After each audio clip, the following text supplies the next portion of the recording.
You're listening to the PAZNIA Radio Network.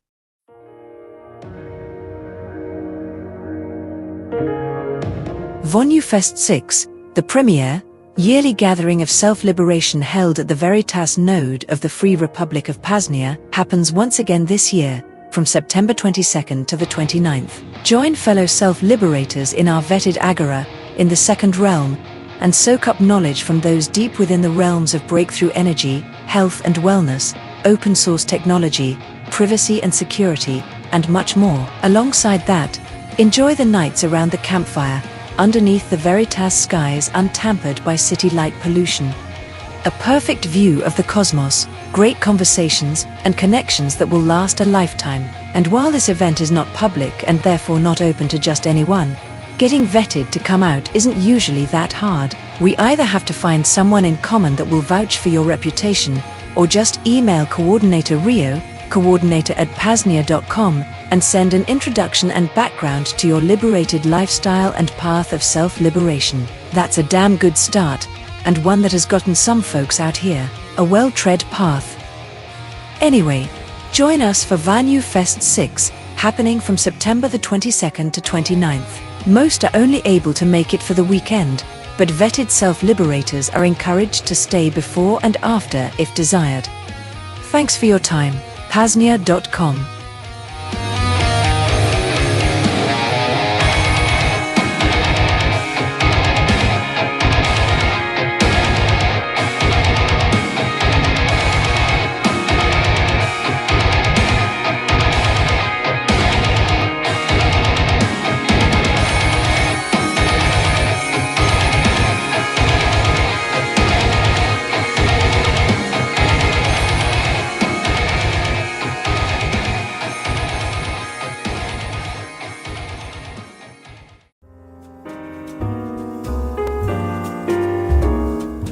Coming up on the PAZNIA Radio Network, the Vonu Podcast live at 8 p.m. Eastern / 7 p.m. Central, with host Shane / Coordinator Rayo. He will be joined by friend, colleague, and hardware hacker Jamin Biconik. We'll get a tour of his hardware hacker lab. We'll talk mesh networking, specifically, his experience with Meshtastic, Reticulum, and developing his own products. Beyond that, talk about new ways you could potentially hear the PAZNIA Radio Network, and much more. Don't turn that motherfucking dial, folks. You're listening to the PAZNIA Radio Network. DJ Brian Freerobot, out.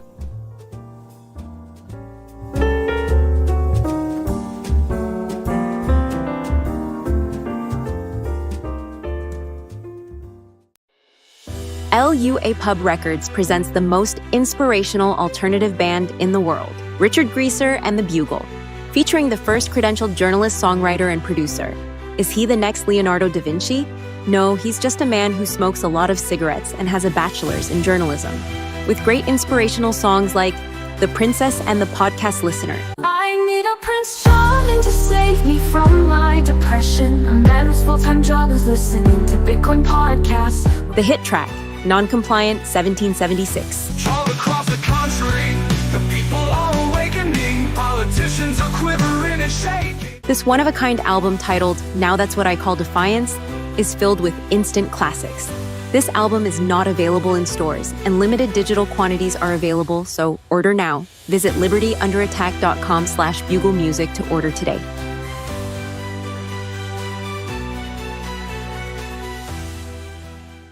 You're listening to the PAZNIA Radio Network. Hiding things. Harming others. Stopping others from harming you. I'm Thane Riddle. This is Cloak and Dagger.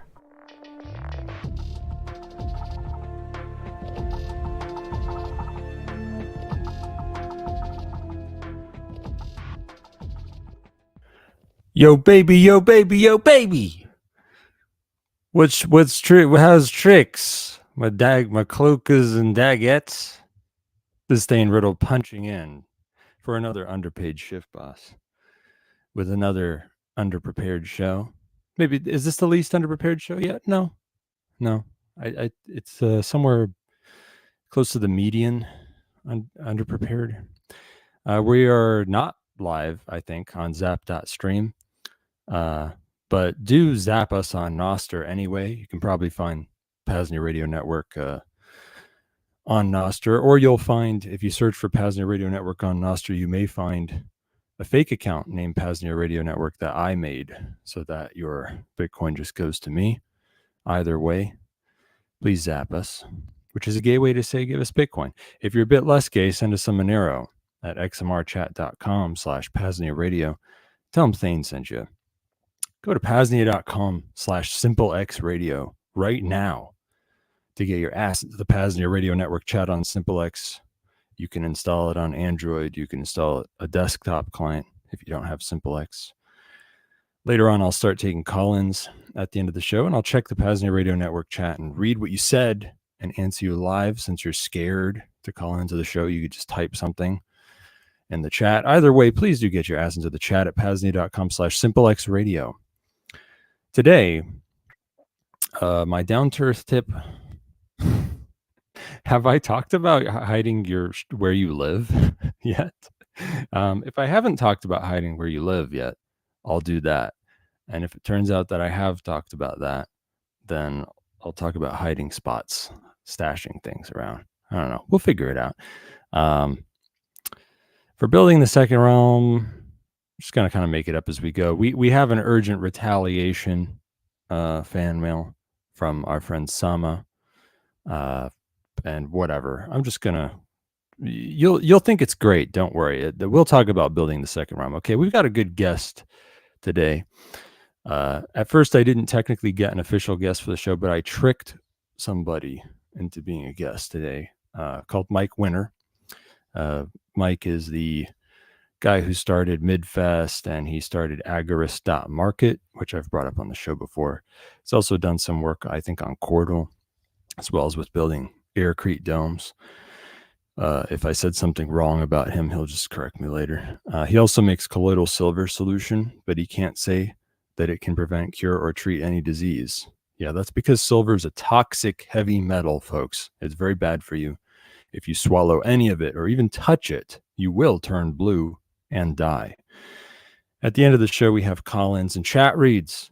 After 5:30 Eastern, 2:30 Pacific, go to PAZNIA.com/call if you want to speak out loud or send Morse code to me and my guest. And if you're too shy for that, get your ass to the PAZNIA Radio Network chat, PAZNIA.com/SimpleX Radio. And I'll read stuff. Here's some news.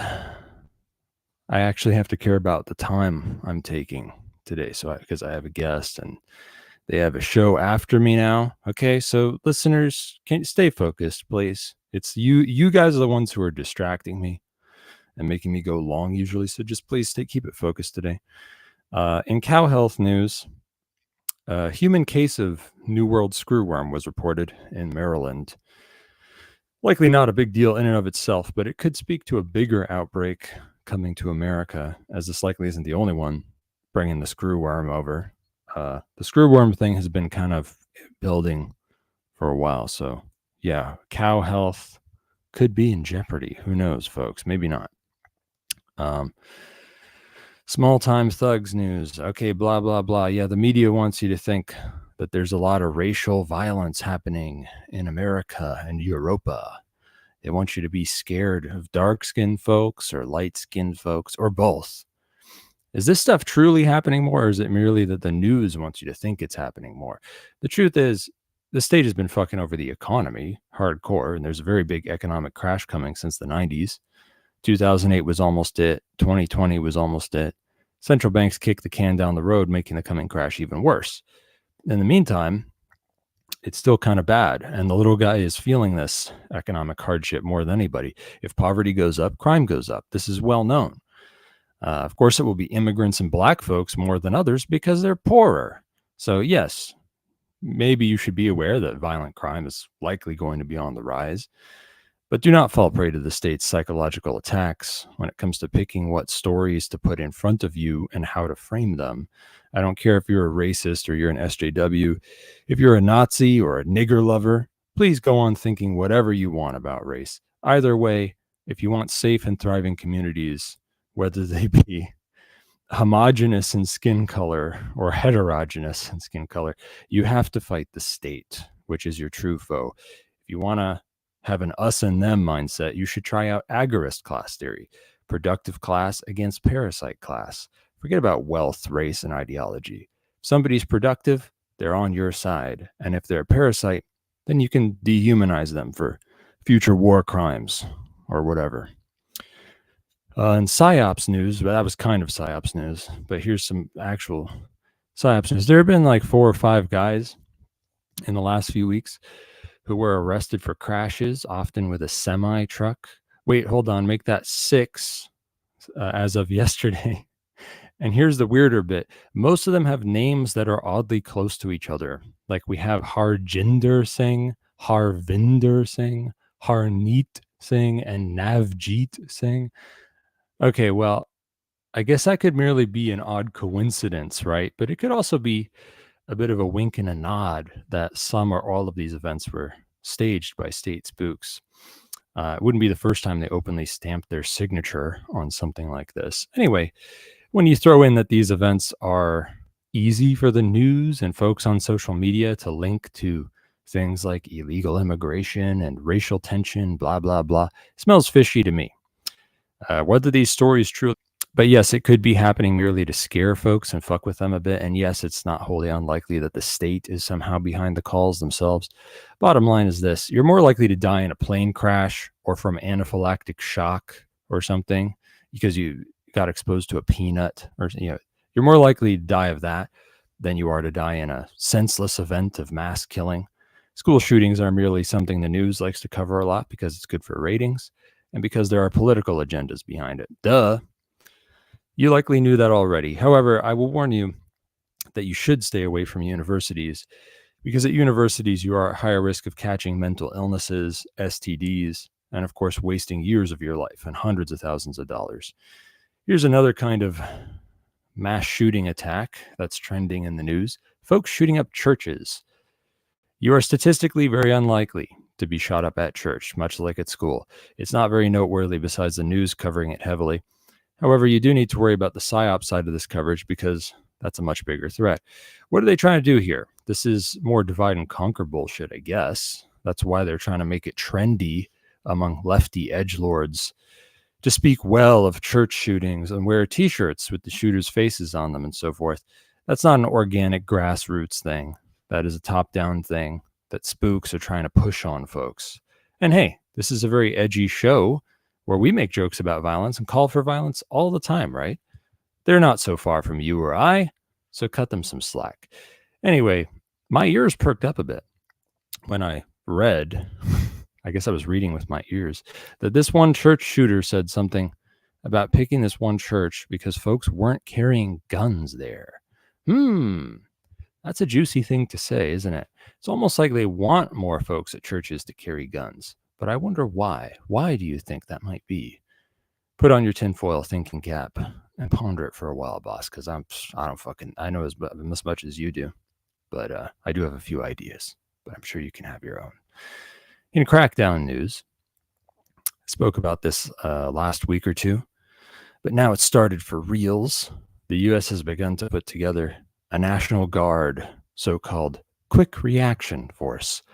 In other words, a small branch of the U.S. military whose only goal is to threaten and attack U.S. civilians.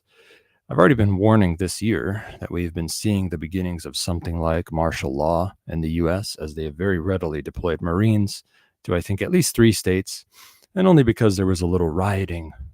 And of course, those riots were all sparked and strung along by state-linked spooks themselves. But by making this so-called QRF, the U.S. is pretty much coming right out and saying, yes, Thane, you're right. This is the start of martial law. Thank you for noticing. I will not waste your time talking about whether this is legal because they said the word standing in the order, or it's not legal because of posse comitatus, blah, blah, blah, blah, blah. They don't give a shit. I don't give a shit. And neither should you. I think martial law is here to stay one way or another in the U.S., and I think it will get much, much worse. It won't stop until you stop it yourself, boss. And don't forget, that's why they're doing this stuff, because of you. They aren't doing this because the feds are scared of Antifa fags kicking over trash cans or black folks doing a little Rodney King rioting. They're doing it because of you. They know full well that the only big civilian threat to the U.S. federal government are libertarians and conservatives who fetishize violent insurrection and hate the federal government, like you and I. Let's go on a long-ass rant about U.S. Civil War a little bit, because I haven't talked about it much. Don't listen to the folks who downplay the threat you pose to them. You are a very, very, very big threat to the state. Let me take a few minutes to tell you why. Civil war in the U.S. would be so bad for the feds, at least in today's America. First off, in the U.S., gun nuts who hate the government outnumber the military by roughly 10-1, and you have better gear than they do, at least in some areas. Furthermore, in the event of a U.S. Civil War, as much as half of the U.S. military will defect and fight on your side, and you'll take over whole military bases along with things like tanks and fighter jets. You'll also be offered help from all kinds of creepy foreign actors, and much of the world will feel for you because they hate the U.S. government too. So the next time some faggot tries to tell you that the mighty U.S. military has you outmanned and gunned, you can rest assured that they truthfully do not even know the first thing about this. They do not know at all what they are talking about in the slightest. Meanwhile, after the start of such a civil war, the federal government will run into economic disaster very quickly, as they would be attacking their own cash cows. And what's worse, they would be disproportionately attacking the ones who grow their own country's food. There is no way for the U.S. to win a war against its own civilians, at least not in today's America. And it's been that way now for at least most of a century. And guess what? The U.S. military is very well aware of everything I'm telling you right now. In the Pentagon, they have wargamed all of this stuff 6 ways to Sunday. They've wargamed everything. They've wargamed zombie outbreaks, alien invasions. Perhaps they've even wargamed a big New York City ghost outbreak, like in the Ghostbusters films. So if they know they'll lose a fight against civilians in today's America, why do they keep gearing up the military to crack down on civilians? Well, there are 2 ways you can answer that. Besides, the fact that it's not a declaration of war just to gear up. It's just sort of a step in that direction. The first is that the state is retarded, and it always does foolish things that lead to its own downfall. And the second is that they think tomorrow's America will be another story, and maybe that they will even do something to make it so. I think the true answer is a bit of both, but the second one is the one you may want to worry about, because that's the bad news.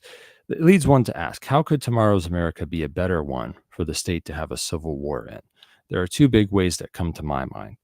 One is that there will be big bad things happening besides civil war, which will kill some of you, weaken some of you, and take your eye off the ball when it comes to fighting the state. The other way is that they will run both sides of the civil war.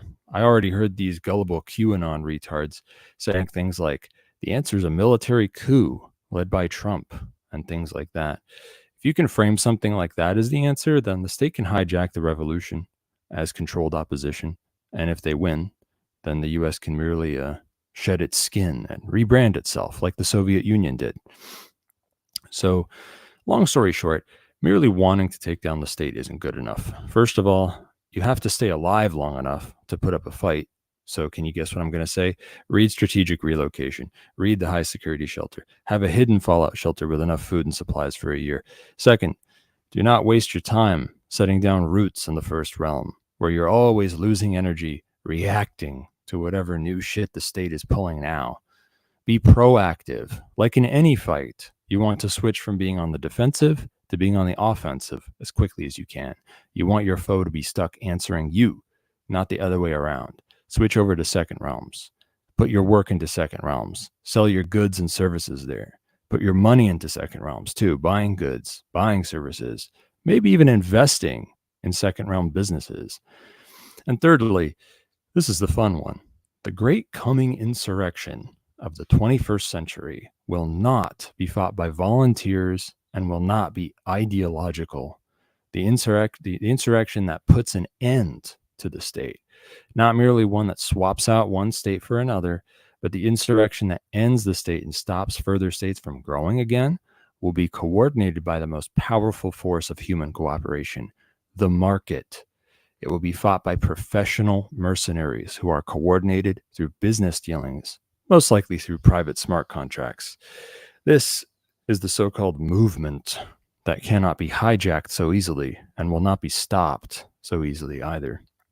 This is insurrectionary agorism, boss. So besides getting your preps in order and switching from first realm to second, you'll want to go to VonuPodcast.com/CD and find my SimpleX address there so I can get you in touch with our friends at the PAZNIA International Security Agency, where you can help build and promote things like mesh networks, distributed data stores, and zero-knowledge smart contracts.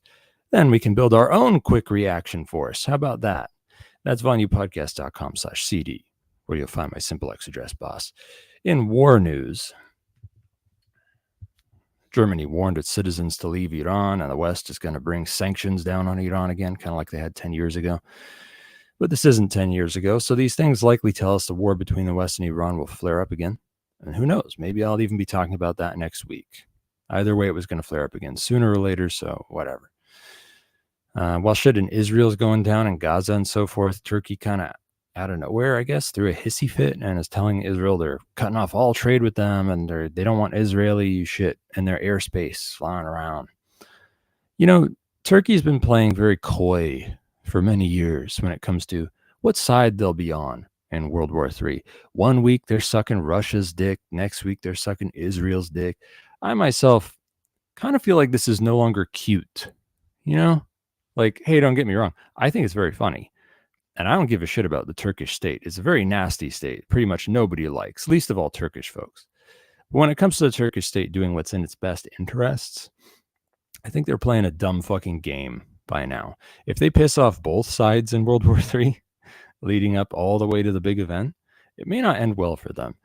Yes, whoever they side with will come with strings attached either way, but those strings do not have to be used by intelligence assets to publicly hang you in front of a cheering crowd, as long as you play your cards right. And I kind of don't think the Turkish regime has been doing that. So I have a gut feeling that you can look forward to regime change in Turkey sometime in the next 10 years, for better or worse. Like a few weeks or a month ago or something, when I first brought up the U.S. military going after black market cartels in every fucking country between them and Antarctica, I said something about how this could be awkward because some of those foreign states hate the U.S. military more than they do black market cartels. Indeed, many of these states work with the cartels. Well, it looks like I was right about that, as the Venezuelan military has been strutting around like a rooster, doing military exercises and sending out more naval patrols. However, the Venezuelan state is one of the most socialist, poor, weak states in the whole world, perhaps second only to North Korea. So, as you can guess, this military posturing is likely only symbolic. Here's some fake news for you. Something big came out on Liberty Under Attack, folks. The Self-Liberation Book Bundle. It has almost every book on Liberty Under Attack. A small library, dear listener, coming in at 27 books right now. And these aren't any old books. These are the books on our very own Liberty Under Attack, which is the best, most helpful, most down-to-earth, most fun book catalog in the world right now, which we can say for sure, since Paladin Press and Lumpanix are long gone. And you can always pirate those old classics, but they're getting a little outdated. So now you can also get the best deal ever on buying all the cutting-edge books we have at Lua with the Self-Liberation Bundle. Save big and start your self-liberation library today. Go to libertyunderattack.com/SL bundle. And please leave a note saying Thane sent you so you can help out good old Cloak and Dagger. Liberate me, liberate yourself, liberate, libate, and librarify yourself with a big fat fucking 360 win at libertyunderattack.com/SL bundle. You want to officially join the second realm? Even though that sounds stupid, well, the joke's on you. You can officially join the second realm and get discounts on other hustles in the Agora, more access to the PAZNIA network, an elite organization of Chads that get laid every day, as well as monks who are sworn to celibacy, and even a few satanic monks who have sex ritualistically so much they don't even like it anymore. Oh, and you may get some free PAZNIA merch as well. Go to PAZNIA.com/Thane, THANE, to check out all the perks of becoming an honorary stakeholder and put on coupon code THANE to get $25 off. Is that redundant? will you get $25 off just for going to the link? Or will the coupon? It might be redundant, but I'm telling you both anyway. Do both. Make sure that I get money. On the PAZNIA Radio Network, we've got other shows besides this one. None of them are even close to as good as this one. I can say that even though I haven't listened to all of them. I think right after my show, or not right after maybe, but soon after my show, 6:30 p.m. Eastern, 3:30 p.m. Pacific, you'll hear the Voluntaryist Academy with James Cordner, where they try to learn from the past so as not to repeat history or have insights into building the future. Tune into the Voluntaryist Academy here on PAZNIA Radio Network after like a half hour of my show or after my show or something. And on the first and third Mondays of every month at 7 p.m. Central, Richard Greaser takes over the Second Realm Airwaves for Music Monday. He's a credentialed journalist, award-winning songwriter, and whatever. You heard it in the fucking ad earlier. Blah, blah, cigarettes. My fan mail writer, Sama, keeps talking about it. He has a big dick. So I'm hearing that's good. I don't know. Maybe that helps him be a good host. I don't know. I don't know if my comparison helps you there, because my dick size is a secret. Okay. That's why we don't talk about it, because it's secret. It's not because I'm afraid or insecure about it. Go to PAZNIA.com/radio to find links to stream on YouTube, Odyssey, Zap.stream, and Rumble. All right. Let's see. How much time do I have? Okay, good. I guess I'll talk about hiding where you live today for our down-to-earth tip. Because I don't remember for sure if I did. So it's possible this is something I talked about before already. If so, you can compare how I said it last time and how I said it this time. And then you can call me out for contradicting myself. Hiding your shelter. Ah, yes. Do you like being killed in your sleep or woken up by a SWAT team rappelling through your windows? If you do, then just ignore the advice I'm about to give you. But if not, and you're listening to this show, I hate to break it to you, but you're the type of person who gets a SWAT team rappelling through their windows. So you might want to think about not letting a bunch of people know where you live and where you sleep at night. So let's talk about that for a little bit. Here's some stuff you won't do at your home from now on. Get mail there. You're not going to get mail there anymore. You'll have it sent somewhere else, like a mailbox business or a proxy merchant's home or business. Another thing you're not going to do is tell anybody that you live there. The state least of all. If you must have government documents, give them a proxy merchant's residential address. Or better yet, have fake documents when you can. There's three big kinds of shelter I'm going to talk about. One is a hidden shelter. Another is a disguised shelter. And the third one is a boring shelter.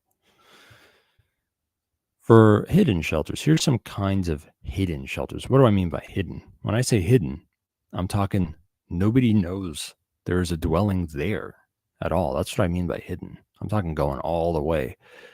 This is the kind of stuff you read about on old issues of Vonu Life from the 70s. Okay. One kind of hidden shelter is a hidden underground shelter, or a smoomin dwelling, as fucking Rayo 1 called it at some point.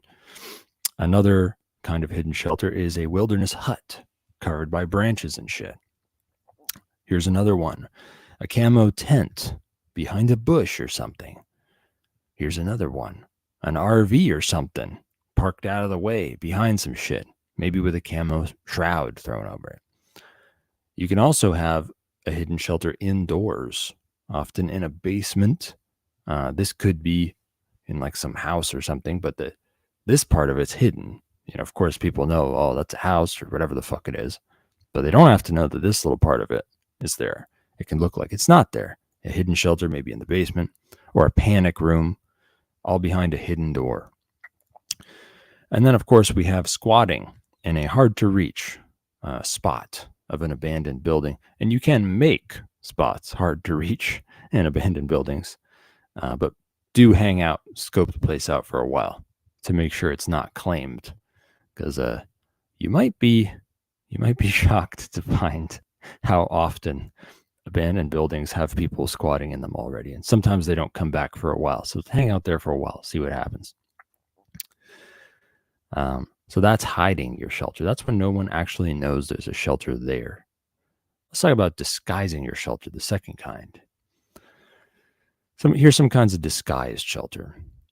How about a vehicle that doesn't look like somebody lives in it? Warning, this is fucked up all the time. The van being white is not enough. We can see your solar panels. We can see your curtains. Maybe try no windows at all. How about that? If you want it to look like a work van or something, really try.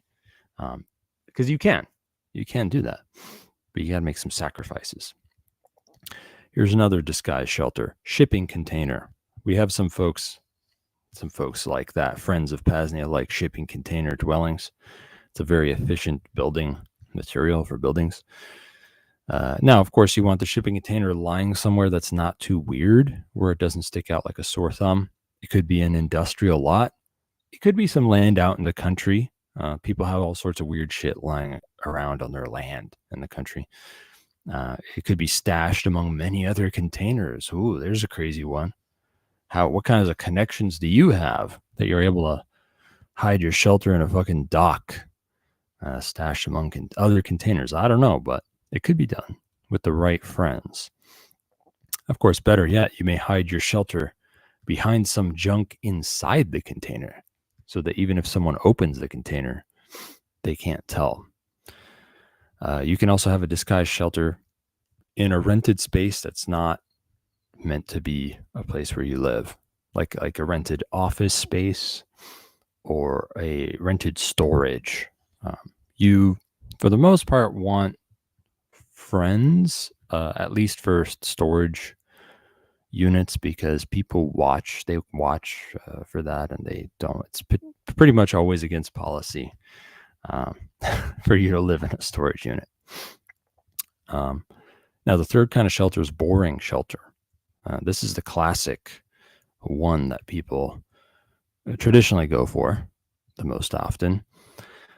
If you can't hide it and you can't disguise it, you can at least make it boring and unlinked to any other part of your life.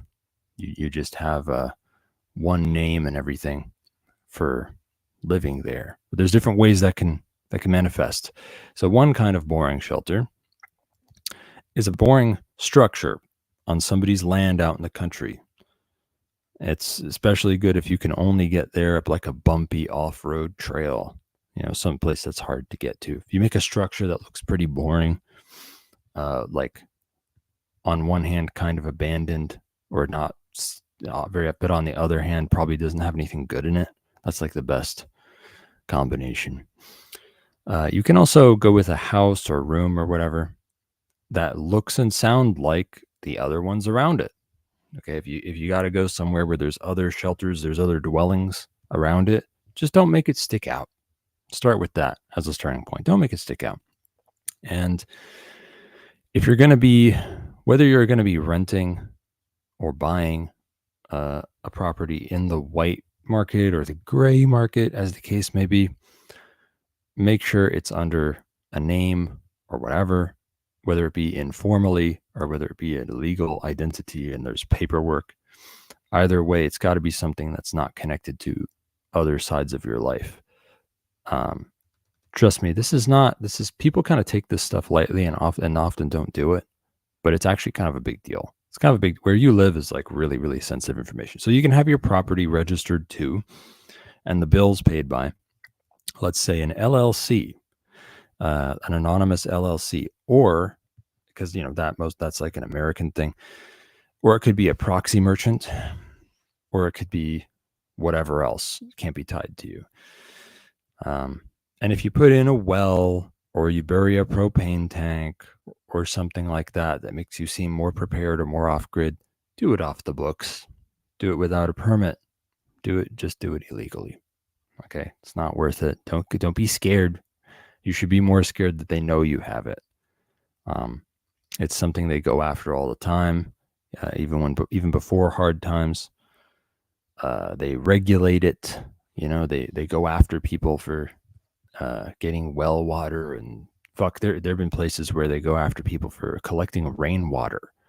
So like the state has a right to the rain that lands on your property. So yeah, just don't be scared of violating laws about permits. Be scared about following the laws. That's far worse. Now, further reading, I didn't give you much there. Okay, that's a very surface level. It's just a brush of the topic. One of the most important things to take away is really just what a big deal it is to keep the shelter where you live apart from other sides of your life. If whatever you work, you get money, that's really important. Where you live is also really important. Those two important big deal things don't need to be linked to each other. It's good if they're not. Another one, your social life or whatever. It depends, right? I know you're going to complain and say, oh, I like to have company over, whatever. Everyone's got their own situation, but do your best. If you ask me, I say, keep it apart. As much as you're fucking willing to, okay? Can't force you to do anything, but I'm saying, trust me, where you sleep is a big deal.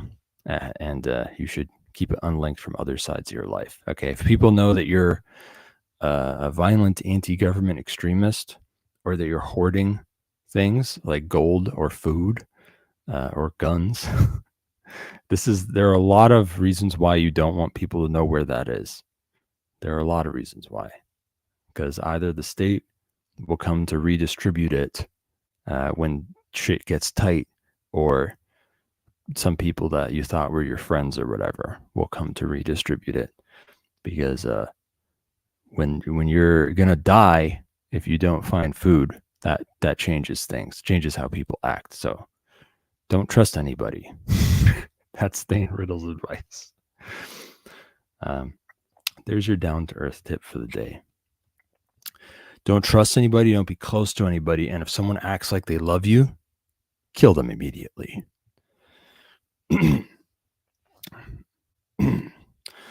Now, do you want a more secure and private phone, tablet, or laptop, but you don't want to do the work yourself? Go to libertyunderattack.com/Thane. That's THANE. Get a Pixel 7 privacy phone with Graphene OS or Calyx OS. ThinkPads with neutralized IME, open source firmware, whatever Linux OS you like. I believe they may have X200 tablets as well. libertyunderattack.com/Thane. And if there's anything that's not in stock there that you want, or you want them to do a custom thing, email Shane, SHANE, Shane at libertyunderattack.com, and ask them about the out-of-stock products or the custom job. Trust me, folks, not easy to neutralize the IME and flash your own firmware, and you do want this done to your laptop. Please save yourself the headache. Buy some of Jamin's goodies. libertyunderattack.com/Thane. And Pain Liberator, friends. If your body ever hurts anywhere, you're going to want Pain Liberator. It's a little spray bottle. It's a glass spray bottle or whatever that has inside it 20% DMSO with a base of colloidal silver water, magnesium, and aspirin. It's great for most any kind of pain, sprained ankle, sore back, headaches, toothaches, or jaw pain. DMSO and aspirin are their own, are quite miraculous. But when put together in Pain Liberator, it's fucking magical. Okay, go to libertyunder.com/PainThane. Trust me, folks, if you've never fucked with DMSO before, you're going to be shocked. Like when you spray this on, because you might think, oh, health and supplements, blah, blah. People make all sorts of claims and they say a lot of shit is great. Half of that stuff is like bullshit that doesn't do anything. And the other half is stuff that works so slightly that it's hard to tell. This isn't like that. Okay. DMSO is not like that. DMSO is something that when it hits your skin, it penetrates deeply into your body in seconds. And if you mix something with it, it brings that with it too. Okay. So if you have fucking DMSO and aspirin and so forth sprayed onto a part of your body that hurts, you're going to be able to tell seconds that it works. There will be no, you won't wonder if it's working or not. Okay. You're going to know right away. This isn't like other things. This isn't like anything in the world. Pain Liberator. It's kind of crazy. No one thought of this kind of product before. Go to libertyunderattack.com/painthane.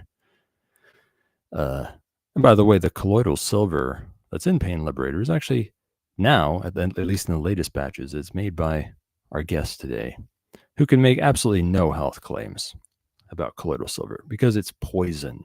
So don't go to libertyunderattack.com/painthane and get Pain Liberator because it's tainted by heavy metal called silver, which is only harmful to you. Provides no health benefit. All right, fan mail. We got some good fan mail today. So you can go to xmrchat.com/PAZNIA radio and donate to us. Fucking Monero. And this guy, Thought Crime Boss, for some reason does it every week. He's really nice and cool. You should check out his fan mail that I'm about to read you. It's pretty cool. Thought Crime Boss this week says, Mr. Thane, did you see this Breyer shit yet? And he links to a fucking tweet on X. It's like x.com/Jason Bassler1. JASON/status/199615241617734413008. Okay, I read the link. Are you happy? Is that what you wanted, Thought Crime Boss? Did you think this through? Anyway, he continues the fan mail.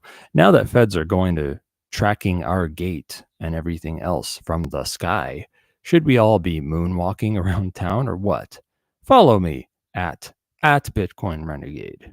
That's right. Thought Crime Boss is on X/Twitter as Bitcoin Renegade. You can follow Thought Crime Boss on fucking X. If you're on X for some reason, you should get on the Fediverse.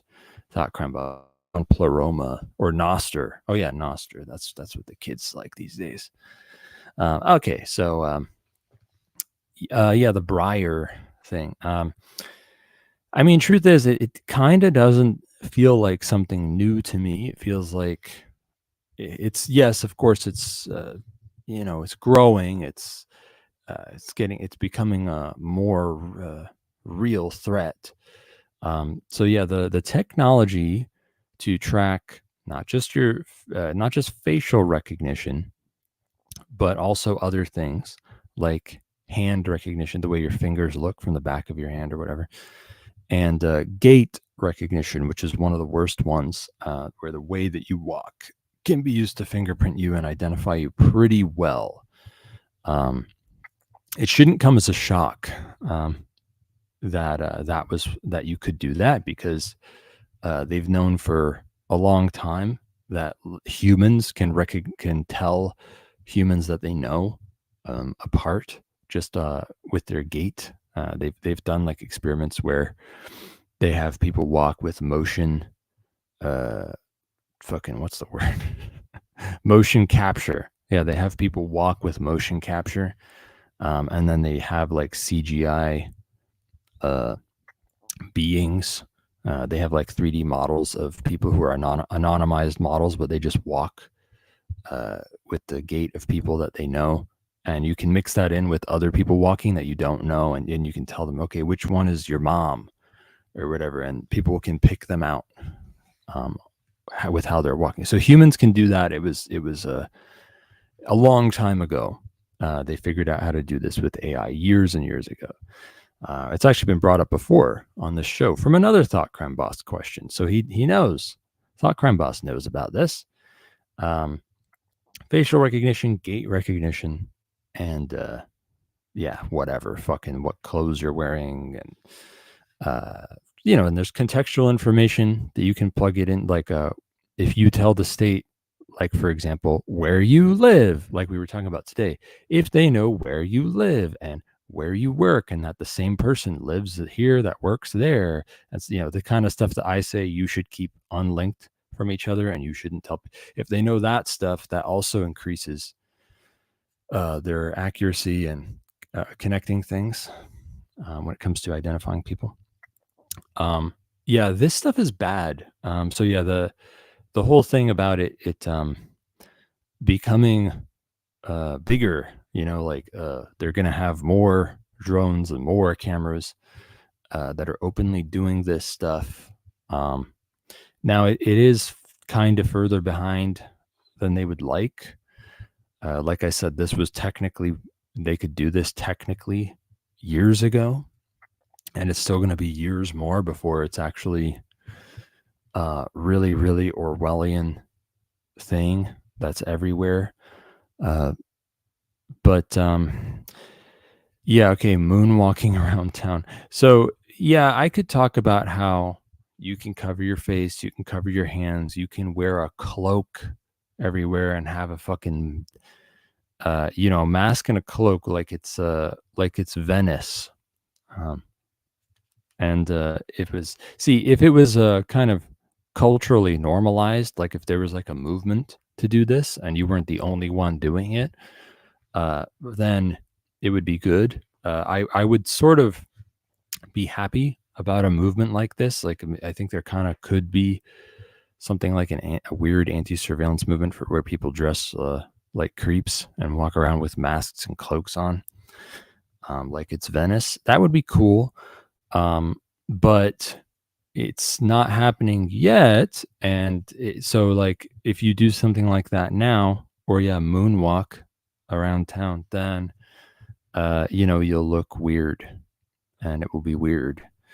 And in some ways it'll be easier to pick you out if you're like the one person who does that. And this is the one, you have this mask, this weird mask that you have, you know. So truthfully, the best stuff to do, like not every problem in the world, not every threat in the world can be dealt with by running and hiding all the time. Okay. This is why I wrote the Insurrectionary Agorism, a newer manifesto. And that's how I started it. You can't run and hide forever. This is a problem that is so bad. It needs to be dealt with. It needs to be answered with sabotage and war. We have to take the cameras down. We have to take the drones down. That's a war of attrition that's on our side big time, because it costs way less to take them down than it does to put them back up. So that's something we need more of, and we also need to kill them all. We need a proper mercenary network so we can kill them all and get rid of them and stop funding them, stop them from extorting everyone and doing all this crap. The state just needs to go away. That's, in the end, there's no getting out of that. That's what we got to do. And sooner is better than later. No more putting it off. But yeah, the whole saboteur thing, that's something I talked about before.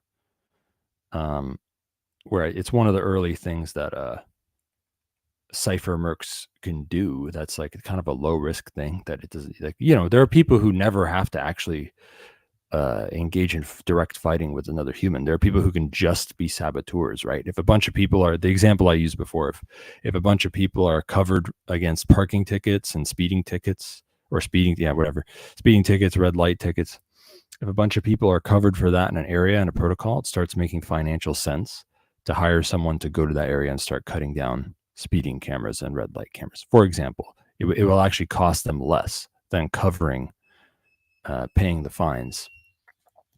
Anyway, another place. Oh yeah, you can also give us money on fountain.fm. That's something that I almost never talk about, and we don't have any messages from fountain.fm. All right, so something I gotta cover before our guest for sure is an important, urgent retaliation fan mail. Okay, from our good old friend Sama, because last time I attacked our friend Sama. I greatly dishonored him and did an injustice to him by disagreeing or pushing back against certain things that he said. I loved his last fan mail, and it had some great points. And he has to attack me in order to preserve his honor, because I think that's like how the culture is in Ashwagandha, his country. So here's his fan mail. Fan mail retaliation. Dear Miguana Ombue, I got hit on the head really hard, so I felt like it is time to write another fan mail again. I am a crypto anarchist. My job is it to be critical of being seen. This makes things like procuring goods or dating really easy. The women couldn't resist me anyway because I am stronger than them. So why am I supposedly anti-dark web, against encryption, and for KYC? Is it all an elaborate scheme to make myself seem smarter than I actually am? No! I clearly just have brain damage from listening to Dick Greaser's Jesus theories. Let's get terts with Bish Cthulhu. Meshnets strobe your position into the whole universe, so they are not privacy tech. They must be implemented correctly to not become anti-privacy and suck ass hard. I am not too critical. I am a moth-fucking crypto anarchist. You can't just throw some dark web logic in there and be safe. Gotta do things right. Sometimes you must not eat the whole cake to eat the whole cake. My team and I have some nice solutions. By utilizing scatter or skywave, I could make a form of zero-knowledge nodes that have no direct information about where other nodes are. My node would only know a rough direction. This can be in conflict with some dark web routing systems. You clearly don't understand my genius design, so I am going to have to convince you that you are wrong. Samahidani, you are right. This is Thane Ridley speaking and not the fan mail. New Testament. My system is designed for scrutiny, and in my implementation, the wrong routing can kill resiliency and privacy here.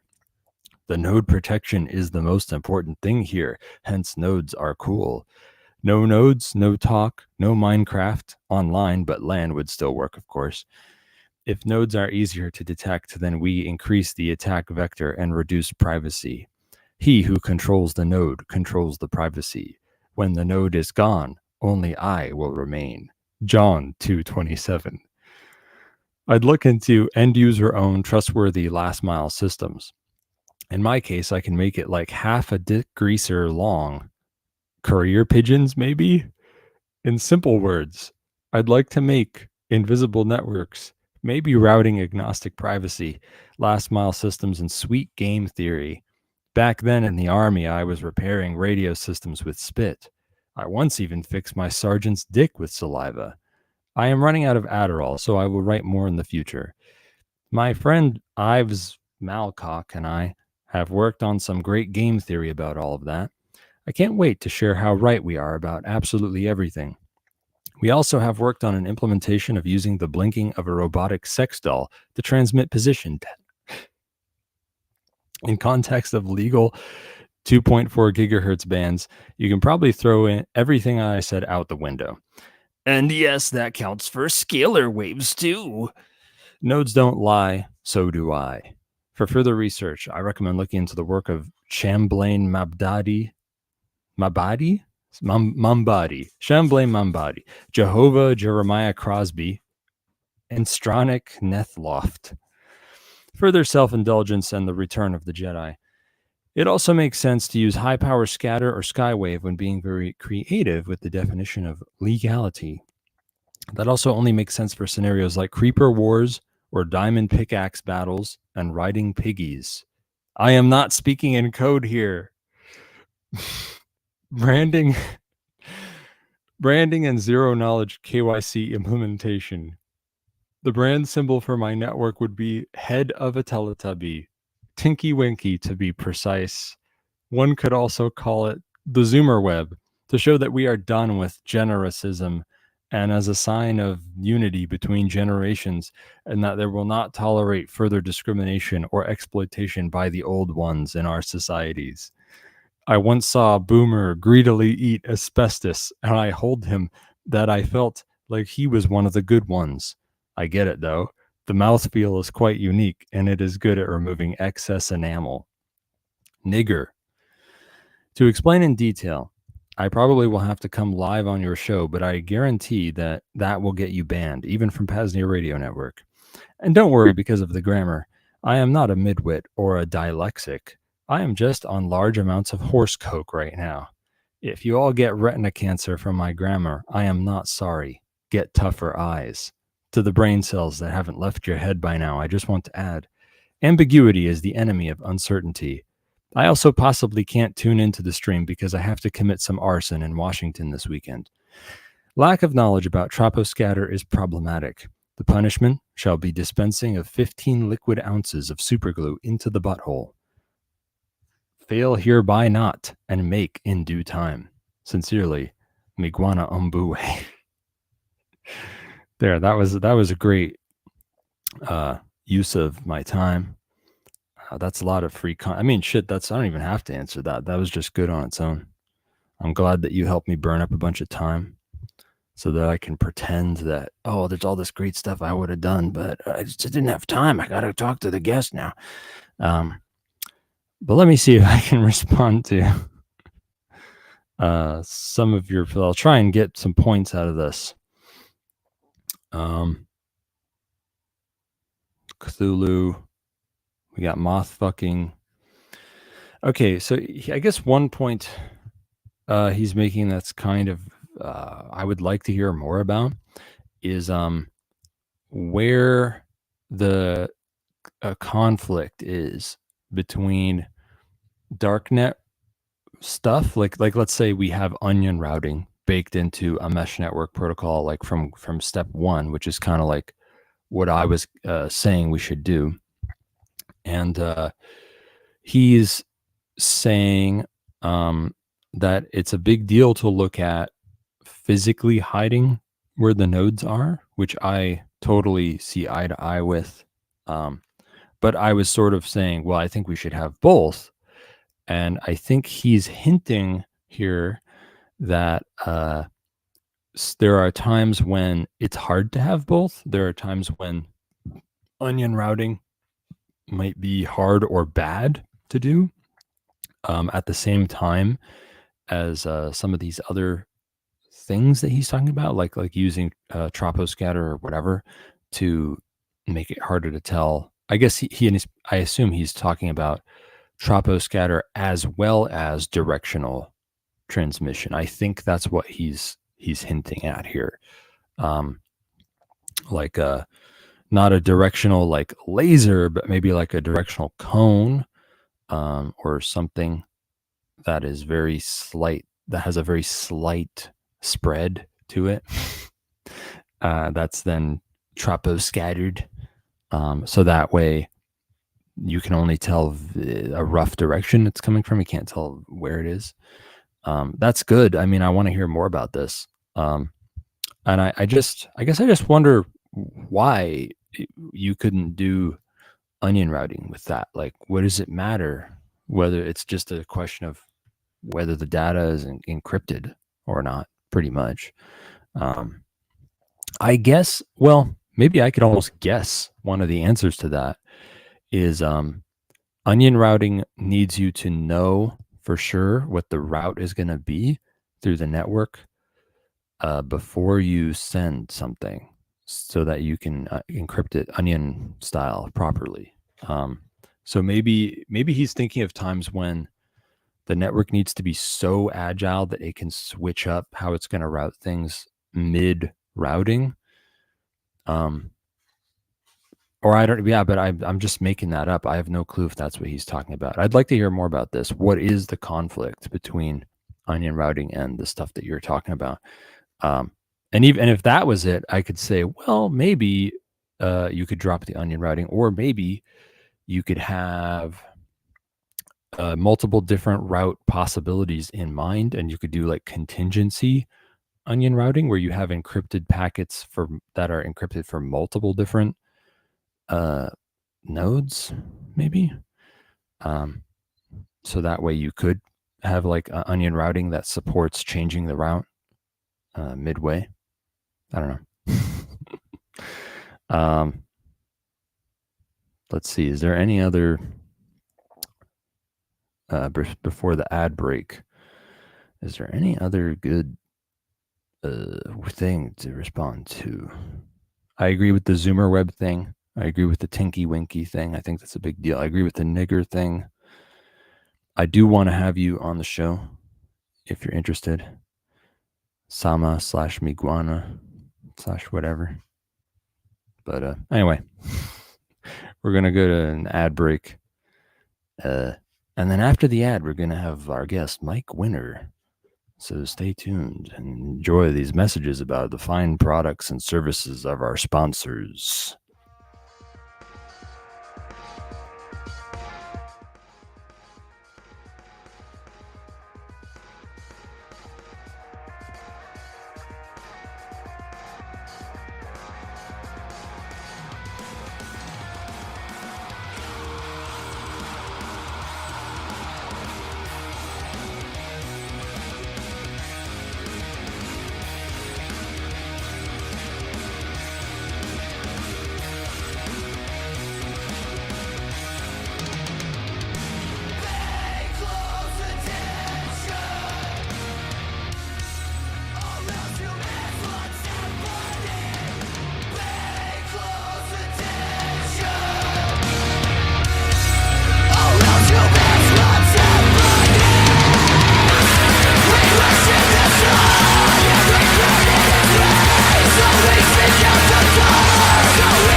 You're listening to the PAZNIA Radio Network. Ever wish your portfolio was as polished as your shoes? At Signal and Shine, we do both. You bring the scuffs, we bring the podcasts. Sir, those are bullish brogues. And that's why minor incentives are just game theory and leather. At Signal and Shine, our mobile Shine carts roll right to your curb, conference line, or coffee queue. We buff Oxfords while you mainline alpha from the world's finest Bitcoin podcasts. No small talk, no awkward eye contact, just proof of work on your wingtips. Wow, my cap table's messy, but my cap toes, immaculate. Choose your listening lane. There's Maxi Mode, an hour-long deep dive while we mirror finish your monk straps. Flash Node, a 7-minute shine and a hot take on fee markets. And Privacy Polish, we nod silently and never ask your name or your shoe size. We don't do KYC, but we do TLC. Download the Signal and Shine app, tap Summon a Shiner, and we'll find you by the nearest coffee smell. First-time customers get a free dust attack removal on your leather, not your UTXOs. Signal and Shine. We'll sharpen your shoes while you sharpen your mind. Book now. Walk smarter. Shine harder.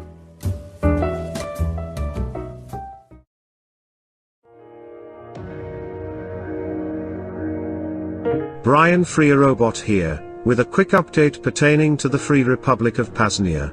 The following items are now available at the PAZNIA shop, whether digitally via paznia.com/shop, or physically here at the consulate. PAZNIA seal shirts, sizes medium to 2XL available in limited quantities. PAZNIA hat. PAZNIA pen with stylus, 5-pack. PAZNIA sticker. PAZNIA coffee mug. PAZNIA flag, PAZNIA beach towel, and 4 bundles featuring some or all of these items at a discounted price. Load up on PAZNIA goods and contribute to the second realm. Bitcoin and Monero preferred, fiat accepted. Visit PAZNIA.com/shop. Thanks in advance for your contribution to the second realm. Cheers.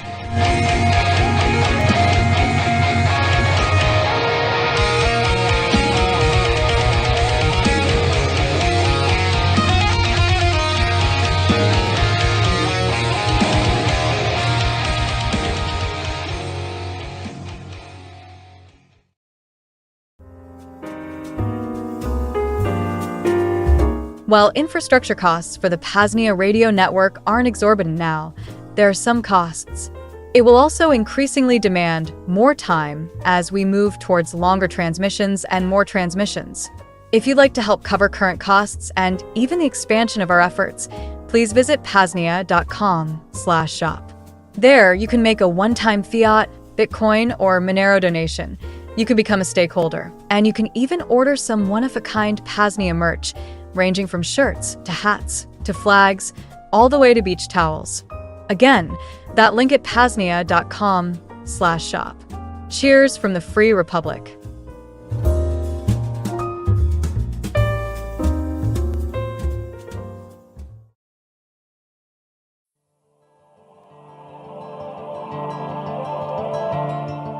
Now that the technological foundation is laid for the PAZNIA radio network, we are now ready to start building out a regular, and more frequent transmission schedule of self-liberational media. Do you want to host your own show on the PAZNIA radio network? Do you already have a show or podcast that you would like premiered or replayed during our transmissions? Something else? Reach out to Coordinator Rayo to discuss details. Email coordinator@paznia.com. Again, coordinator@paznia.com. See you in the second realm.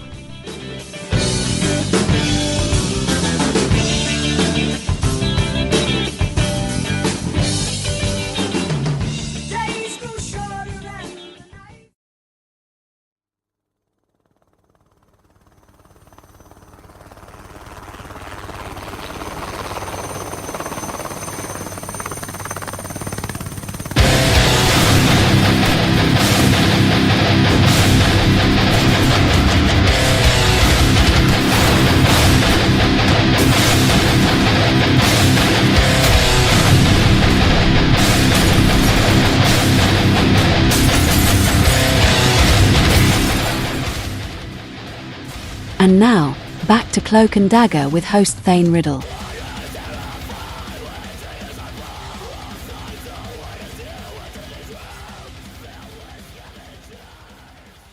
Hey everybody, how's it going? Did you like the ads and the music? Well, don't forget, boss, in a half hour, we'll be taking call-ins, and I believe our guest will be here for those call-ins. You can go to PAZNIA.com/call in a half hour when you start taking call-ins. If you'd rather talk to us through text, go to PAZNIA.com/SimpleXRadio to get into the chat room. And if you're already there, then just fucking start talking, say something so that we can answer it in a half hour. You got something for me or Mike? Anyway, I'm going to introduce the guest now. This guy who's been tricked into being my guest today is Mike Winter. Thank you for coming on the show today, Mike. You can unmute. There you go. There it is. I found it. Hey, good to be here. My last name isn't Winter, by the way. Oh, I know Mike, but he's into different stuff. He was one of the co-founders of Quartal. So here's the thing. There's like 3+ guys named Mike that are like friends of ours and blah, blah, and I keep mixing up all of them. So this isn't Mike Winter, and it's probably not Mike Bear. It's another Mike. This is just Mike, I guess. You can call me Doc. Doc. Like a doctor. Doc. A lot of people call me Doc. Or Doc Barber. Oh, Doc Barber. Let's go with Doc Barber. This is Doc Barber / Mike. Now, you've done a lot of cool stuff. So tell the bosses listening what work you've done for them. Well, let's see. Probably the one I'm proudest of is the Freedom Festival or Liberty Festival we've been having in Oklahoma for this last 4.5 years, 5.5 years. It's called Mid-Continent Liberty Festival, and it's a lot of fun. It's an unorganized gathering of kindred spirits seeking a stateless society, and it's on a private campground that has all the amenities. Let's see other stuff. Let's see. I started Agorist.market.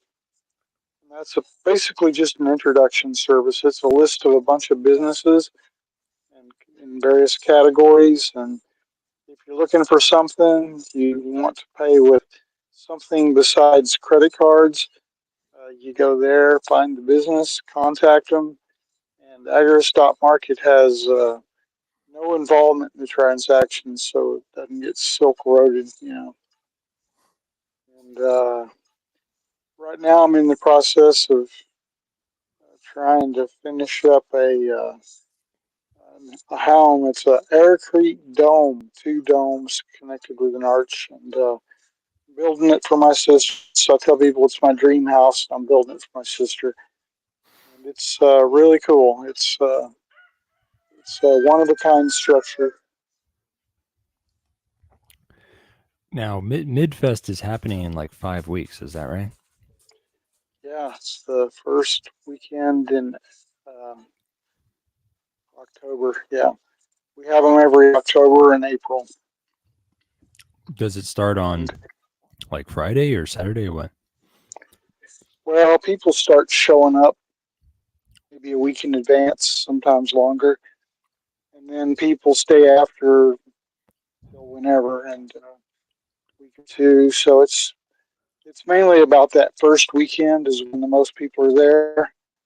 But there's people that kind of drift in, drift out over the course of the time there. I try to be there for as much as I can. Everybody's there. I want to be there, enjoying it. And what's Midfest like?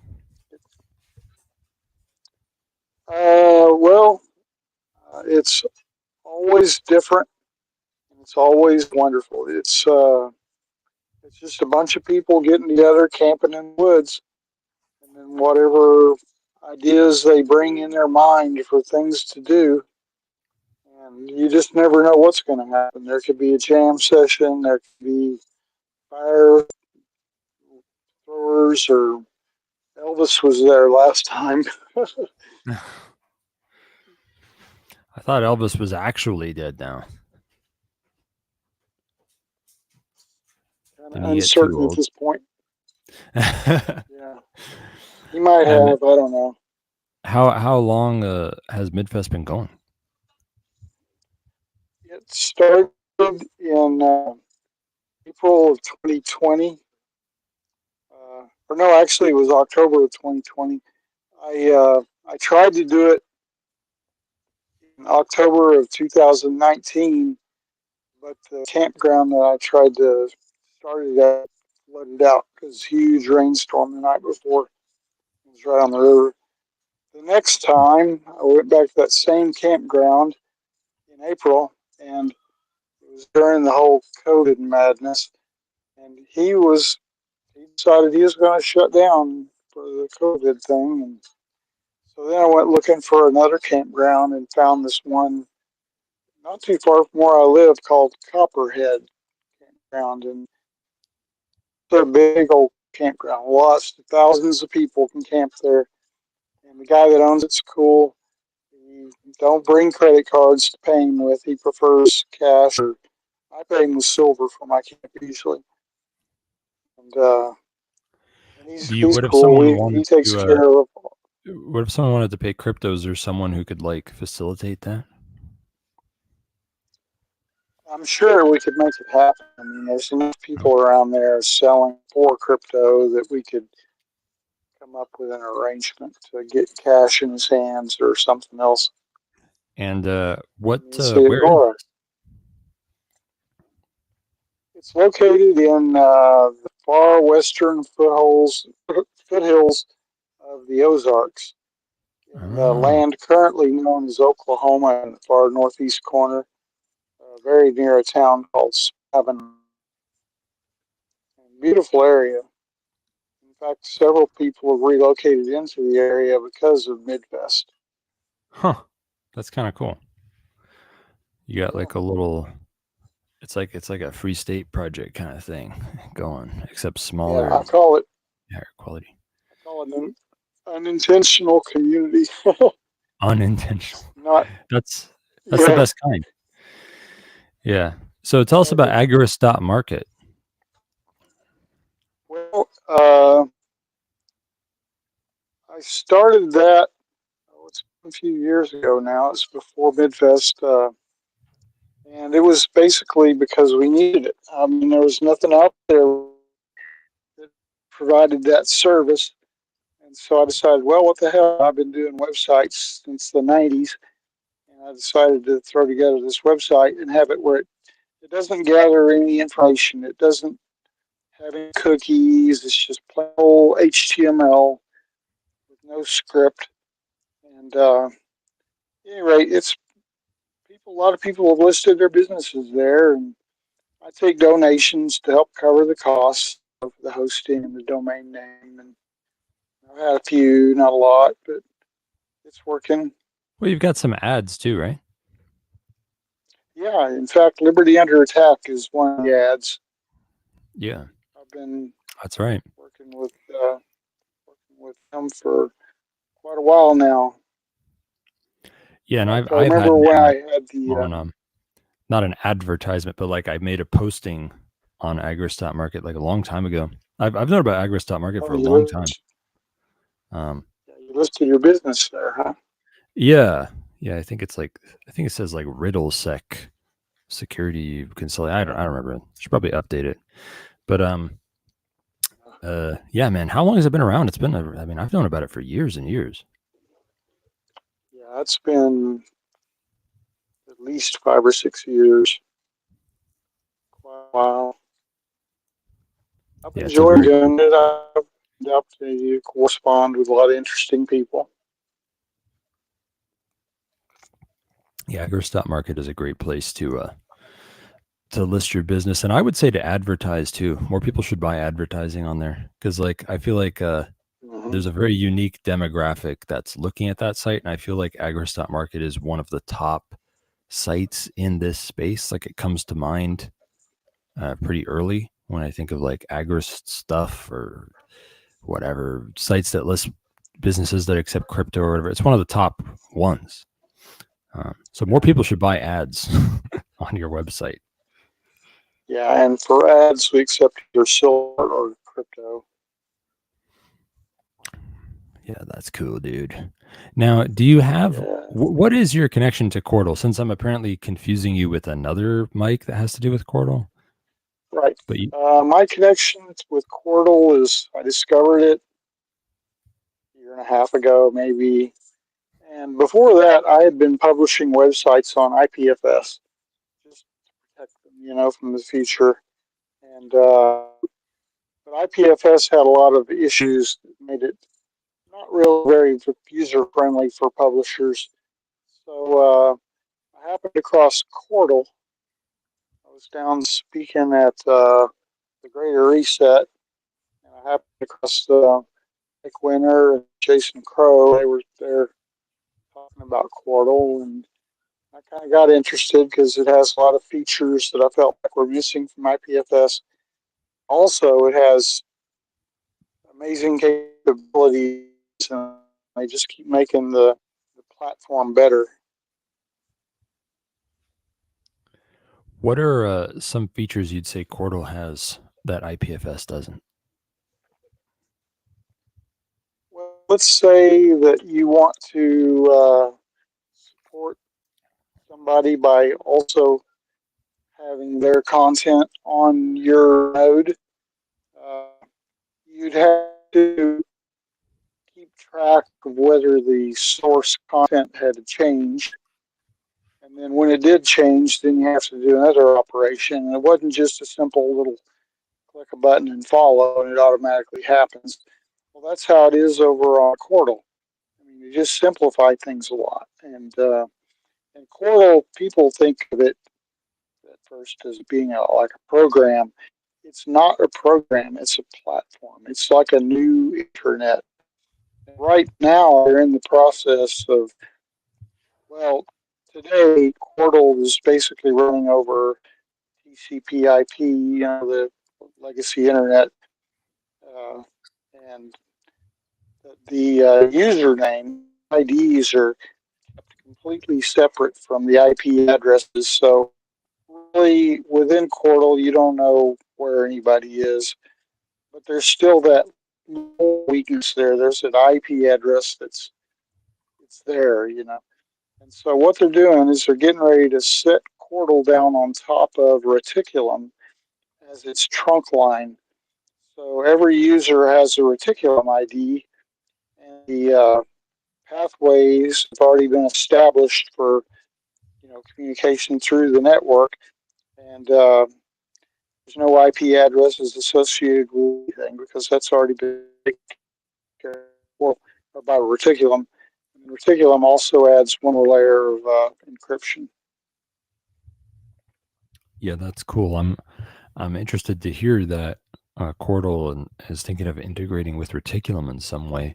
I'm definitely I've heard about Cordal. I've read a little bit about it. I need to learn more about it and talk about it on the show for real at some point. I know that there are a couple PAZNIans who are into Cordal.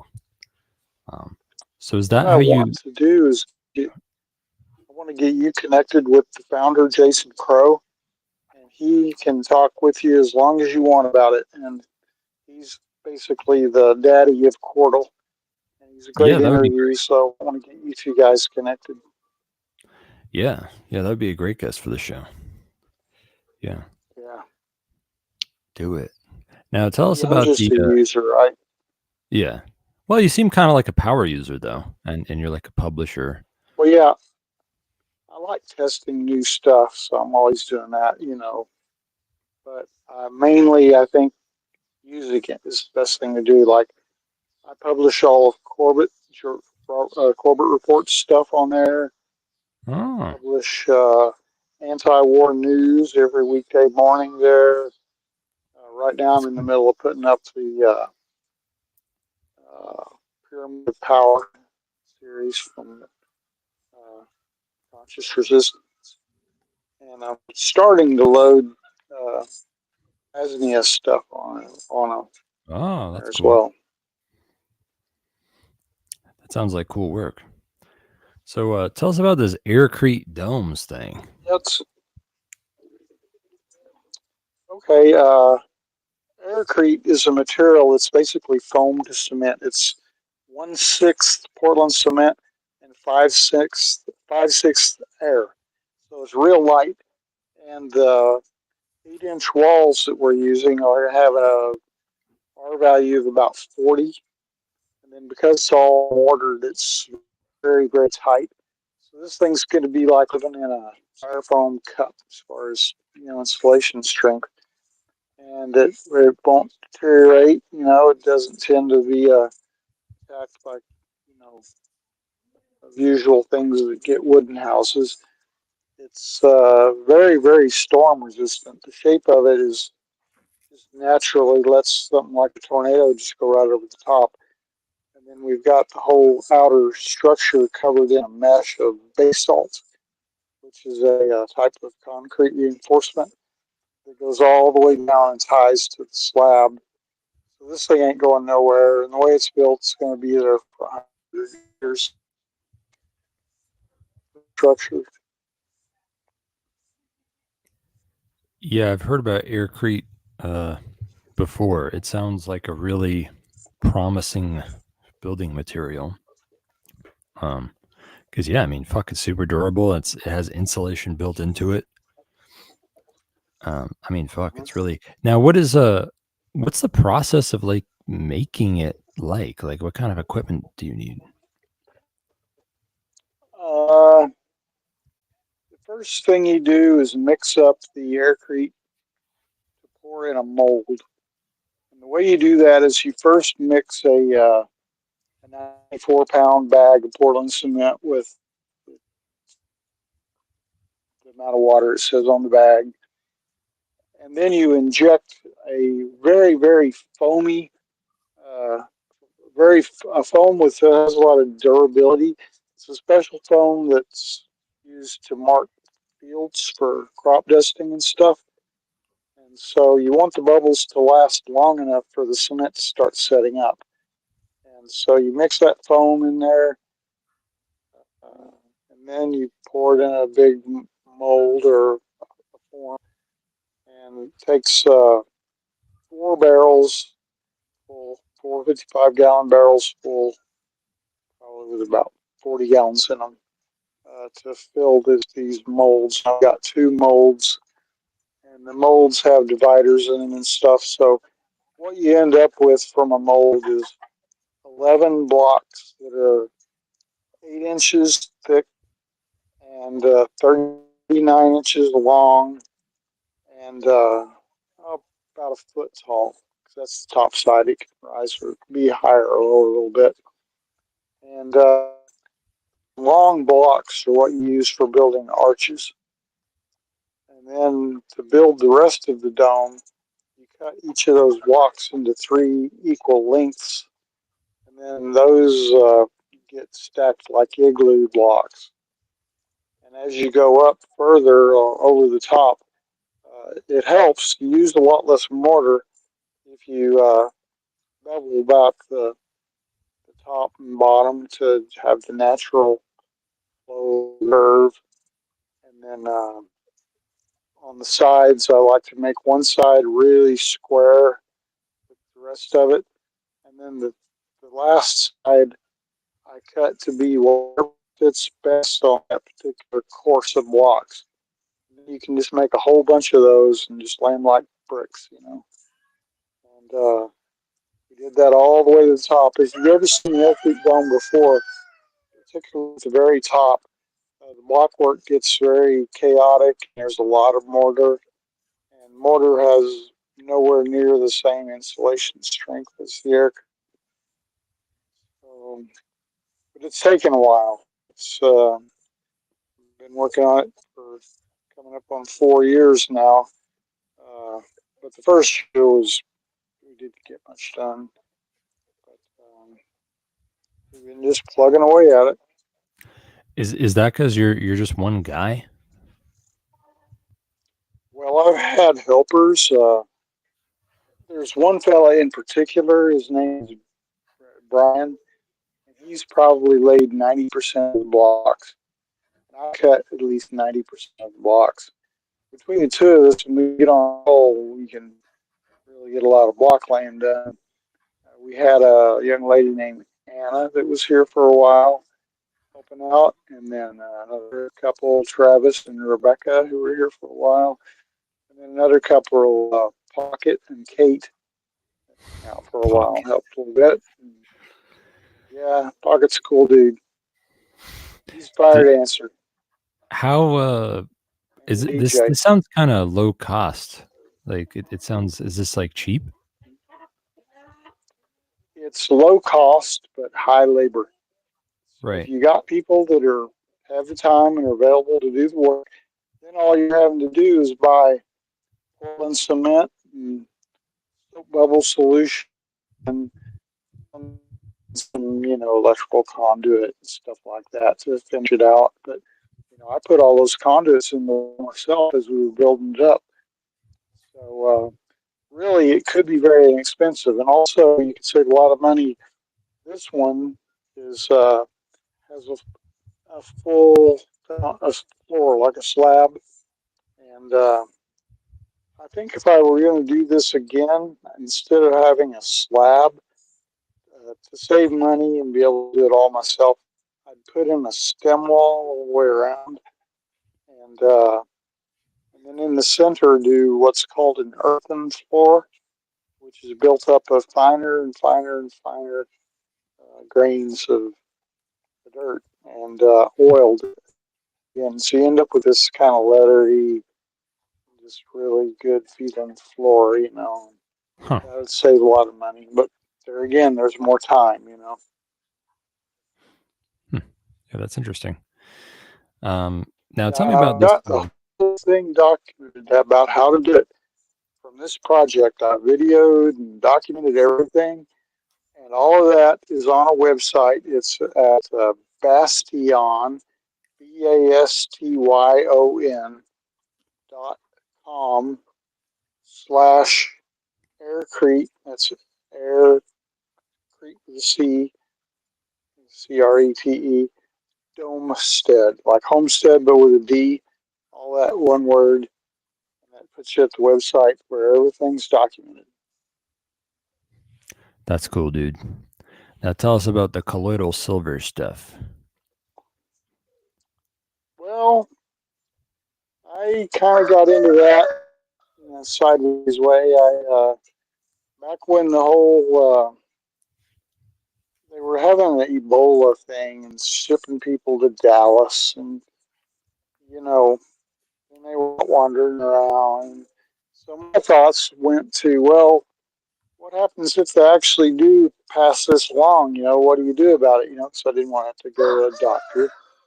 And what I discovered was that in the country of Sierra Leone, they had approved a particular brand, a good brand of colloidal silver as an effective treatment against Ebola.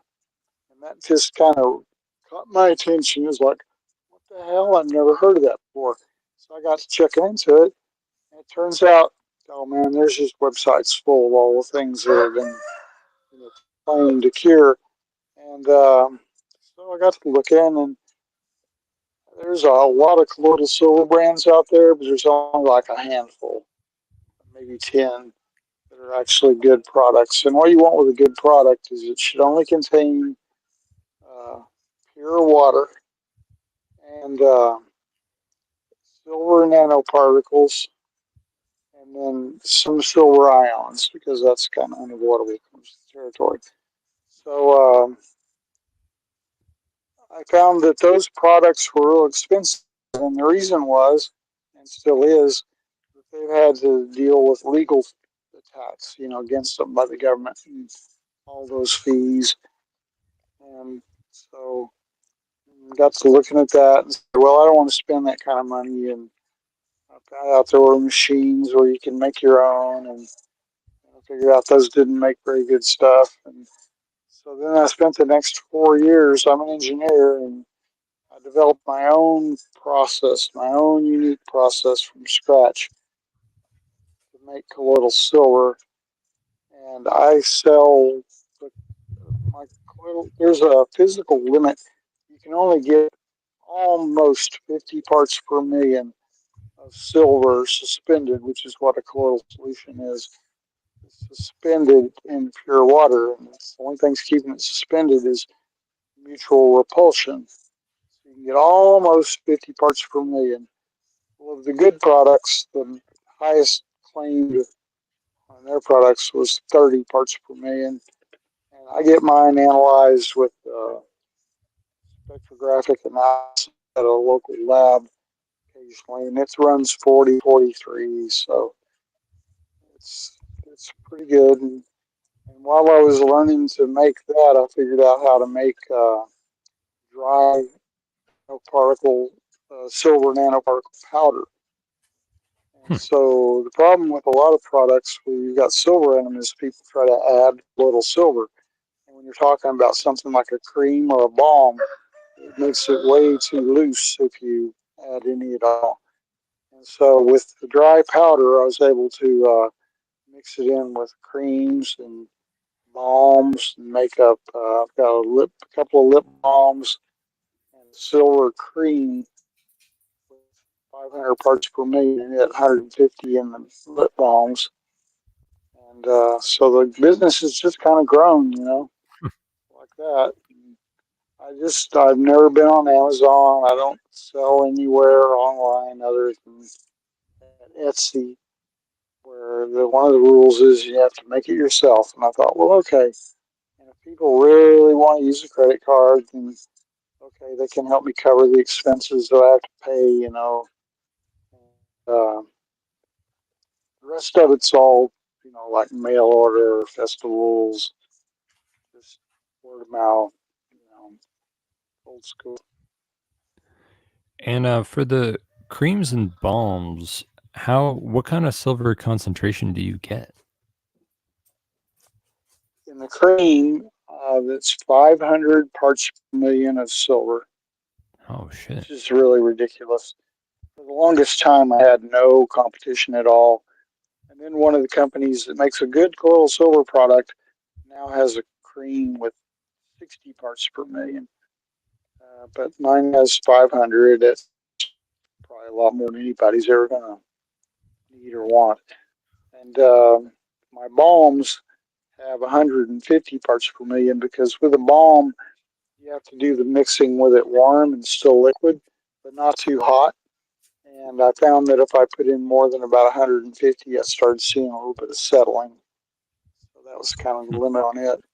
But I mean, that stuff is, really nice. Yeah, Really good looking lips. that's really crazy because yeah, like when it comes to topical application, these whack jobs who use this toxic heavy metal for health reasons, like supposedly disinfecting wounds or whatever, as some of these crazy whack jobs promote. Fucking concentration matters a lot for that kind of thing. Like the more concentrated it is, the more effective it'll be. Of course, like if people are swallowing. Yeah, go on. Yeah, another important thing is the size of the particles, particularly in the colloidal silver. If it's taken internally, you need the particles to be as small as possible so they'll all flush through your system.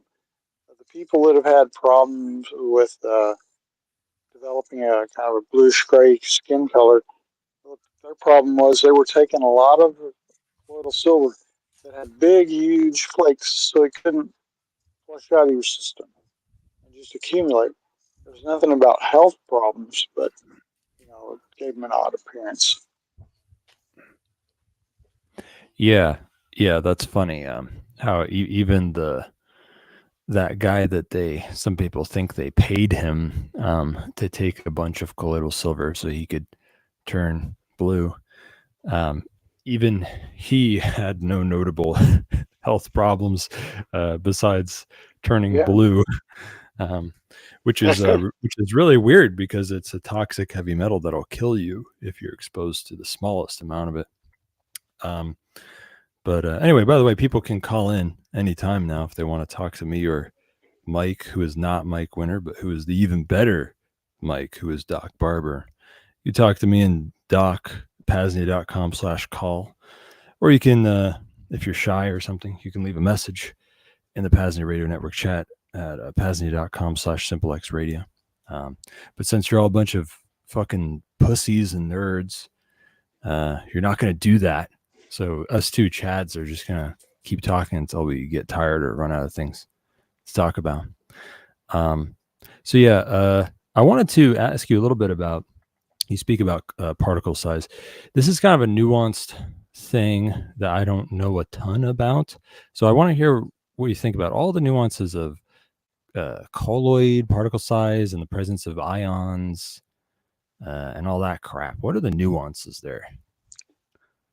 Okay, like I mentioned earlier, there's a kind of a limit that silver you can get into the water would be suspended with water, and that's the definition of a colloid: is one substance suspended in a different phase in another, like a rain cloud, and so the particles are just hanging there, keeping apart from each other with mutual repulsion. Now, when you make colloidal silver, you're making both nanoparticles and ions. And the silver ion is a single silver atom, and they actually do dissolve in the water. And so it turns out that nanoparticles do not tend to react with things very much. They like in the presence of salt, they will persist. Whereas a silver ion will immediately react with a salt particle given the opportunity.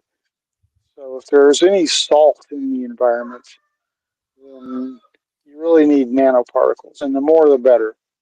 And so one of the things that I did during my development process was figured out a way to reduce the amount of silver ions so that the nanoparticle content could increase. And the way you can identify the nanoparticle size is by the color of the liquid, because nanoparticles reflect light. And when you look through the bottle, you see the apparent color after all of the light absorption from the silver. Well, as the nanoparticle size changes, the apparent color changes. So for really large nanoparticles, they're going to be like red or brown. Red's the biggest, and then brown, and then they'll go to a lighter kind of a tan, and an amber, and then finally kind of a yellow, and then a yellowish green is the smallest particle I've been able to consistently make, and that's about 5 nanometers in size, which is insanely small, really ridiculously small. So it's not going to get up in your system, and I don't think there should be any problems with that if So somebody were to take it now. There's like a I'm not sweet spot. recommending anybody take it. Yeah. I don't recommend that people take it, but I know that some do, and so I'm just doing my diligence to make sure that if that happens, nobody's getting hurt, because first do no harm. Yeah. So there's like a sweet spot where it's a nanoparticle, not an ion, but it's the smallest nanoparticle that you can get it down to, basically. Okay. And I mean, how the hell do you even do that? Like, what's the process like? Well, the process includes mechanical equipment and electricity, some circuits that I designed myself for that, and then there's a curing process at the end. It's actually rather complicated. It's about a week to produce a bottle. Huh. And another How thing, does I that, only put. how does that affect the price? Go ahead. Well, not as much as the other guys that are paying lawyers. For me, it's just time. I'm not having to pay $100 an hour or whatever the hell. So, it's not easy. That's why I don't know of anybody else who does it this way. But I wouldn't call it expensive. My products are half the price of what you're going to spend anywhere else.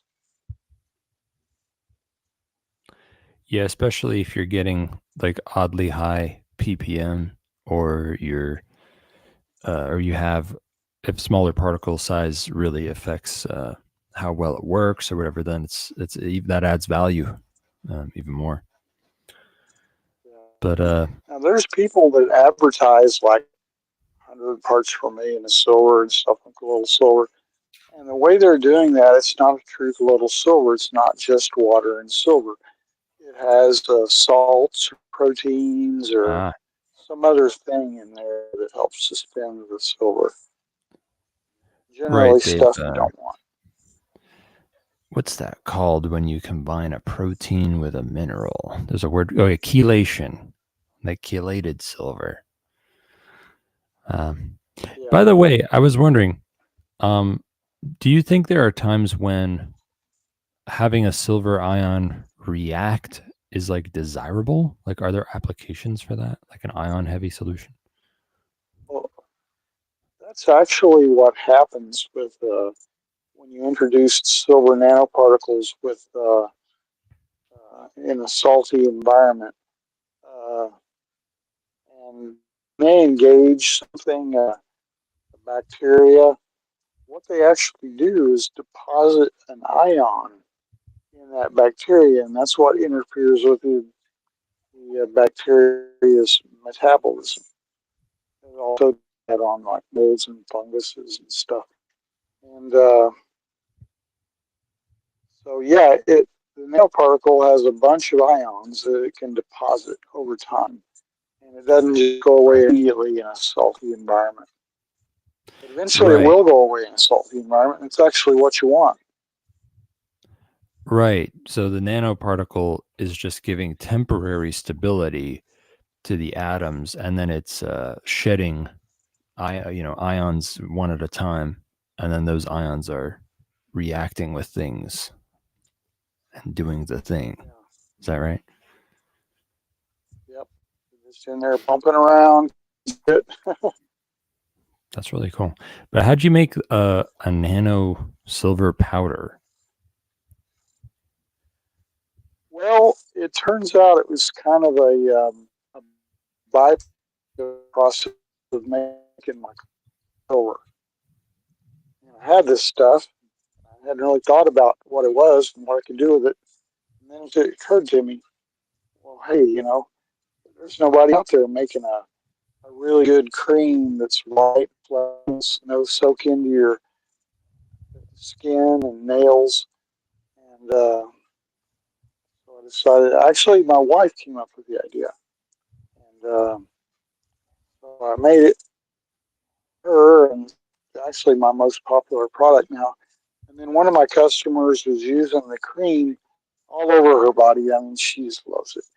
And he said, the only place I really didn't work for me is on my lips because it just soaks in so quick it doesn't feel like there's anything there. So she asked for a silver lip balm. So I made her a silver lip balm, and now that's one of my products. Huh. It seems to me there is potential here. I mean, like when it comes to high concentration silver for topical applications, like I said, that's like really good, really desirable. It makes me wonder because, like, I know I think you now provide the colloidal silver for Pain Liberator for the newest batch. No, I don't think I do. Oh, you don't? Oh, okay. Well, I'm not, or at least I'm not aware of it. oh, okay. Well, maybe maybe he just bought it and you don't know about it. Yeah. But maybe, or maybe I gave it to him as a sample. Yeah, I don't know. Anyway, it strikes me that there could be potential here for a like a gel or something, like using the nano silver powder. That could be combined with DMSO in a gel and maybe other things. Yeah. And that could be interesting because a really high concentration of silver in one spot with DMSO to bring it deep into the tissues really quickly. That could be interesting. That could do something, probably something really horrible, like turn you blue and kill you, but in a whole new way. I really think that this colloidal silver has a high enough concentration that if just that gets driven in, because one of the things about topical application of the colloidal silver is it doesn't soak in; it just runs off, and so it works for like dressing a bandage and hair tonic and stuff like that. That it doesn't get a chance to soak in like the cream does. But if you mixed some with the DMSO, then now it might soak. It would tend to, because of the DMSO, want to soak in more. So that would be good. Just up there alone, I don't think you'd have to supercharge the silver content. Yeah. Well, as we fucking peter off here and wait for people to call in who won't call in at PAZNIA.com/call, is there anything you'd like to talk about? Let's see. I forgot to mention the website for the DPM Silver stuff. The website is dpmsilver.com/AM for Agorist Market. And there you'll find all ways you can purchase products. Right now, my Etsy store is closed, but it should be reopening soon. I'm having to restock.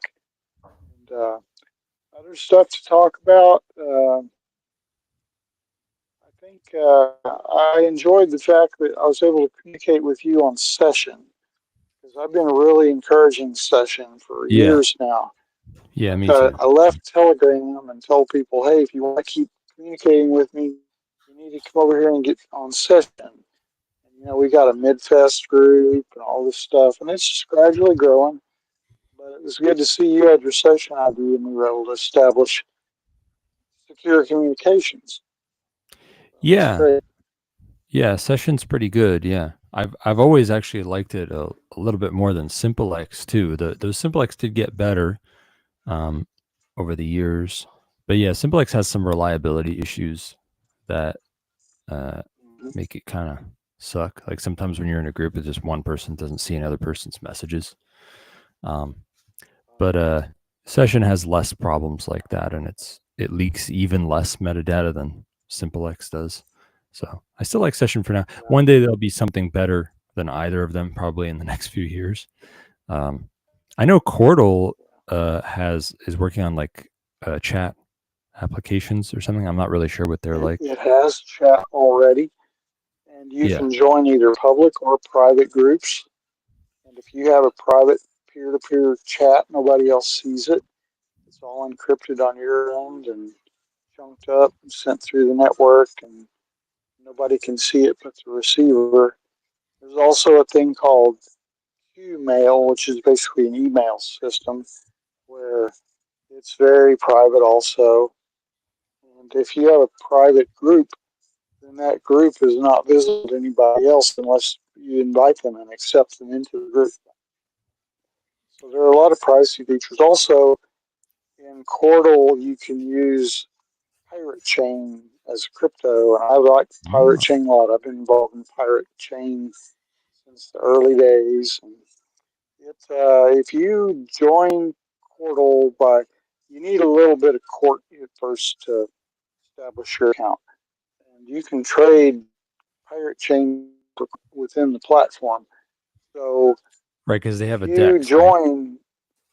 Yeah, and if you use Pirate Chain to come in, well, there's no traceability. There's nobody knows where you came from. Whereas if you use Court from a friend, well, there's that one connection that can be made because the Court blockchain is transparent, unlike the Pirate Chain blockchain. And, I think it is definitely the most private and secure cryptocurrency out there. If I had to point at a weakness of Pirate Chain, it would just be that synchronization on the wallets is a little slow. But I think Monero kind of has that issue too, unless you're using Cake Wallet. Yeah, I mean, it's at least, it's still a blockchain project, but at least they're not as slow or expensive as Bitcoin. Yeah, Monero, right after Monero, like, it's true, a lot of cool people are into Pirate Chain. I don't really have any qualms with Pirate Chain or anything. I think it's a cool project. A lot of cool people are into Pirate Chain. It's like a hip, up and coming thing. Mm-hmm. Yeah, I noticed a lot of people on agrist.market take Pirate Chain like more than normal. So I guess I'm not surprised that you're into that. Yeah, that's kind of the leaning of the groups I'm kind of part of is toward the privacy side. Yeah. And Monero is a good coin.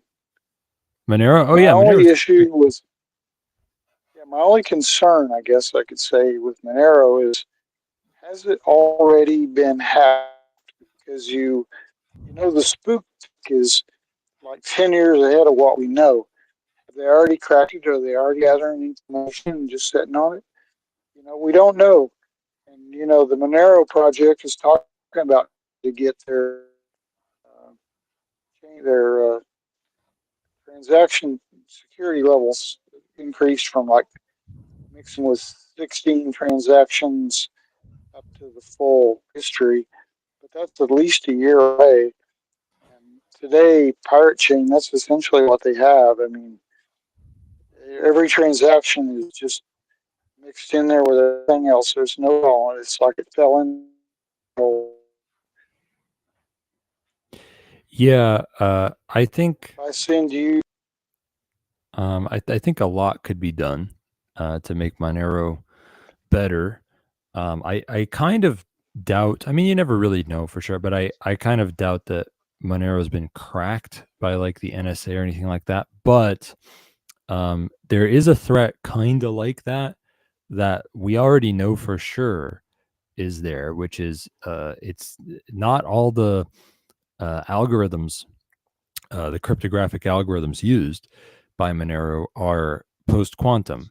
So we already know that when quantum supercomputers become a thing, which, some people worry that could have already happened in secret or that it will happen in secret. But I still think we're probably at least a couple decades away from that. But regardless, of course, they're going to be able to de-anonymize the whole, all the transactions that were made in the past without, or at least somewhat de-anonymize them without, once they have post-quantum cryptanalysis. So I kind of think that's a concern people should, because, as some people know, organizations like the NSA already save a bunch of encrypted data with the hope of cracking it later. But with a blockchain project, you don't even need to do that. The blockchain network saves everything forever for you. So there's no question. We got to go to post-quantum right away, as soon as possible, I think. Yeah. I would say Pirate Chain's already there. I like Monero, though. I use Monero also. I think we need more of these caliber of cryptos, not less. If something better than Pirate Chain comes along or as good, probably be using it too, just for redundancy. Well, Pirate Chain doesn't have post-quantum algorithms, does it? Well, the computing power that would be required to break all of the blockchain and encryption and everything is like beyond that already.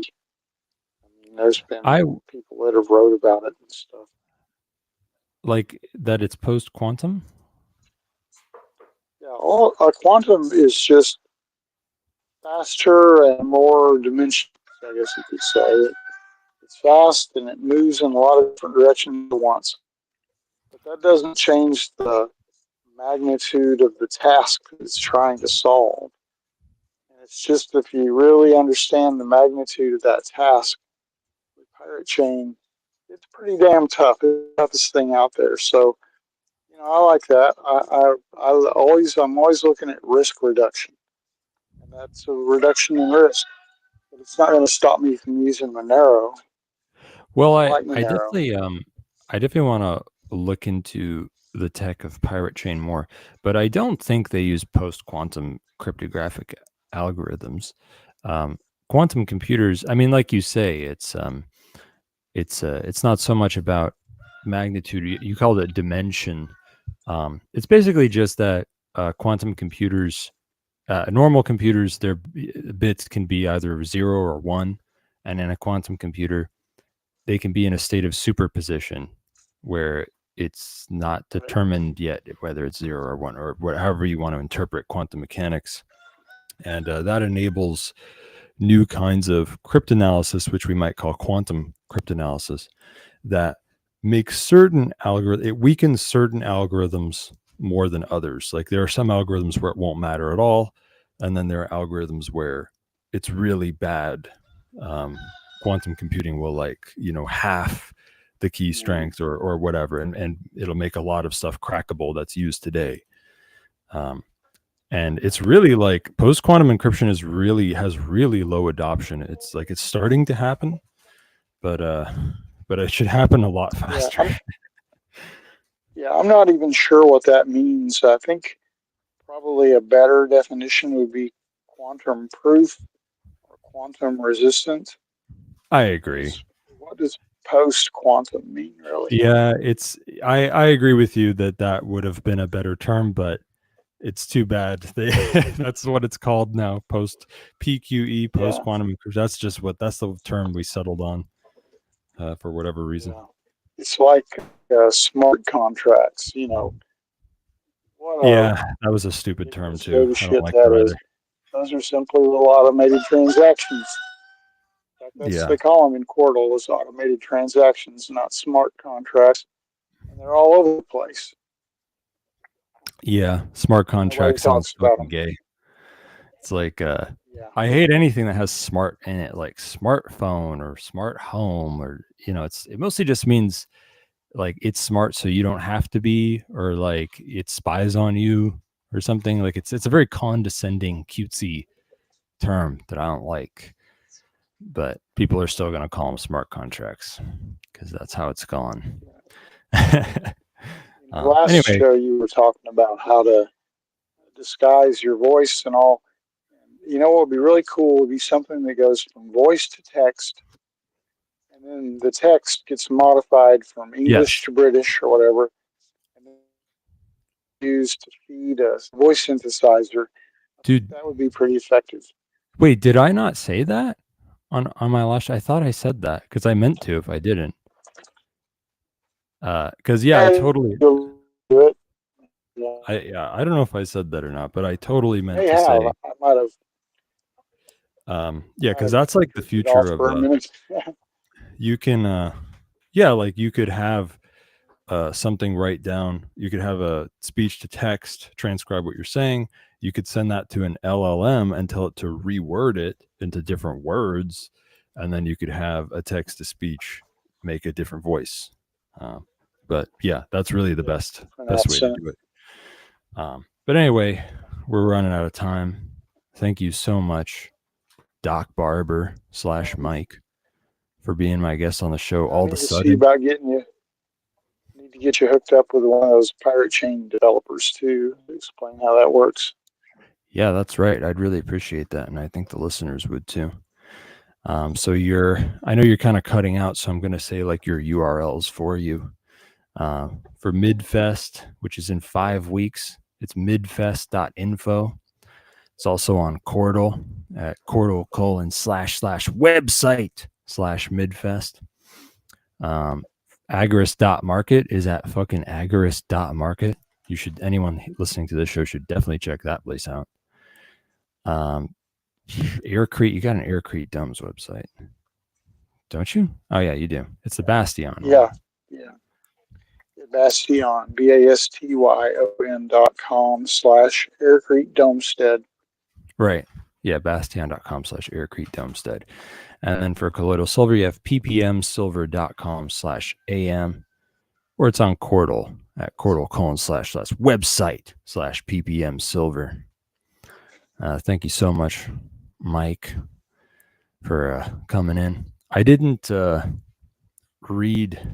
write an ending thought like a Jerry Springer ending thought, but I'll just say there once was a man from Nantucket who said, I wanted to write the ending thought, but then I thought, fuck it, because if I didn't write it, then no one can bite it. So then I can between my legs tuck it. There you go. That's your ending thought. Touching, heartfelt. Follow Mike and all his stuff. He's great. He's one of the movers and shakers. And fucking Self-Liberation Saturday, Crypto Anarchy Mega Weekend will keep going for many more hours with PRND programming leading up to tonight's new Vonu Podcast live at 8 p.m. Eastern, 5 p.m. Pacific with guest Jamin Biconik. They're going to talk about Meshtastic and Reticulum and all sorts of crazy shit. It's going to be great. There's going to be call-ins. I might call in as well. Who knows? So don't touch that dial, folks. Stay tuned and stay frosty.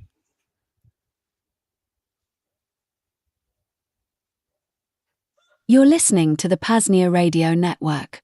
Next up on the PAZNIA Radio Network, the Voluntaryist Academy with James Cordiner.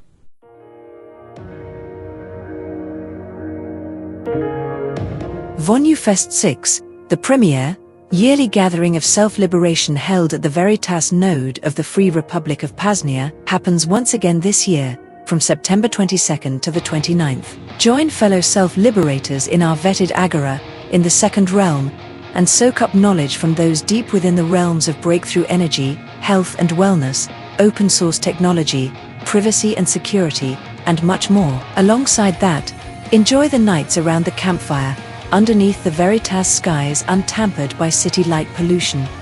A perfect view of the cosmos, great conversations, and connections that will last a lifetime.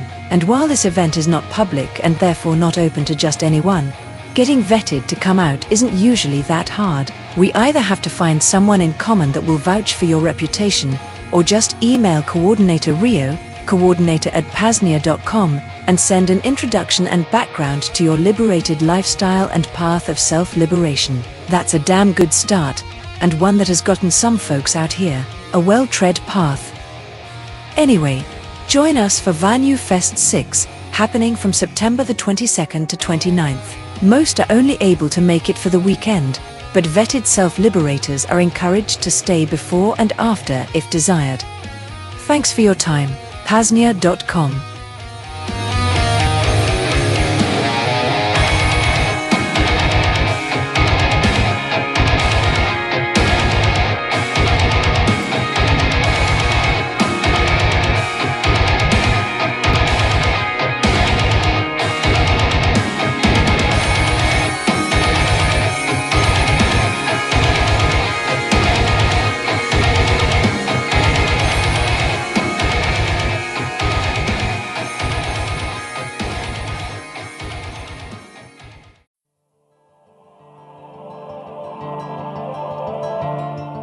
Now that the technological foundation is laid for the PAZNIA radio network, we are now ready to start building out a regular, and more frequent transmission schedule of self-liberational media.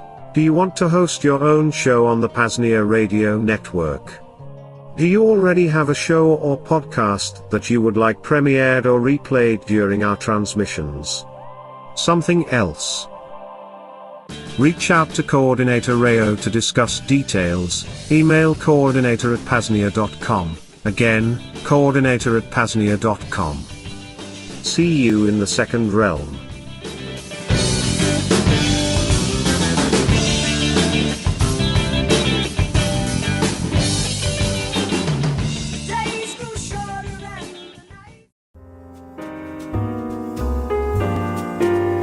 While infrastructure costs for the PAZNIA radio network aren't exorbitant now, there are some costs. It will also increasingly demand more time as we move towards longer transmissions and more transmissions. If you'd like to help cover current costs and even the expansion of our efforts, please visit PAZNIA.com/shop. There, you can make a one-time fiat, Bitcoin, or Monero donation.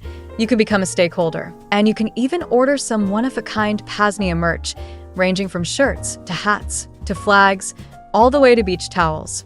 Again, that link at PAZNIA.com/shop. Cheers from the Free Republic.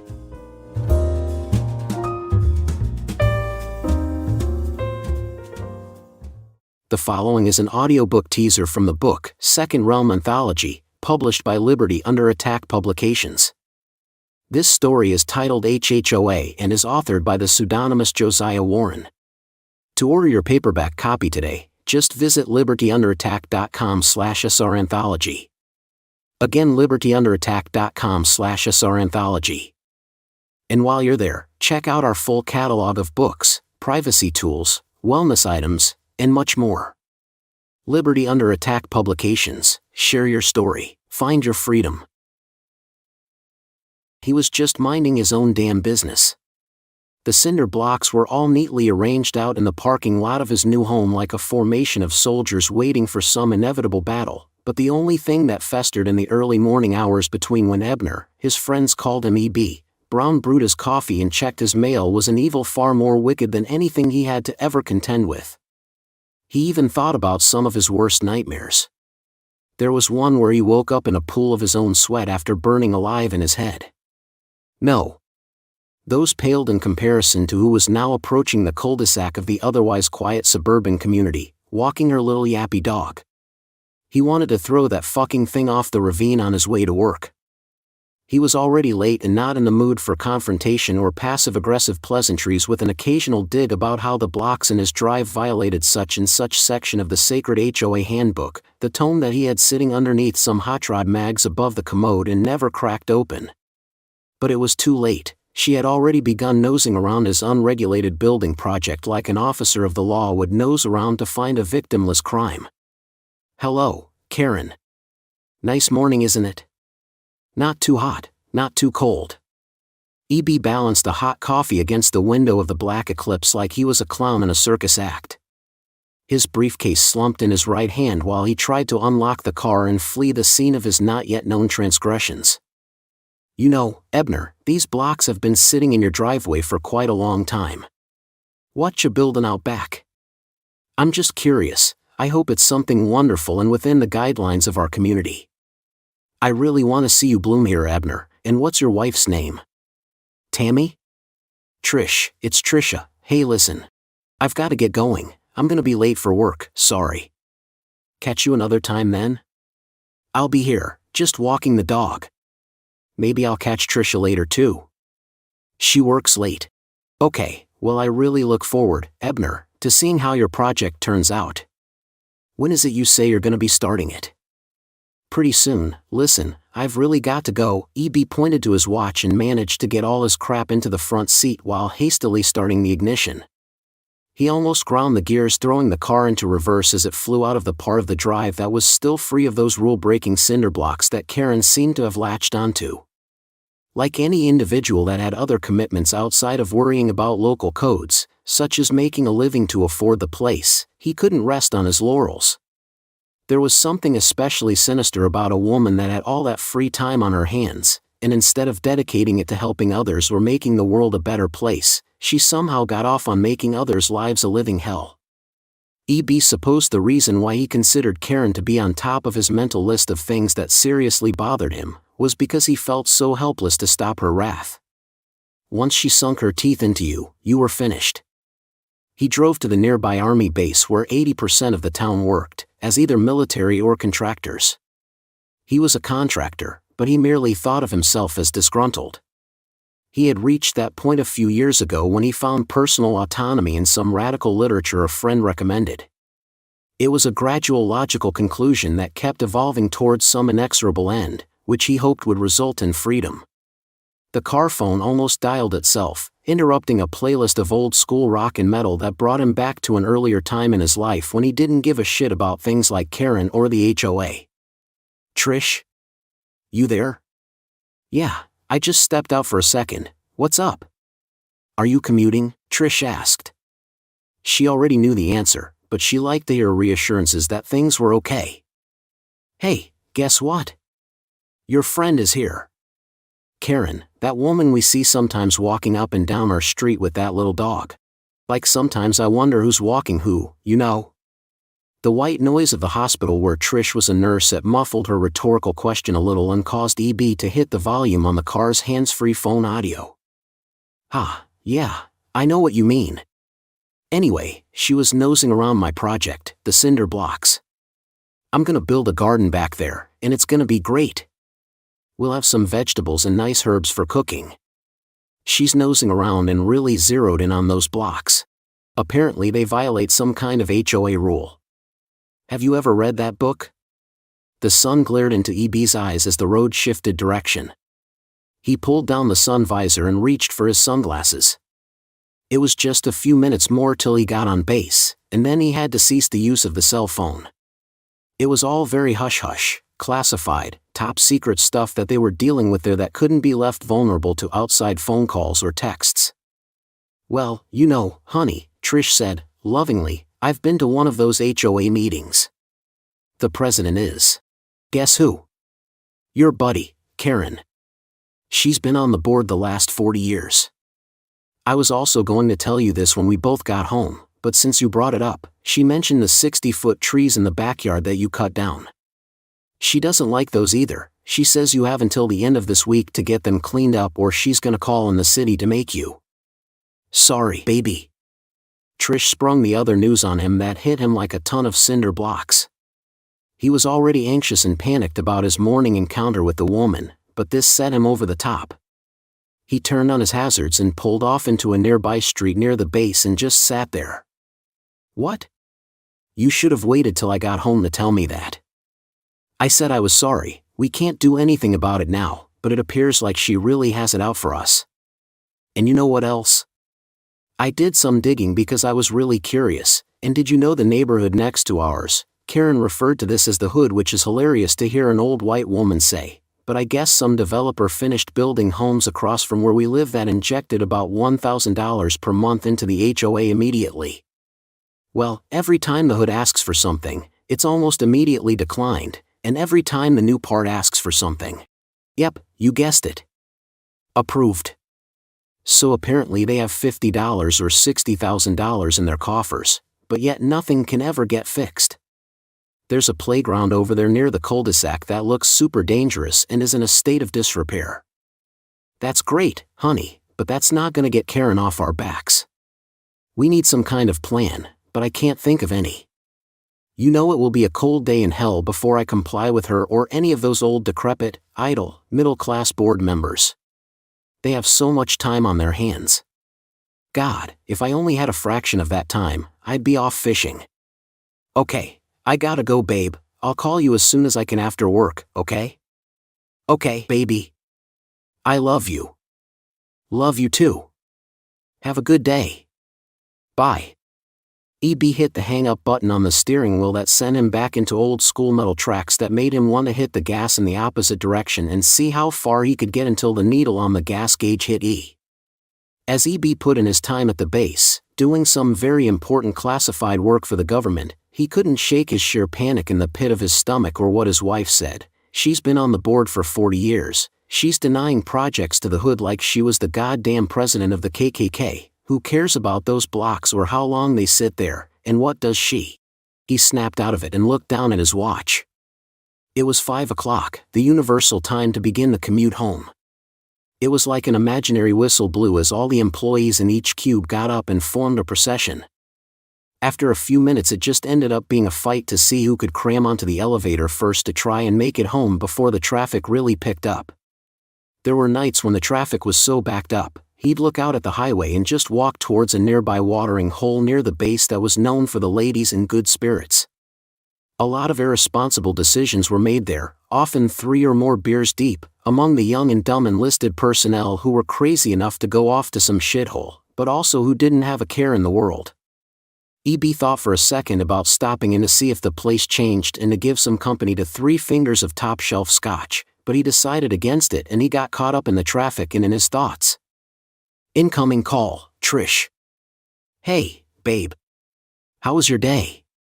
Honey, don't freak out, but she's back. She cornered me when I got home, and I couldn't do, holy fuck, this woman is relentless. Does she know we work to try and afford this place? Well, apparently, she lives off of this trust fund her grandpa left her. He busted his ass at the steel mill until he died at 65.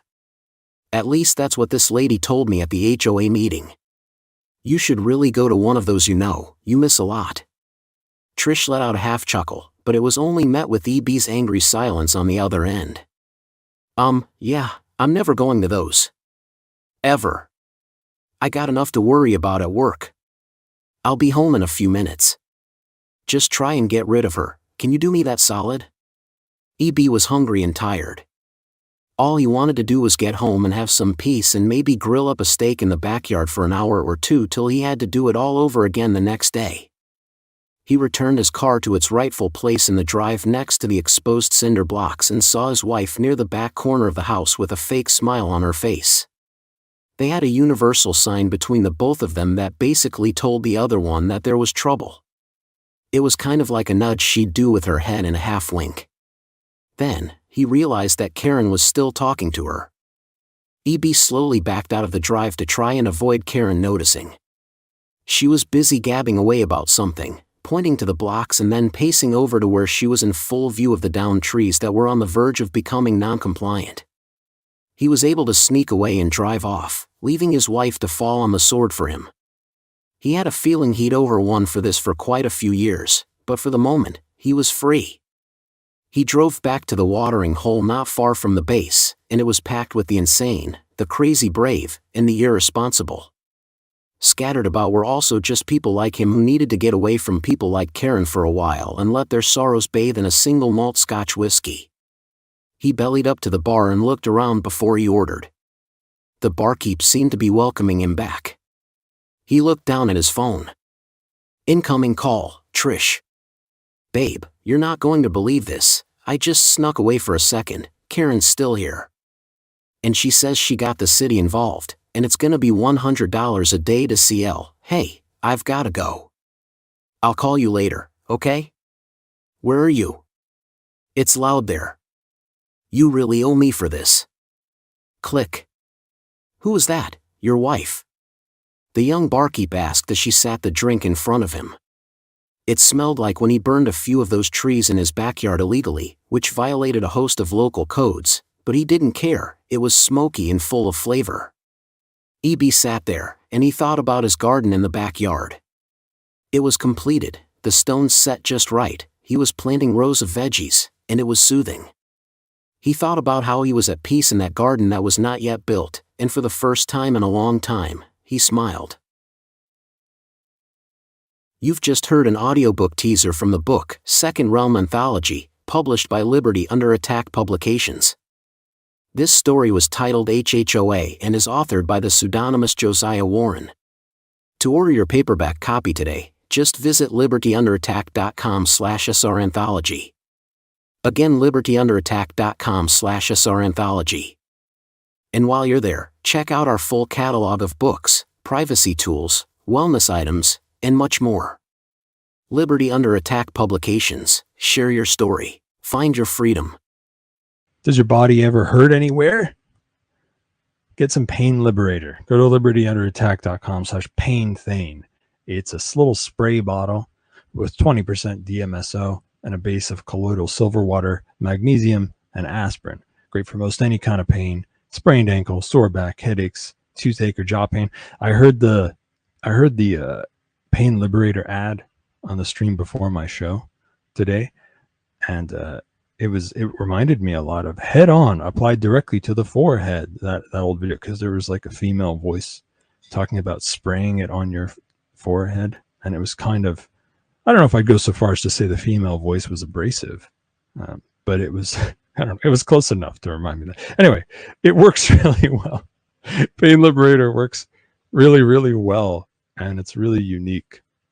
DMSO and aspirin on their own are each very useful. When put together, it's fucking magical, because aspirin works kind of slowly when you swallow it. If you mix it with DMSO and spray it topically, it's absorbed right away into your body, and it works right away.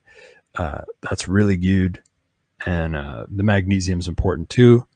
It helps with muscle damage, injuries, and it's probably recovery from workouts, I imagine, too, now that I think about it.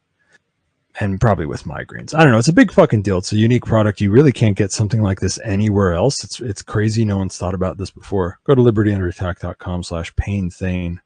Get some Pain Liberator. LUA Pub Records presents the most inspirational alternative band in the world, Richard Greaser and the Bugle, featuring the first credentialed journalist, songwriter, and producer. Is he the next Leonardo da Vinci? No, he's just a man who smokes a lot of cigarettes and has a bachelor's in journalism. With great inspirational songs like The Princess and the Podcast Listener. I need a Prince Charming to save me from my depression. A man whose full-time job is listening to Bitcoin podcasts. The hit track, Non-Compliant 1776. All across the country, the people are awakening. Politicians are quivering and shaking. This one-of-a-kind album titled Now That's What I Call Defiance is filled with instant classics.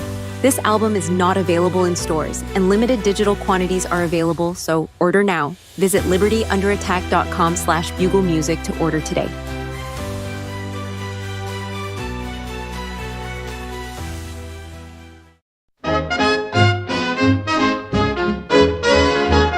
Mr. Saber, fly me to the moon on your Bitcoin rocket ship.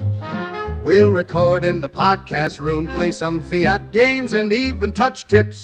6102 is a conspiracy. Brian Armstrong says the funds are safe food.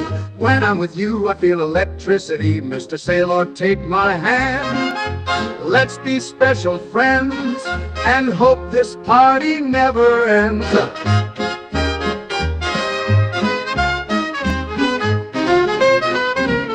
You're the man I have eyes for. Can I listen to you speak some more? You are pumping my bags as hard as my heart is pumping now. Bitcoin is going to the moon, and I'll let you be Big Spoon.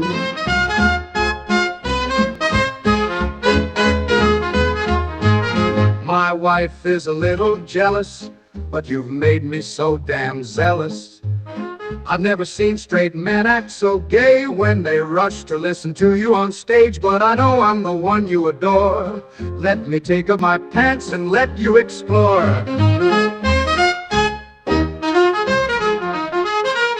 Mr. Sailor, fly me to the moon on your Bitcoin rocket ship. We'll record in the podcast room, play some fiat games, and even touch tips. You're the man I have eyes for. Can I listen to you speak some more? You are pumping my bags as hard as my heart is pumping now. Bitcoin is going to the moon, and I'll let you Big Spoon. Mr. Sailor, fly me to the moon on your Bitcoin rocket ship. We'll record in the podcast room, play some fiat games, and even touch tips. You're the man I have eyes for. Can I listen to you speak some more? You are pumping my bags as hard as my heart is pumping now. Bitcoin is going to the moon, and I'll let you be Big Spoon.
Coming up on the PAZNIA radio network, the Vonu Podcast live at 8 p.m. Eastern/7 p.m. Central, with host Shane/coordinator Rayo. He will be joined by friend, colleague, and hardware hacker Jamin Biconik. We'll get a tour of his hardware hacker lab. We'll talk mesh networking, specifically, his experience with Meshtastic, Reticulum, and developing his own products. Beyond that, talk about new ways you could potentially hear the PAZNIA radio network, and much more. Don't turn that motherfucking dial, folks. You're listening to the PAZNIA radio network. DJ Brian Freerobot, out.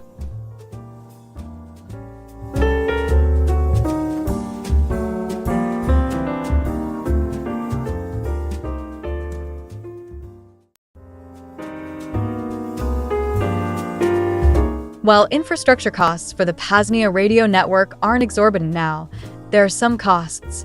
It will also increasingly demand more time as we move towards longer transmissions and more transmissions. If you'd like to help cover current costs and even the expansion of our efforts, please visit PAZNIA.com/shop. There, you can make a one-time fiat, Bitcoin, or Monero donation.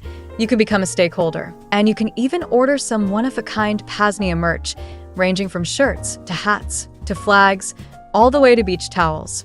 Again, that link at PAZNIA.com/shop.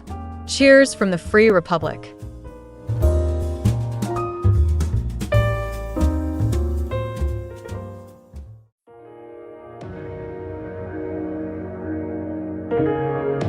VonuFest 6, the premier, yearly gathering of self-liberation held at the Veritas node of the Free Republic of PAZNIA, happens once again this year, from September 22nd to the 29th. Join fellow self-liberators in our vetted agora, in the second realm, and soak up knowledge from those deep within the realms of breakthrough energy, health and wellness, open source technology, privacy and security, and much more. Alongside that, enjoy the nights around the campfire, underneath the Veritas skies untampered by city light pollution. A perfect view of the cosmos, great conversations, and connections that will last a lifetime. And while this event is not public and therefore not open to just anyone, getting vetted to come out isn't usually that hard. We either have to find someone in common that will vouch for your reputation, or just email Coordinator Rio, coordinator@PAZNIA.com, and send an introduction and background to your liberated lifestyle and path of self-liberation. That's a damn good start, and one that has gotten some folks out here a well-tread path. Anyway, join us for VonuFest 6, happening from September the 22nd to 29th. Most are only able to make it for the weekend, but vetted self-liberators are encouraged to stay before and after if desired. Thanks for your time. PAZNIA.com.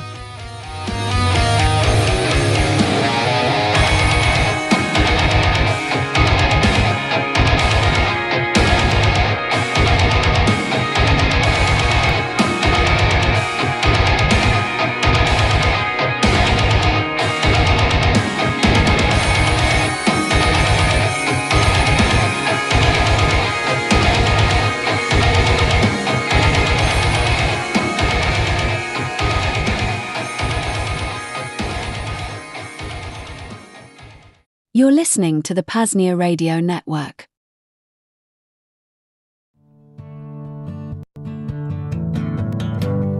These are the hills, these are the hills we'll die on.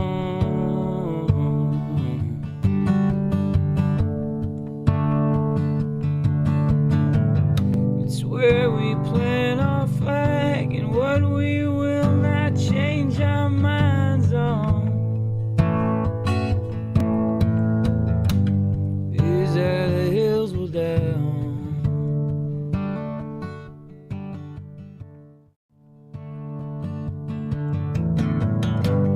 These are the hills. Hey, good evening. Welcome back to Voluntaryist Academy, where you can come to learn what it's going to take to be free. Voluntarism leads to anarchy. Anarchy just simply means without rulers, a state of absolute freedom. How do we get to that condition? We get there by changing our actions, and we change our actions into respecting other people's natural law rights, and we perform, voluntary interactions with people. Don't coerce people into doing things. Don't take people's stuff. Pretty simple stuff. We get into stuff like that every night here. So tonight, what we're getting into is an essay written by Gustave de Molinari back in 1849. This is pretty important stuff. He's like the first person to ever posit this solution to a problem that laissez-faire, free market economists, a lot of anti-state philosophers from back in the 19th century, what they were trying to figure out. And one of the questions that always came up was, well, you need government to provide protection services. You need government to provide you with military and police, or else it's just going to be chaos. And no one could really figure out an argument against that until Gustave de Molinari came along and figured out a way to kind of put it together and say, no. The free market can also provide for security and defense. So that's what we're going to get into tonight. We're not going to get so much into this utopia of liberty, a letter to socialists. I mean, we might. I feel it depends on how I feel at the end of the presentation, because the presentation that I'm actually going to show you does not include this letter, so I might actually just have to read it from the book itself. We'll see how we can do that. Maybe we'll do it here on the old book cam. The copy I have is from the Mises Institute, and you can find your own copy there as well of this. And without any further ado, let's get into it.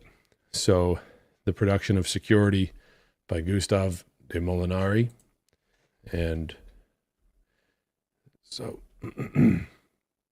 this essay was originally published as De la Production de la Sécurité, or whatever, however you say it in French, in Journal des Économistes in February of 1849. This translation was originally published as Gustave de Molinari. I don't know. This translation was originally published as Gustave de Molinari, The Production of Security. Translation was done by J. Houston McCullough in the Occasional Papers series number 2, the Richard M. Ebling edition in New York, the Center of Liberty Studies in May 1977. And this copyright that I'm reading from is circa 2009 from the Ludwig von Mises Institute. Okay, so Gustave de Molinari said, "The interests of the consumer of any commodity whatsoever should always prevail over the interests of the producer." Okay, let's do the preface by Murray and Rothbard in 1977.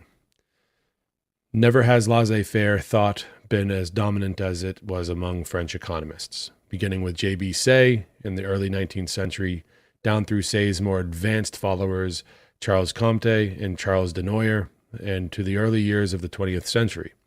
For nearly a century, the laissez-faire economists controlled the professional economic society, the Société d'économie politique, and its journal, the Journal des Économistes, as well as numerous other journals and university posts. And yet, few of these economists were translated into English, and virtually none are known to English or American scholars. The sole exception being Frederick Bastiat, not the most profound of the group. The entire illustrious group remains unstudied and unsung.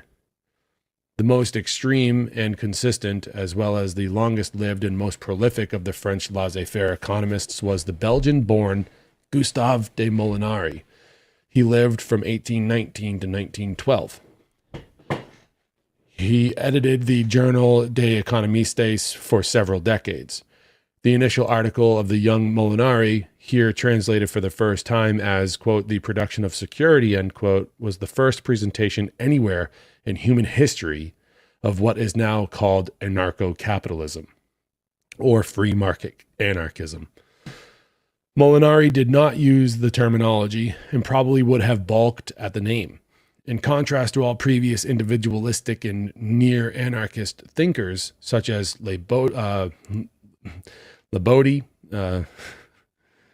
Hodgkin, or the young Fichte, Molinari did not base the brunt of his argument on a moral position to the state.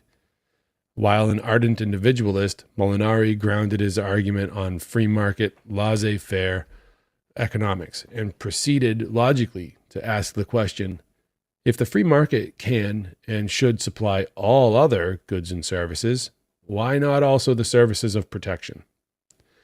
During the same year, 1849, Molinari expanded his radically new theory into a book, Les Soirées de la Rue Saint-Lazare, a series of fictional dialogues between three people. The conservative, who was an advocate of high tariffs and state monopoly privileges, the socialist, and the economist, which was himself. The final dialogue elaborated further on his theory of free market protective services.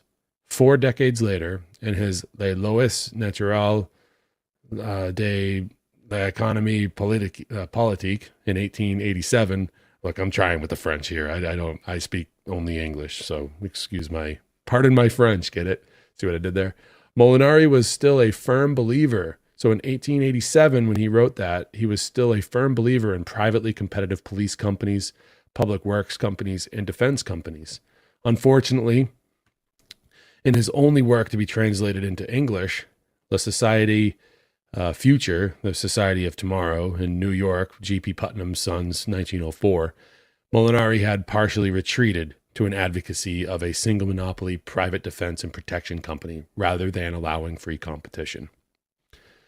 It is instructive to note the storm of contention that Molinari's article and his soirees brought about in the laissez-faire stalwarts of French economics.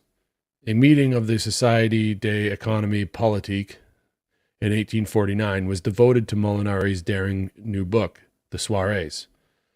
Charles Coquelin opined that justice needs a quote-unquote supreme authority, and that no competition in any area can exist without the supreme authority of the state. In a similarly unsupported and a priori fulmination, Frederick Bastiat declared that justice and security can only be guaranteed by force, and that force can only be the attribute of a quote-unquote supreme power, the state. Neither commentator bothered to engage in a critique of Molinari's arguments.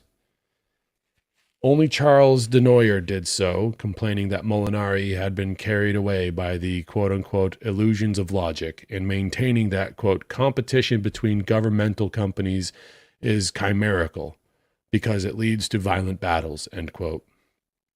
Denoyer instead chose to rely on the quote-unquote competition of political parties within representative government, hardly a satisfactory libertarian solution to the problem of social conflict. He also opined that it was most prudent to leave force in the hands of the state, where civilization has put it, quote unquote, where civilization has put it. This is from one of the great founders of the conquest theory of the state. Unfortunately, this critical issue was barely treated in the meeting, since the discussion largely centered on Denoyers and other economists criticizing Molinari for going too far in attacking all uses of eminent domain by the state. See Journal des Economistes 24, published at October 15th, 1849, pages 315 and 316.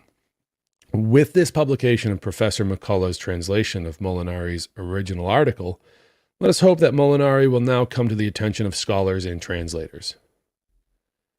So here we go. Let's read the article. All right. Check it out. Check out here we go.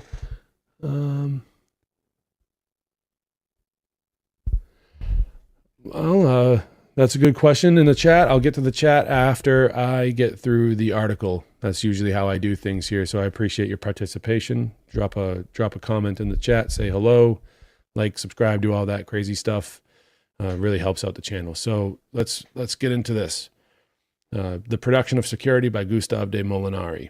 Maybe your question, Arthur, will be answered in this. So let's hang on and read it. Let's get it. There are two ways of considering society. According to some, the development of human associations is not subject to providential, unchangeable laws. Rather, these associations, having originally been organized in a purely artificial manner by primeval legislators, can later be modified or remade by other legislators, in step with the progress of social science. In this system, the government plays a preeminent role, because it is upon it the custodian of the principle of authority, that the daily task of modifying and remaking society devolves.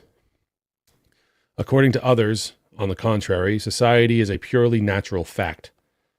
Like the earth on which it stands, society moves in accordance with general, pre-existing laws.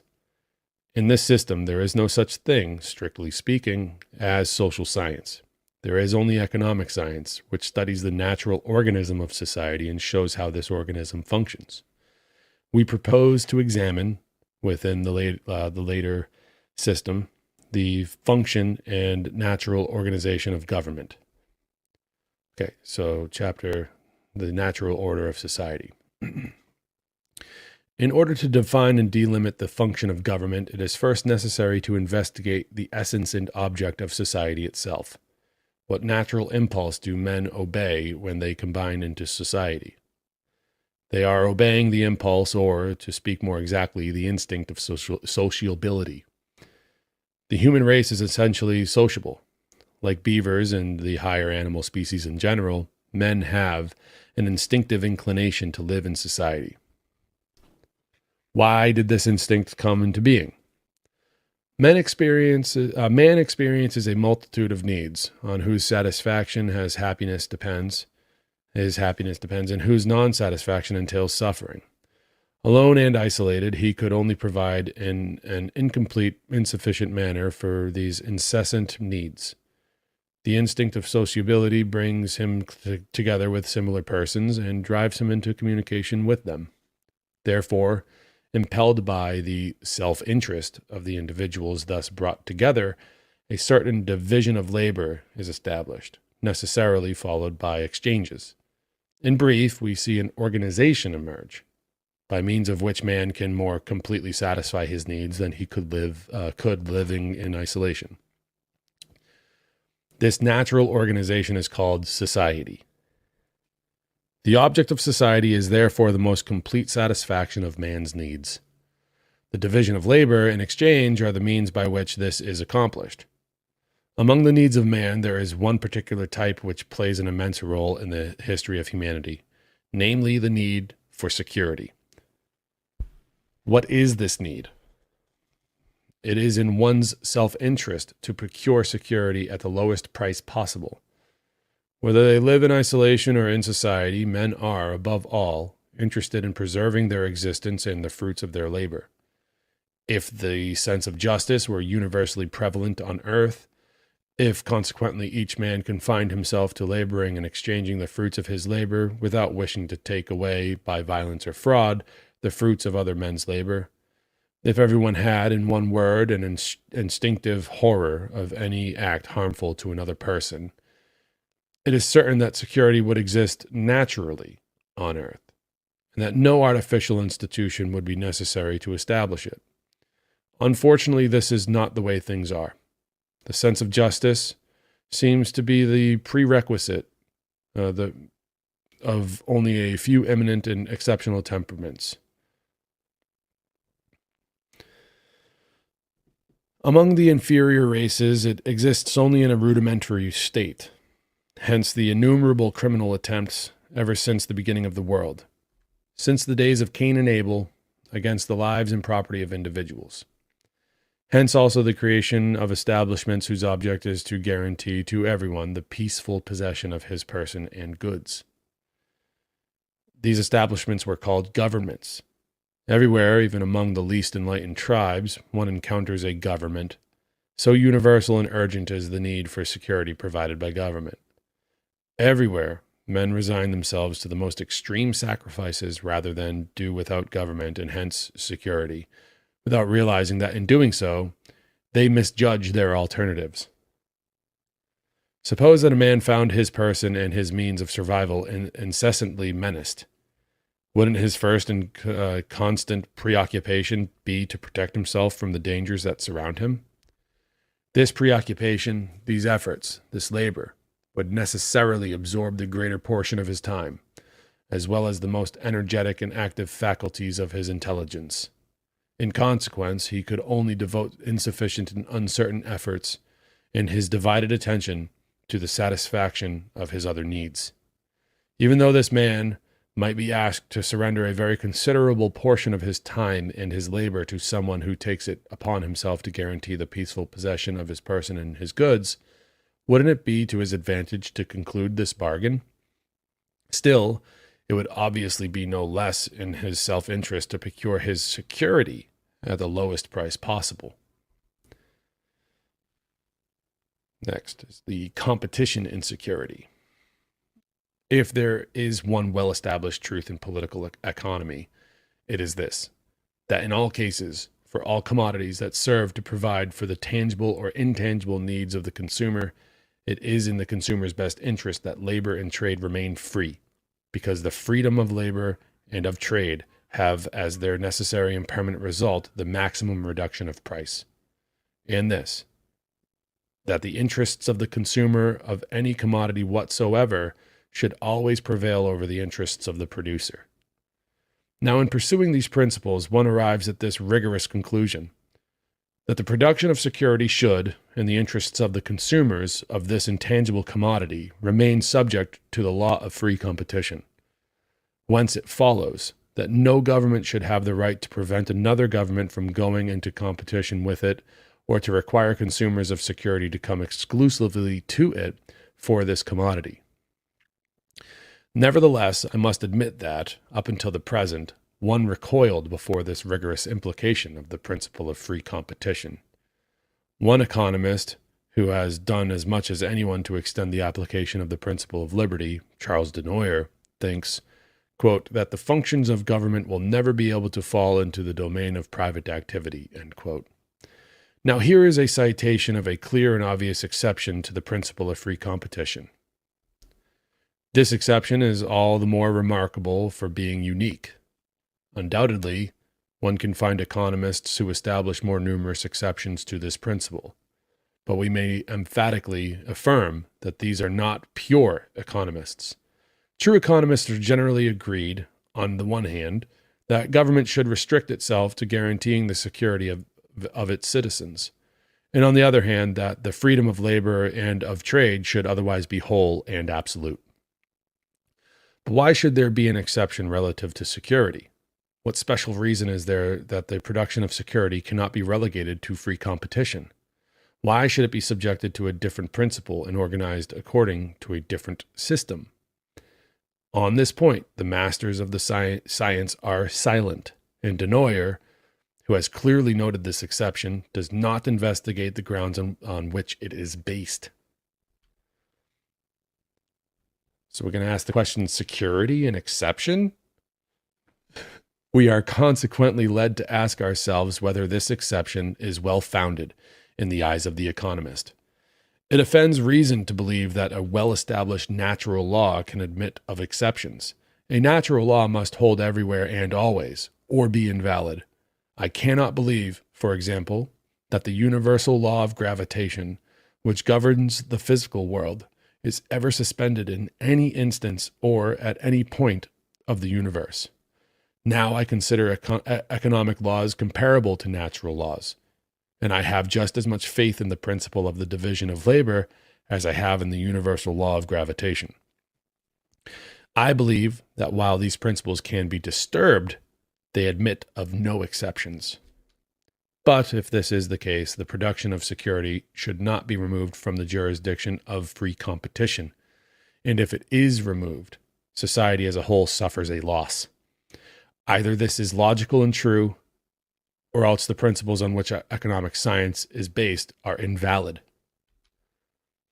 So the alternatives. It thus has been demonstrated a priori to those of us who have faith in the principles of economic science, that the exception indicated above is not justified. and that the production of security, like anything else, should be subject to the law of free competition. Once we have acquired this conviction, what remains for us to do? It remains for us to investigate how it has come about that the production of security has not been subjected to the law of free competition, but rather has been subjected to different principles. What are those principles? Those of monopoly and communism. In the entire world, there is not a single establishment of the security industry that is not based on monopoly or on communism. In this connection, we add, in passing, a simple remark. Political economy has disapproved equally of monopoly and communism in the various branches of human activity, wherever it has found them. Is it not then strange and unreasonable that it accepts them in the security industry? Monopoly and communism. Let's go. Let us now examine how it is that all known governments have either been subjected to the law of monopoly or else organized according to the communistic principle. First, let us investigate what is understood by the words monopoly and communism. It is an observable truth that the more urgent and necessary a man's needs, the greater will be the sacrifices he will be willing to endure in order to satisfy them. Now, there are some things that are found abundantly in nature and whose production does not require a great expenditure of labor, but which, since they satisfy these urgent and necessary wants, can consequently acquire an exchange value all out of proportion with their natural value. Take salt, for example.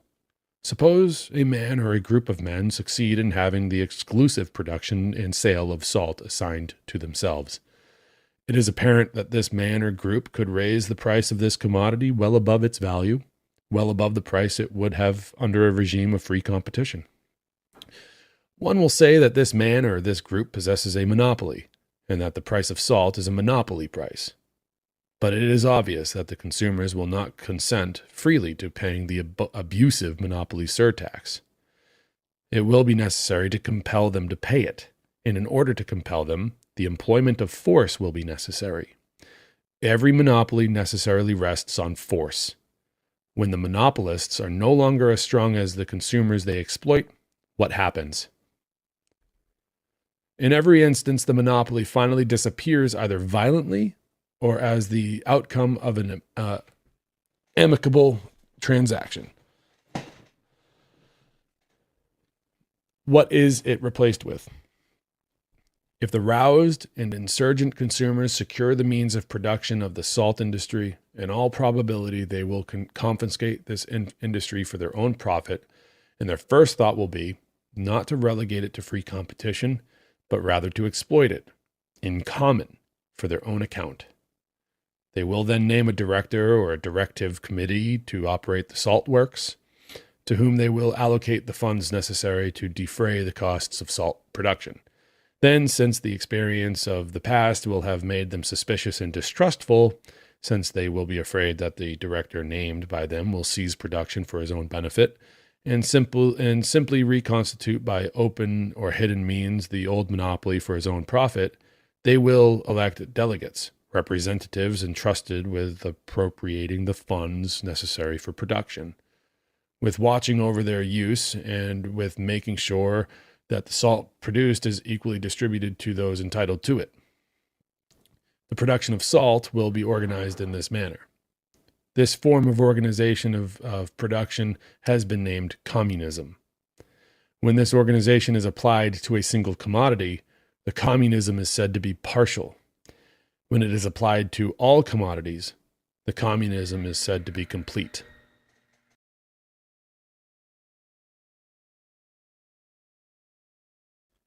But whether communism is partial or complete, political economy is no more tolerant of it than it is of monopoly, of which it is merely an extension. Next, the monopolization and collectivization of the security industry. Isn't what has just been said about salt applicable to security? Isn't this the history of all monarchies and all republics? Everywhere, the production of security began by being organized as a monopoly, and everywhere, nowadays, it tends to be organized communistically. Here is why.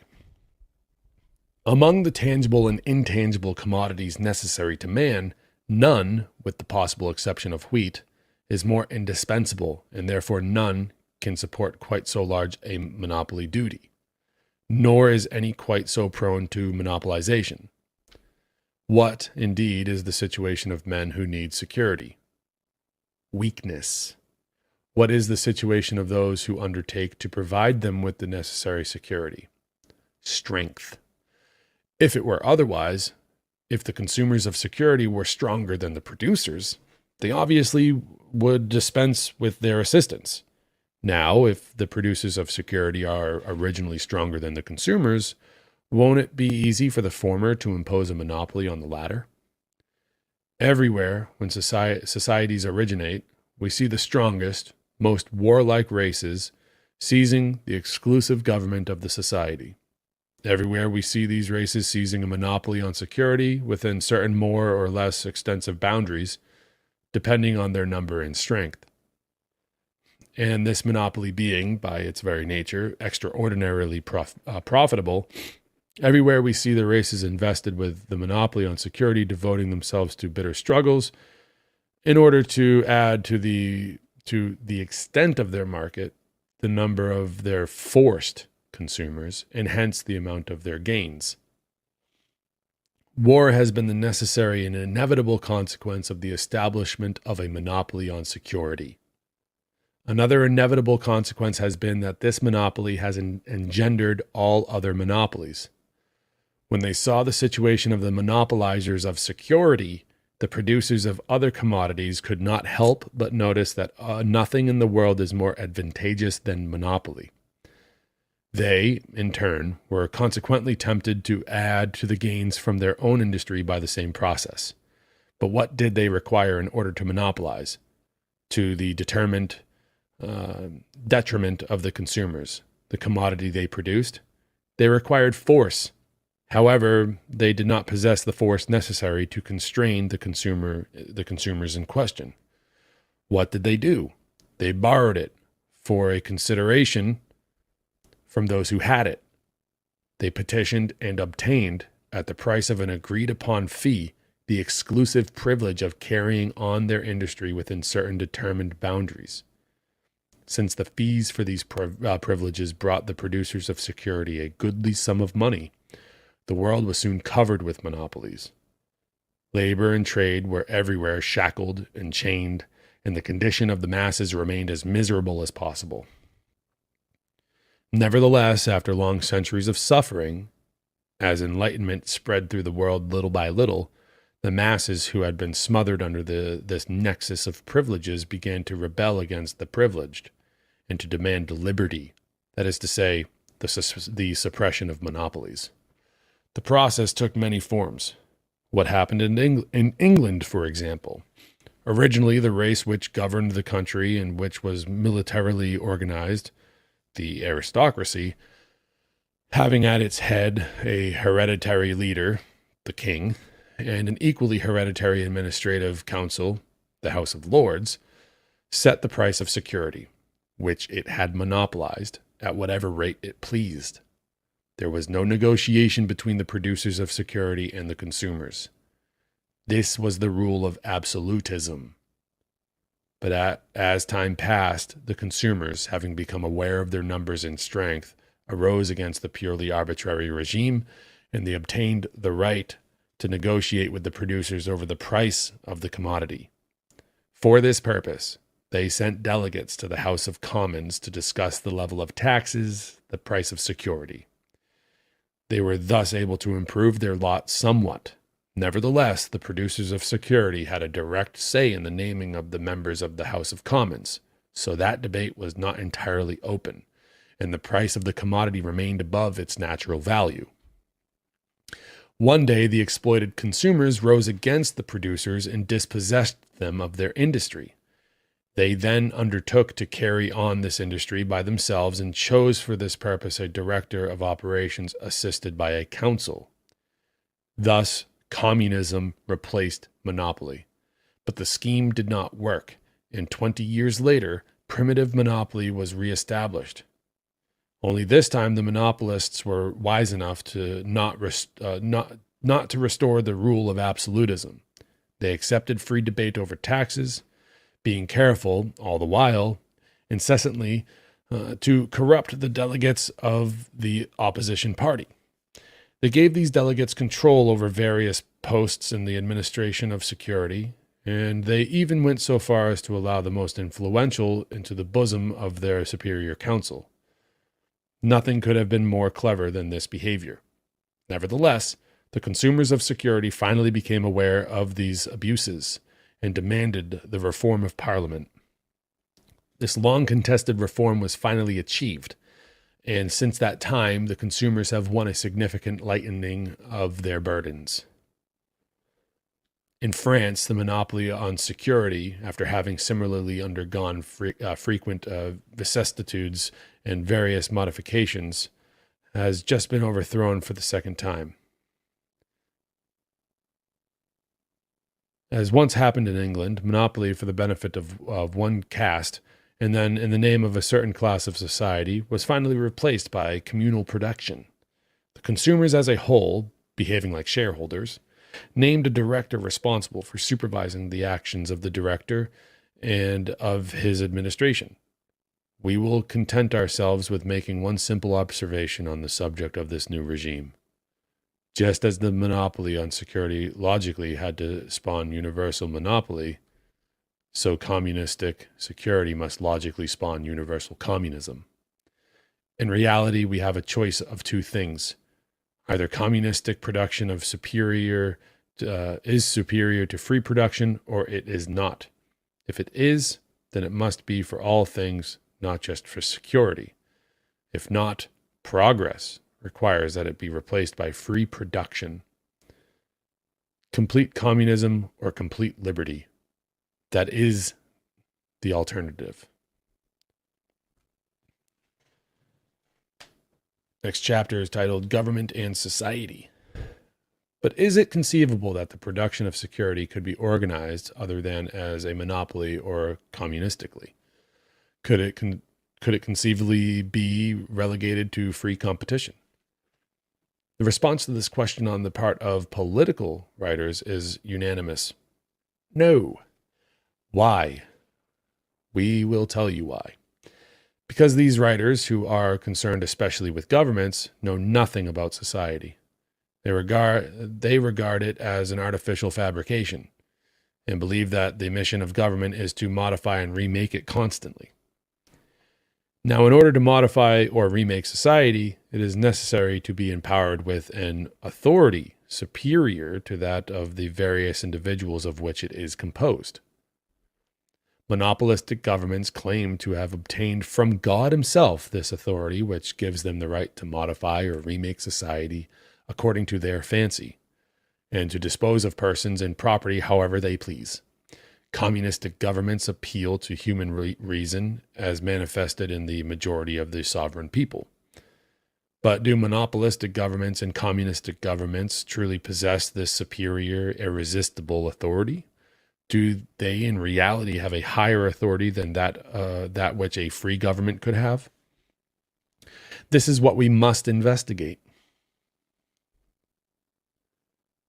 The divine right of kings and majorities. If it were true that society were not naturally organized, if it were true that the laws which govern its motion were to be constantly modified or remade, the legislators would necessarily have to have an immutable, sacred authority. Being the continuators of providence on earth, they would have to be regarded as almost equal to God. If it were otherwise, would it not be possible for them to fulfill their mission? Indeed, one cannot intervene in human affairs. One cannot attempt to direct and regulate them without daily offending a multitude of interests. Unless those in power are believed to have a mandate from a superior entity, the injured interests will resist. Whence the fiction of divine right. This fiction was certainly the best imaginable. If you succeed in persuading the multitude that God himself has chosen certain men or certain races to give laws to society and to govern it, no one will dream of revolting against these appointees of providence, and everything the government does will be accepted. A government based on divine right is imperishable, on one condition only, namely that divine right is believed in.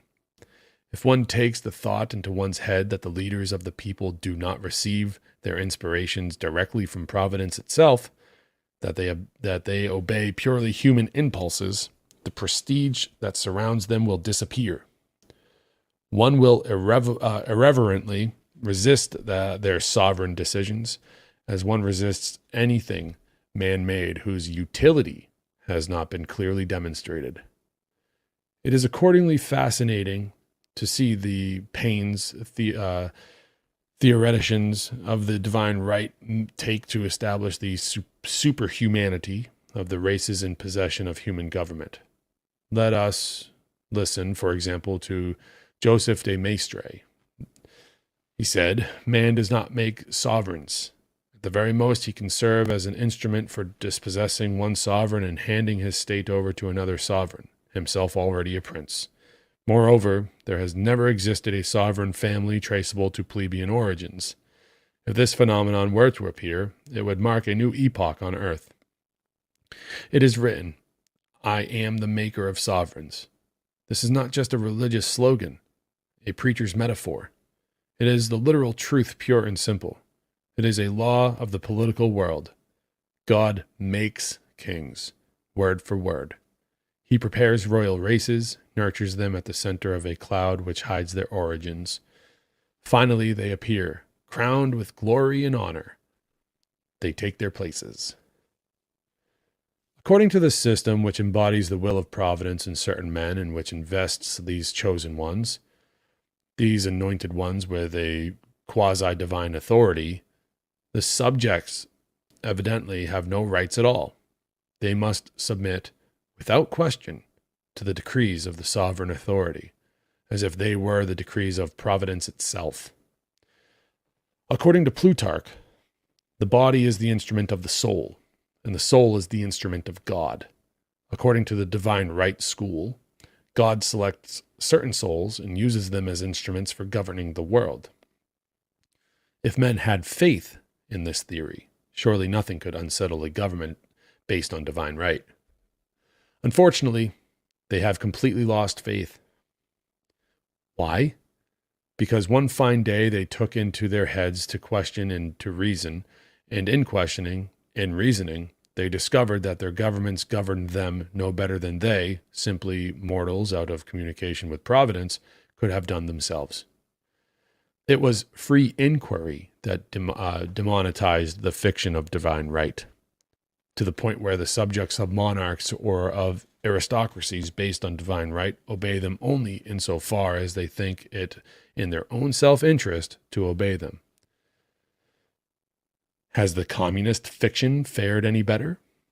According to the communist theory, of which Rousseau is the high priest, authority does not descend from on high, but rather comes up from below. The government no longer looks to providence for its authority. It looks to united mankind, to the one, indivisible, and sovereign nation. Here is what the communists, the partisans of popular sovereignty, assume. They assume that human reason has the power to discover the best laws and the organization which most perfectly suits society, and that, in practice, these laws reveal themselves at the conclusion of a free debate between conflicting opinions. If there is no unanimity, if there is still dissension after the debate, the majority is in the right, since it compromises the larger number of reasonable individuals. These individuals are, of course, assumed to be equal, otherwise the whole structure collapses. Consequently, they insist that the decisions of the majority must become law, and that the minority is obliged to submit to them, even if it is contrary to its most deeply rooted convictions and injures its most precious interests. That is the theory, but in practice, does the authority of the decision of the majority really have this irresistible absolute character as assumed? Is it always, in every instance, respected by the minority? Could it be? Let us take an example. Let us suppose that socialism succeeds in propagating itself among the working classes in the countryside as it has already among the working classes in the cities. That it consequently becomes the majority in the country, and that, profiting from this situation, it sends a socialist majority to the legislative assembly and names a socialist president. Suppose that this majority and this president, invested with sovereign authority, decrees the imposition of a tax on the rich of $3 billion in order to organize the labor of the poor, as Proudhon demanded. Is it probable that the minority would submit peacefully to his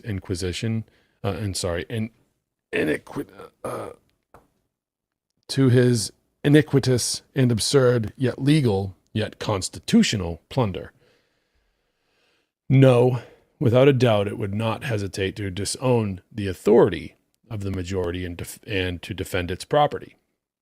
Under this regime, as under the preceding, one obeys the custodians of authority only insofar as one thinks it in one's self-interest to obey them.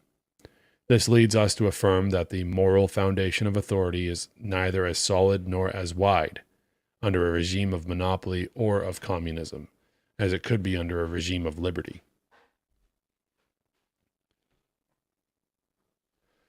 The regime of terror. Suppose, nevertheless, that the partisans of an artificial organization, either the monopolists or the communists, are right, that society is not naturally organized, and that the task of making and unmaking the laws that regulate society continuously devolves upon men. Look in what a lamentable situation the world would find itself in. Lamentable situation, sorry. The moral authority of governors rests, in reality, on the self-interests of the governed. The latter having a natural tendency to resist anything harmful to their self-interest. Unacknowledged authority would continually require the help of physical force. The monopolist and the communists, furthermore, completely understand this necessity. If anyone, says M. de Maistre, attempts to detract from the authority of God's chosen ones, let him be turned over to the secular power. Let the hangman perform his office. If anyone does not recognize the authority of those chosen by the people, say the theoreticians of the school of Rousseau, if he resists any decision whatsoever of the majority, let him be punished as an enemy of the sovereign people. Let the guillotine perform justice. These two schools, which both take artificial organization as their point of departure, necessarily lead to the same conclusion. Terror. Let's move on to the free market for security. Allow us now to formulate a simple hypothetical situation. Let us imagine a newborn society. The men who compose it are busy working and exchanging the fruits of their labor. A natural instinct reveals to these men that their persons, the land they occupy and cultivate, the fruits of their labor, are their property, and that no one, except themselves, has the right to dispose of or touch this property. This instinct is not hypothetical. It exists. But man, being an imperfect creature, this awareness of the right of everyone to his person and his goods will not be found to the same degree in every soul, and certain individuals will make criminal attempts by violence or by fraud against the persons or the property of others. Hence the need for an industry that prevents or suppresses these forcible or fraudulent aggressions. Let us suppose that a man or a combination of men comes and says, "For a recompense, I will undertake to prevent or suppress criminal attempts against persons and property. Let those who wish their persons and property to be sheltered from all aggression apply to me." Before striking a bargain with this producer of security, what will the consumers do? In the first place, they will check if he is really strong enough to protect them. In the second place, whether his character is such that they will not have to worry about his instigating the very aggressions he is supposed to suppress. In the third place, whether any other producer of security offering equal guarantees is disposed to offer them this commodity on better terms. These terms are of various kinds. In order to be able to guarantee the consumers full security of their persons and property, and, in case of harm, to give them a compensation proportioned to the loss suffered, it would be necessary, indeed, 1. That the producer establish certain penalties against the offenders of persons and the violators of property, and that the consumers agree to submit to these penalties in case they themselves commit offenses. 2. That he impose certain inconveniences on the consumers, with the object of facilitating the discovery of the authors of offenses. 3. That he regularly gather, in order to cover his costs of production as well as an appropriate return for his efforts, a certain sum, variable according to the situation of the consumers, the particular occupations they engage in, and the extent, value, and nature of their properties. If these terms, necessary for carrying on this industry, are agreeable to the consumers, a bargain will be struck. Otherwise, the consumers will either do without security or else apply to another producer. Now, if we consider the particular nature of the security industry, it is apparent that the producers will necessarily restrict their clientele to certain territorial boundaries. They would be unable to cover their costs if they tried to provide police services in localities compromising only a few clients. Their clientele will naturally be clustered around the center of their activities. They would nevertheless be unable to abuse this situation by dictating to the consumers. In the event of an abusive rise in the price of security, the consumers would always have the option of giving their patronage to a new entrepreneur or to a neighboring entrepreneur. This option the consumers retains of being able to buy security wherever he pleases brings about a constant emulation among all the producers. Each producer is striving to maintain or augment his clientele with the attraction of cheapness or of faster, more complete, and better justice. If, on the contrary, the consumer is not free to buy security wherever he pleases, you forthwith see open up a large profession dedicated to arbitrariness and bad management. Justice becomes slow and costly. The police vexatious. Individual liberty is no longer respected.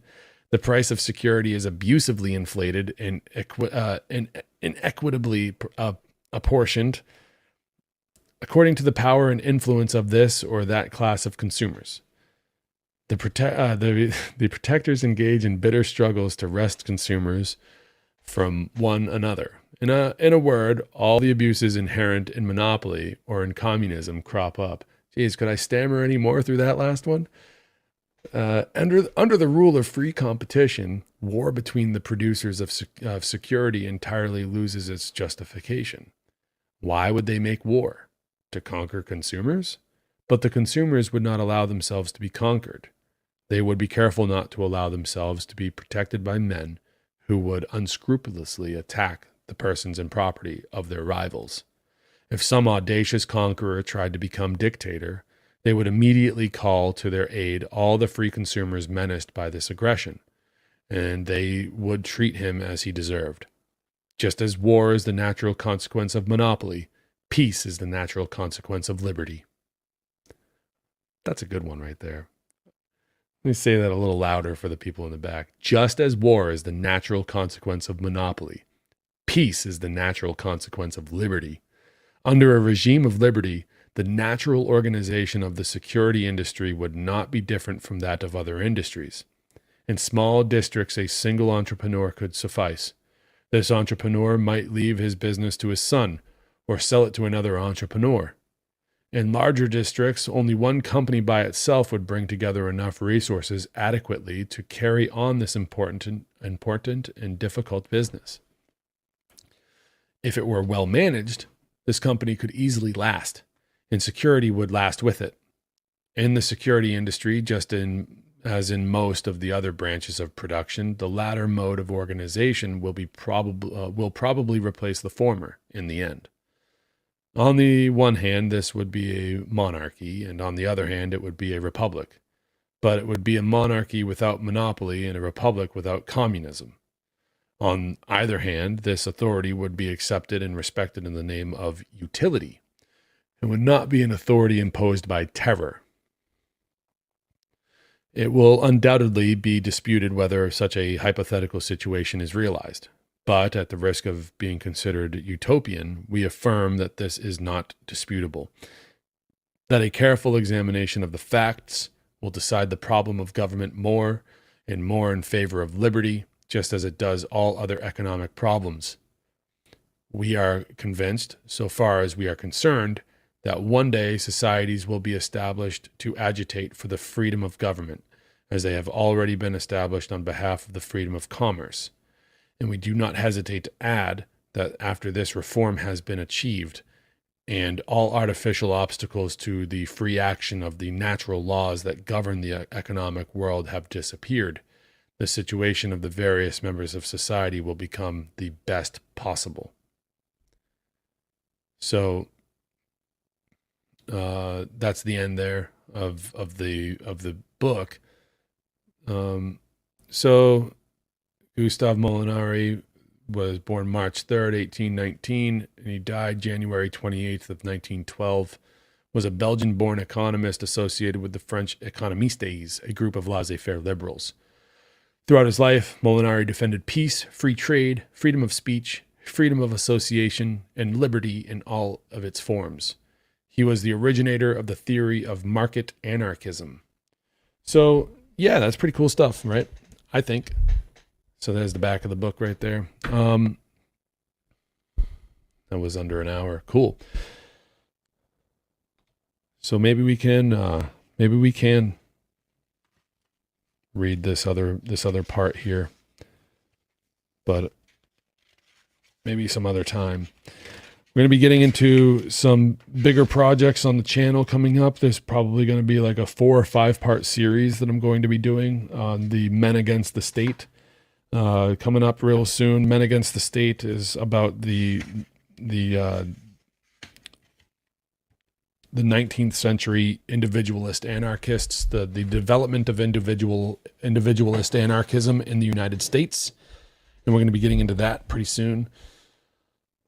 Pretty excited about that, actually. And then after that, got some guests lined up for the near future. Some pretty exciting guests. Some new to the channel, some, actually all new to the channel, but some were featured on previous channels that I used to run. Arthur Sage in the chat said, "Isn't free market anarchism? It's mutualist.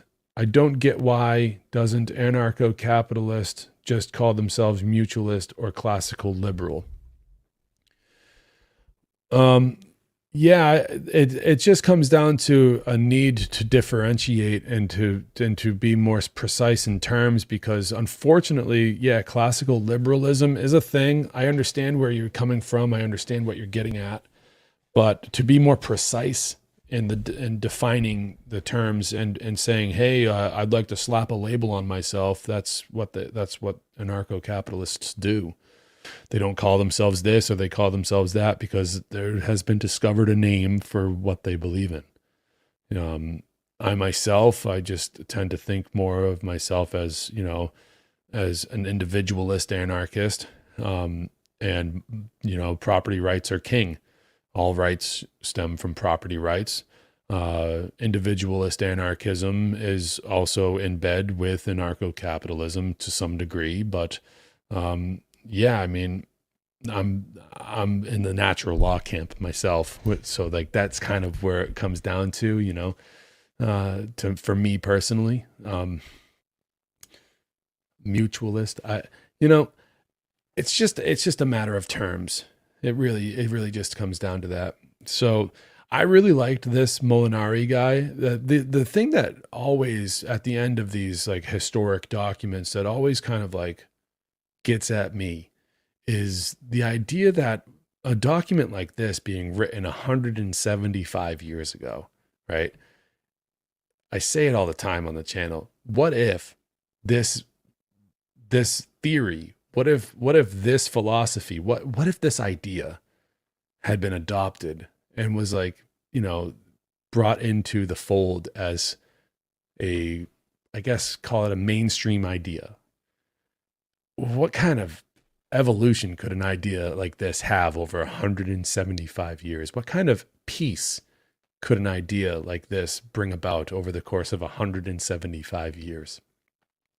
I cannot help but wonder, would we be seeing such violence on part of the state? The state has a monopoly on violence. That's what we live under. They rule through fear. It's not respect, it's fear. A friend of mine I was talking to the other, like a couple weeks ago, I've been on, there's an interview that he interviewed me a while back. His name's Sean McCann, and he's like my best friend. We were talking about all this a while back about their authority doesn't really exist, but yet, we protect ourselves by acting cautiously around these figures. When you're driving down the street and you're driving, you come across a police officer, you kind of go, oh geez, better put on my seatbelt or whatever. And, some people might laugh at that and be like, oh, I thought you anarchists thought that their authority didn't exist. But it's the same thing. And Sean puts it this way. He goes, it's the same thing as, swimming through water that is shark infested. You don't want to get bit. So I like the way that Sean broke that, kind of like broke that down. And it's really nice because it really puts the idea into perspective of like who it is that we're dealing with and what kind of terror we kind of live under. So when you're dealing with statists and you're out there in the world and you've got statist family members and, people that are, challenging your ideas and that are trying to, force feed you statism, just realize that they're so bought in and they're just afraid. They're just afraid. Some of the most afraid people are the ones that support cops the most. And it's really sad. So we got to have like a little bit of compassion for them, but through compassion, we urge to teach them. I urge you to teach them, because showing them the truth and helping them find the way is compassion. Letting them live down in the mud of ignorance is not compassion. And they're going to fight you and they might even dismiss you from their home or whatever, and respect it. But speak the truth. These people don't have the right to do what they're doing. They don't have the right to earn their wages off of money that was stolen from us, first and foremost. Most of the time, they're incorrect in their assessment of whether or not a crime was even broken, or a crime was performed, or a law was broken. Most of their laws are arbitrary. They have nothing to do with natural law. The ones that they enforce the most are simply just revenue generating, and that's all that they do. They are the sharks, and we need to avoid being bit by them. I'm not saying that you shouldn't be a little civil, practice a little civil disobedience from time to time. I'm just saying that simply that their authority extends pretty great these days, and that exercising a little caution around these animals might actually prove to, provide you with a little more length in your life. And the more people that understand this philosophy, that remain alive for a long time and not behind bars, the more effective we are in our, bringing about more freedom.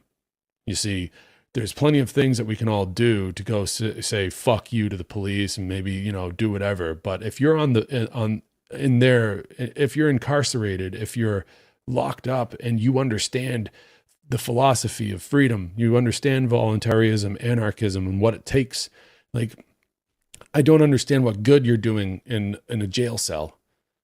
I really don't. We're not all, going to be fighting the cops all the time, but it does so here's something I've done in the past. Being pulled over. I ask questions. I go, do you like your job? Do you understand your job? Like I put it into perspective for them. I just ask them questions, hard questions. And if they give me a ticket or whatever, challenge it, see if you can get it dismissed, keep your revenue, keep your money out of the state's hands. But they're human beings. Remind them of that. Remind them that they are human beings and that there is no difference between us and them. They are pretty low conscious in the consciousness scale. They're the dogs of the state after all, but they are still physically in their corporeal form a human being, and they need to be brought out of the mind control. They are the most mind controlled. They're so mind controlled that they will perform the violent actions that keep the state alive. You see, the government is an egregore that's only able to live off of the fear of the people that it supposedly is in charge of. And the people that are imposing that fear the most are the order following cops that work for the government. So what we need to do in some way, if ever possible, is convince these people to quit their jobs. That is one way to really sweep the rug of authority, quote unquote authority, out from underneath the government. Is convince the police and the order following, law enforcement officers to quit their jobs. They need to quit the cult of violence that they are a part of.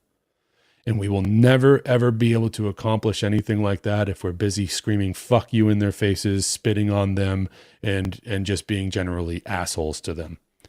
They will exert their authority over you. I don't know if there's anything else that we can really do about that right now. Fighting them, they are a gang. They're the biggest gang. Fighting them is damn near useless. There are different ways to fight, however. Okay? A boxing match is not going to end up well. Fighting them with your brain and convincing them with your voice, that's a different fight completely, isn't it? Maybe that's the field on which we win the battle. I don't know. Only time will tell. So we gotta, we gotta just push forward against this gang with love and compassion, the most that we can have, because that's what's going to win every time. The universe respects love. That's what the universe operates off of. If we go around hating and disparaging each other, you're never getting anywhere. You're sinking in the mud. You're sinking in the mud like that horse in the never-ending story. What do we got here? We got a couple more people. Oh, I see Fred in the chat. What's up, Fred? Got mandatory myocarditis back. Thanks for, dude, this mandatory myocarditis. You're here like every night, dude.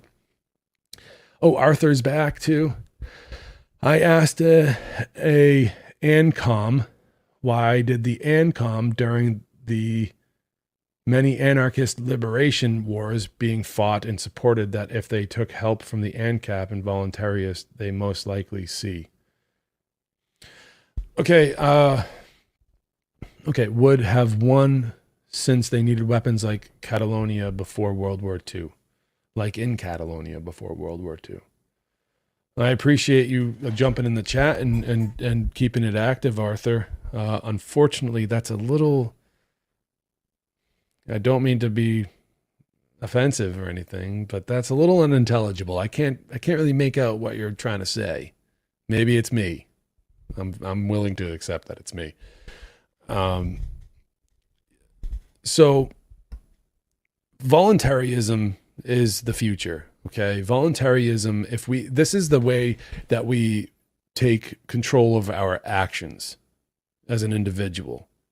If we, in our own individual life, can perform actions voluntarily with one another, if you are not coercing others or transgressing upon others' natural law rights in any way, that's one step toward victory. Okay? And voluntarism brings about a condition of anarchism. I've said it before on the channel. I'll say it until I'm blue in the face. If we are currently living under a condition of slavery, if government really is slavery, and I do know that government is slavery, then anarchism is freedom. So we're living under a condition of government. If we want to live under a condition of anarchism, how do we get there? Voluntarism, being a voluntarist, is the set of actions. It's the criteria. It's what we as individuals can actually do. You can't do anarchy. Like, you can't do anarchy. You can do voluntarism. Voluntarism describes action. Anarchy describes a condition that is brought about by a certain set of actions. Okay? This is what I've been thinking about a lot lately. Challenge that thought of mine. I implore you. If there's another way of looking at it, let's talk, let's debate. But so far, this is what I've been able to come up with. And it's extremely important that people respect each other's natural law rights, because we all have the same ones. And wouldn't you like it if somebody respected yours? Don't you feel a little don't you get a little pissed off when somebody disrespects you or your natural law rights, I should say? So the golden rule is kind of how we go forward there from that point. You don't do unto others as you would not have done unto you. And treat others the way that you want to be treated. That type of stuff. I carry around with me, or I keep on my desk, this card, and I'll put it under the book cam. See if you can see it. It says, no matter what your day is like, be the kind of friend to others you want others to be to you. When you love others, they will love you. And, I really like that saying, and I can't remember where I found this card, but I have it nonetheless. And I think about it all the time. I think about this. I keep it on my desk so I can, have this nice little trinket that reminds me that this is a nice attitude to have, or a preferable attitude to have. And maybe if more people considered that for themselves, the world could be a better place. And, got a little background noise there, a little interference. That's okay.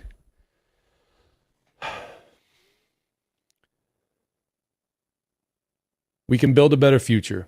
We have to, no one man can do it, all right? No one woman can do it. We, unfortunately, sometimes I feel like this is an unfortunate circumstance. We need to build it together. I wish I could do it alone. I would do it, but I don't really have the right to do that. But it's going to be difficult, but we got a big job ahead of us and we got to do it. There's a future coming. I'm not trying to create anxiety for anybody, or to break free of present moment awareness, because in the present moment is where the work happens. But we work towards something, don't we? Isn't there always that little thought in the back of your head, oh, geez, tomorrow's going to come? Even though the measurement of time might be a man-made construct, time itself does actually keep pushing forward. We age, and we recognize this aging process as the future, or the bringing on of a future. And it will happen.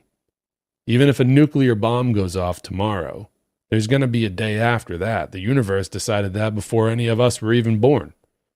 So what are we going to do? We're going to sit around with our thumbs up our asses watching Netflix all the fucking time? I enjoy a good movie every now and then. I watch some movies pretty regularly, actually, and I enjoy entertainment, but look, I don't know. You got to work for it.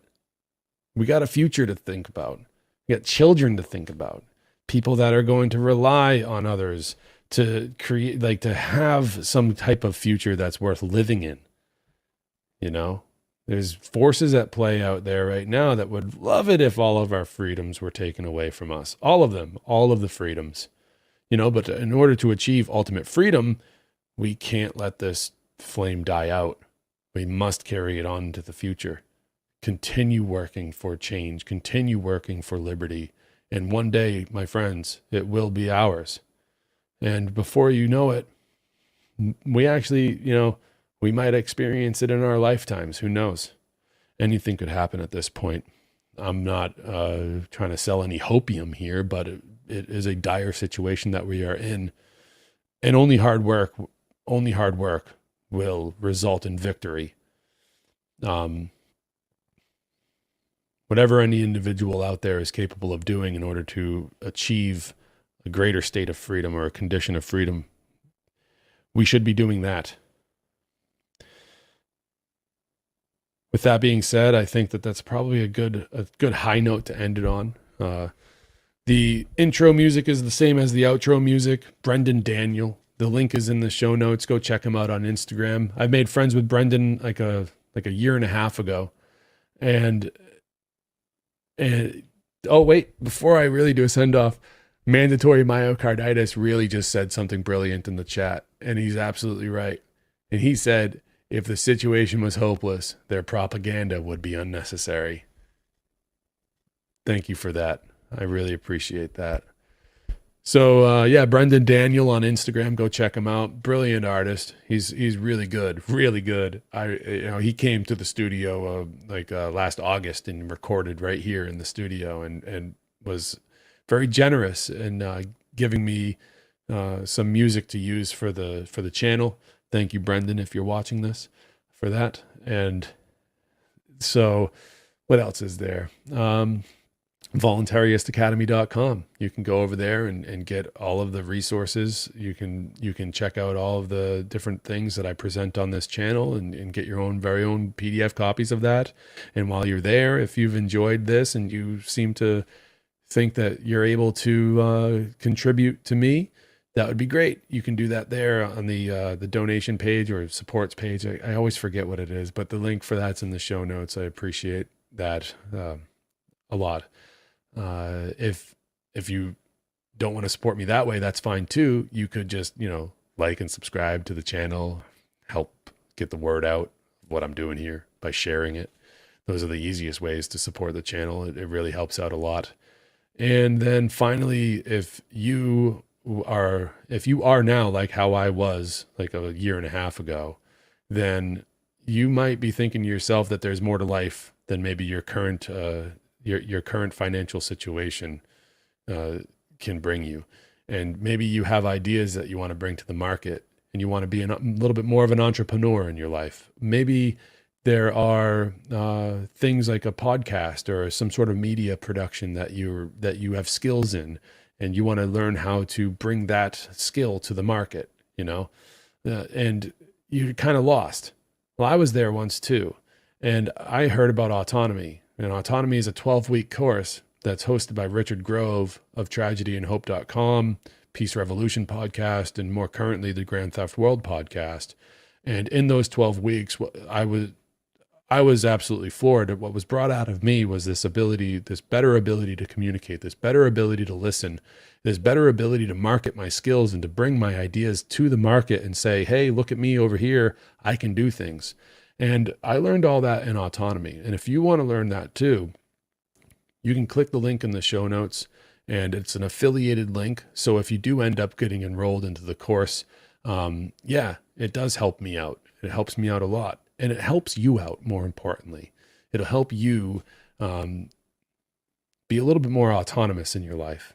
Not worry about being under the thumb or boot of some corporation, or even if you enjoy the job that you have, you could learn skills that make your position in that job a whole lot better.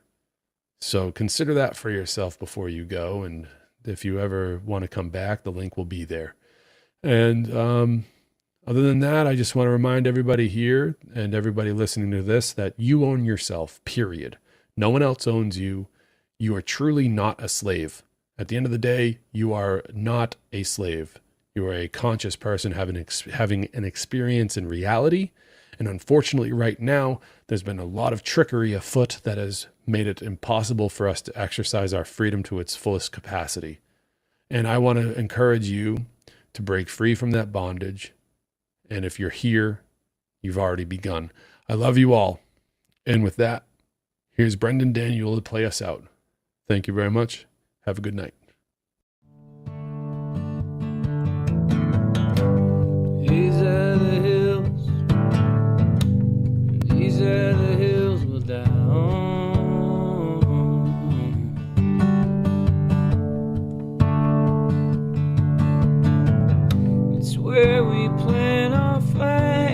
what we will not change our minds on. These are the hills we'll die on.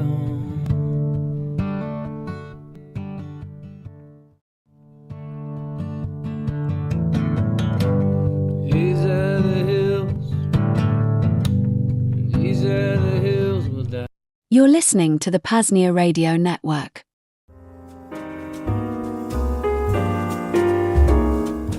Coming up on the PAZNIA Radio Network, the Vonu Podcast live at 8 p.m. Eastern / 7 p.m. Central, with host Shane / coordinator Rayo. He will be joined by friend, colleague, and hardware hacker Jamin Biconik. We'll get a tour of his hardware hacker lab. We'll talk mesh networking, specifically, his experience with Meshtastic, Reticulum, and developing his own products. Beyond that, talk about new ways you could potentially hear the PAZNIA Radio Network, and much more. Don't turn that motherfucking dial, folks. You're listening to the PAZNIA Radio Network. DJ Brian Freer Robot, out.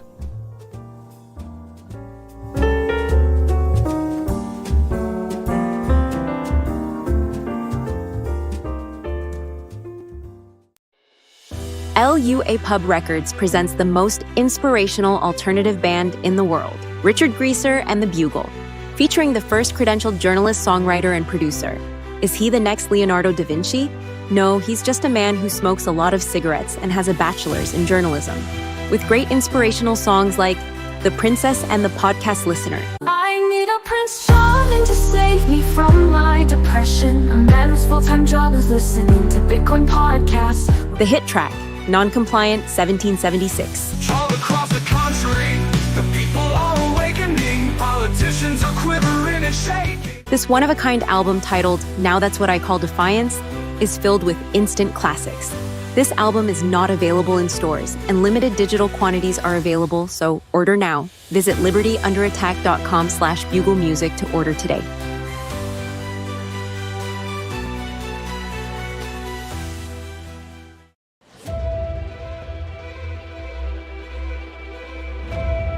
The intent of the GhostPad is to offer a complete security and privacy-hardened computer system that is built from the ground up to be an effective direct-action countermeasure for those who want to actively resist the privacy intrusions of the entire surveillance state hydra, both public sector and private sector.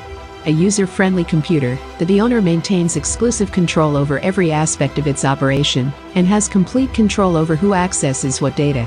A GhostPad is your virtual corner of the room where the cameras, microphones, and other data collection devices have no power. After all, power comes from ownership, which is exclusive control. Unlike practically any other available option, when you buy a GhostPad you are truly its owner. And while the masses beg and bleat to their political corporate masters to loosen their chains, GhostPad owners can use their systems as virtual bolt cutters and cut themselves free. GhostPads are high-quality business rugged laptops that have had the security-compromising system firmware, BIOS firmware, Intel management engine, etc., removed and replaced with more secure, free and open-source alternatives. The closed-source binary BIOS firmware has been removed from the system board and replaced with free, as in freedom, alternatives, as well as the Intel management engine also being neutralized. That combination makes them more secure by design, and preemptively thwarts any attempts by threat actors, both public and private, to gain access by exploiting its vulnerabilities, either by an engineered in and hidden backdoor, or a zero-day exploit in the factory, supplied firmware or the Intel management engine. Perhaps the most important security privacy-enhancing feature these systems have is the neutralizing of the aforementioned Intel management engine, IM. The IM is a separate computer in a computer that is embedded into all Intel platforms made since 2008. It has its own operating system called Minix. It operates out of band, meaning that your primary CPU has no access to monitor what it is doing, and it has direct access to all the hardware that your primary CPU does, making it the ultimate embedded spying device. You can't audit what it's doing. It's always on when the computer is plugged in, or has battery power. It has its own network interface with its own MAC address that can bypass any system firewall configuration. It has its own storage you have no access to. It can access your microphone, camera, keyboard, can record keystrokes, and display, can screenshot your encrypted communications, while you are reading and writing them. The IM can only be disabled by modifying the system's firmware. That can only be accomplished by using an external programmer to reprogram the chip that stores the system's firmware. Only select laptop models can be modified. We concentrate on the compatible models with the highest performance available. We offer models that are 2x as powerful as any configurations sold and supported by Lenovo. Transitioning your computing activity to privacy-hardened platforms is a direct action strategy to resist the attempts at total omnipresence by the surveillance state. To put it simply, these systems are some of the few available that aren't likely compromised in some way on the firmware level, so they are some of the most secure and private available for use cases where those attributes are the most important. It is also why systems configured this way are considered as ideal to use as a base to install a security privacy-hardened OS, such as Qubes OS, Parrot OS, or other privacy-focused Linux distributions, on. To view the full selection of ghost pads, ghost phones, and other privacy tools available via Liberty Under Attack publications, just visit libertyunderattack.com/privacy tools. What are you waiting for? Step up your security culture today. Again, libertyunderattack.com/privacy tools. Liberty Under Attack publications, share your story, find your freedom.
All right.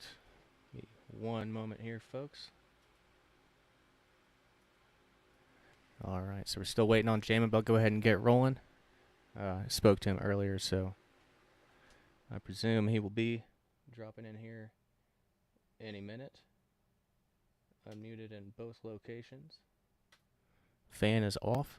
Not that I don't think it has that big of an impact, but yeah, good audio quality is important. We have high standards here at the PAZNIA Radio Network. But anyway, yeah, welcome to the Vonu Podcast Live here on the PAZNIA Radio Network. I'm your host, Shane Rayo, too, coming to you from the Veritas node of the Free Republic of PAZNIA. To learn more about or to get more involved with this burgeoning IRL parallel network, just visit PAZNIA, PAZNIA.com. If you've been here for our entire Self-Liberation Saturday transmission, I do hope you enjoyed what I believe to be another two stellar episodes, another two stellar episodes of Cloak and Dagger with Thane Riddle, as well as the newest episode of the Voluntaryist Academy. It was when he went over the production of Security by Gustave de Molinari. It wasn't supposed to be the second one that we released, but for time purposes, I had to do that one. And it was a choice. It was my choice. I asked him for his top two, and I'll work that second one in probably next week when there's not a primetime live show. But anyway, if you just joined us, we're certainly glad you're here. Other than Thought Crime Boss, our biggest fan, and a few others, I don't know about you guys, but I'm really enjoying these Self-Liberation Saturday transmissions. It wasn't exactly the vision when I set out to create the radio I wanted to listen to, but truly better. To be sure, I couldn't have envisioned a damn good show, as damn good a show as Cloak and Dagger coming onto the network, or Richard Dick Greaser's Music Mondays, alongside the amazing comedy, news, etc. from the Bitcoin Bugle. The Voluntaryist Academy bringing us important libertarian and anarchist history, both philosophical and practical, which happened for the second time earlier today, and we're just getting started. PAZNIA.com/radio is the main link for all things PRN. You can find our weekly streaming schedule, links and embedded players to stream, ways to donate, ways to reach out, and much more. If I may make a recommendation, while you're there, join our PAZNIA Radio Network chat on Simplex, and then navigate on over to xmrchat.com/PAZNIA Radio. Ooh, excuse me. And looks like Jamin, looks like he's hopping in. Yeah, I'm trying to find my spot here. Got a lot of distractions here. But anyway, join us on our PAZNIA Radio Network chat on Simplex, which that one and also the sub-PAZNIA chats are blowing up. A lot of hardcore folks into mesh networking and Bitcoin are getting involved. It's great to see. And you can also navigate on over to xmrchat.com/PAZNIA Radio and leave us a Monero donation and a message to read on the show. We're also live on, we were supposed to be live on Zap.stream again, but seems like there's always some issue with their platform. I'd love to make that the priority. The top platform I promote and use for the PAZNIA Radio Network, at least digitally, not AM or FM or shortwave or whatever. But yeah, there's because there's integrations with Nostr. If any of you use Nostr and you search for PAZNIA Radio Network as like the username, you can find every single Zap, every single message on Zap.stream there. So we've got like our own PAZNIA Radio Network, auto-generated, auto-updated archive over there on Nostr. It's pretty sick. I just hope Zap.stream is reinvesting those sats and going for an improved service. But we're not podcasting there, but you can but I guess you can also still zap us there even though we can't stream there. So yeah, you can go to zap.stream and search for PAZNIA Radio Network and zap us there, or after the fact, you can boost the VonuPodcast on podcasting 2.0, lightning enabled. That would be via Fountain Podcast or Fountain FM, or an app like Podverse. Regardless, please do consider financially supporting the Second Realm and the PAZNIA Radio Network. We're also looking for more shows to fill out our Self-Liberation Saturday schedule. At present, we've still got a couple remaining slots for a live show. 2 to 3:30 Eastern, 1 to 2:30 Central. That would be right before Cloak and Dagger with Thane Riddle. Or 8 to 10 p.m. Eastern, 7 to 9 p.m. Central. The only caveat for that is that this is the Saturday primetime show, and like like tonight, I might take a slot here and there. So otherwise, there usually is at least a couple primetime Saturdays available. And, reach out. Send me an email, coordinator at PAZNIA.com, or DM wherever is convenient. But please do, if you're interested, consider joining the PAZNIA Radio Network. Like I mentioned a moment ago, I'm really pleased with how things are going, and it kind of seems like we're building up a listener base, and that's kind of the objective. One last thing. I have to thank nobody for the $13 Monero donation at xmrchat.com/PAZNIA Radio. They said, awesome chat on Web 5. They are referring to last night's VonuPodcast live episode with Polycarp Nakamoto, where we went deep into mesh networking, eCache, Fedi mints, and a really, really, truly mind-blowing conversation. So I will link that in the show notes for you guys to check out. Or wherever you're watching this, you can probably go find the archive there. I would say so. It's a safe bet. Now Jamin did hop in, but I got just a little more of this introduction, and I'm glad he's here to hear this part. But with that out of the way, let's get on with it. This evening, I'm pleased to welcome back one of my best friends, hardware hacker Jamin Biconik. It's been far too long since he's been on here, May 2024 to be more precise. And we happened to reconnect last weekend for a private voice chat, which helped prepare some of the show, and also re-solidified the fact that we do not and will not ship ghost phones or ghost pads internationally. Please note, anyone listening, do not force your international order through our checkout that intentionally blocks international orders, and then send over a multiple Monero to a random website. Yeah, and then say that the user experience was bad. Yeah, that was interesting. But that said, if you want to place an international book order and are willing to pay $50+ shipping, it's usually around that cost, depending upon the weight. I'm still fine with doing that, but it's not really financially feasible. But again, if you want to, I'm fine with it. Just send me an email, shane@libertyattack.com. But again, nothing that contains or needs a lithium battery will ship internationally. It's not fun dealing with the post office in general, but especially when you're dealing with customs and fucking nonsense, regs and stuff. That is, it's not fun. It is not fun. But anyway, Jamin is back for a number of reasons. He's done a lot of R&D in the realms of 3D printing, mesh networking, drones, Monero, open source Wi-Fi surveillance cameras, and more. We'll get an update on the available Ghost products, and tonight we'll finally do a tour of Hardware Hackers Lab. Now, if you're not autistic nerds like us, this discussion might go too deep and in the weeds, but please do give us a chance. We'll keep it lighter on the front end, at least, maybe. Who knows? I don't know. And he just hopped out of the Jitsi chat, so hopefully he's getting his... There we go. Okay, right on. But I guess... Oh, disappear again? Nope, he's here. Okay, I got like a couple more sentences, Jamin. But yeah, if you want to give us a call, we'll go to phones in an hour, 9 p.m. Eastern, 8 p.m. Central. That link to call in is PAZNIA.chat/PRN. Again, PAZNIA.chat/PRN. That is the only way you can also, get an audio-only stream of the show too. So if you're looking for lower bandwidth, that's the option. I think I have an idea or two of how to, get an audio feed out there, but I've got to add one thing at a time here, and I'm not sure. It's a tougher problem than what you'd imagine. I'll just put it that way. Anyway, with that, Jamin, welcome back to the Vonu Podcast, live here on the PAZNIA Radio Network. How's it going, brother?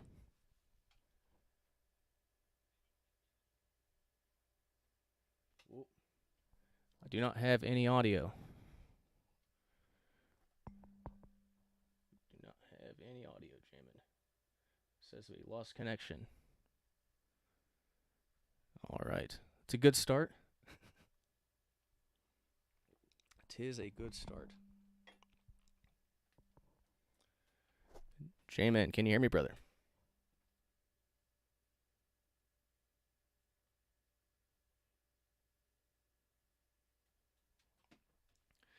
All right. Well, I guess Jamin is figuring out a thing or two. Oh,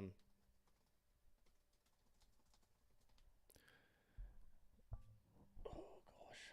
Gotta love the tech issues.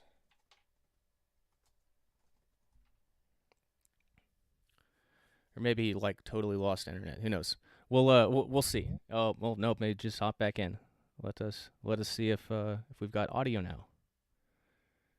Let us find out. My apologies, guys. The tech issues are always fun. It's always always one thing or another, it seems. Yeah, we'll see. Maybe one of those Rock Band microphones from the year 2001 is giving him problems. Who knows? could be anything. But yeah, Jamin's still not getting any audio from you, brother. Not getting anything at all.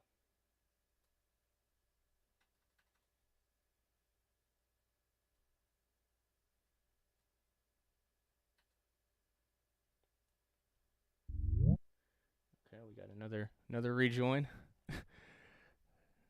Let's see. Hopefully Jamin number 4. We got green connection. That's a good start. It's a good start. Good connection. Okay. Now settings. Let's see. Are we gonna just gonna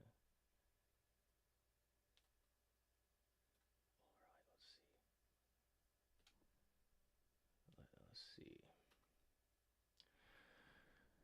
All right, again, my apologies, folks. Bear with us here. Hopefully he can get things figured out.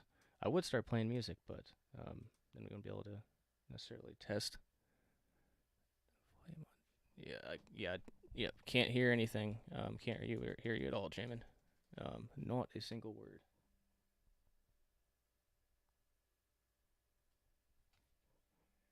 I guess that's the good news for the podcast listeners is all this extraneous shit gets edited out, but you're here with us live.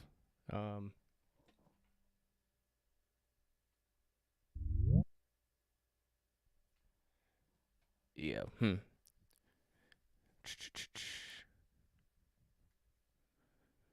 Yeah, I'm not sure, Jamin. I've been on Jitsi all day long. I guess I'll try to refresh on my end just for the hell of it. We'll see if that does anything. Maybe that's what it. I don't know. We'll see. Jamin, can you hear me? Can I hear you? Don't believe so.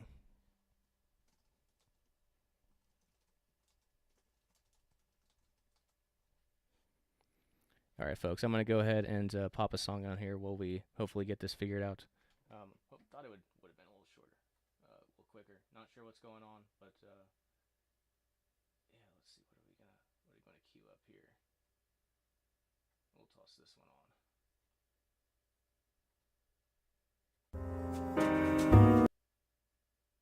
Ooh, not that. There we go. All right, stand by, folks.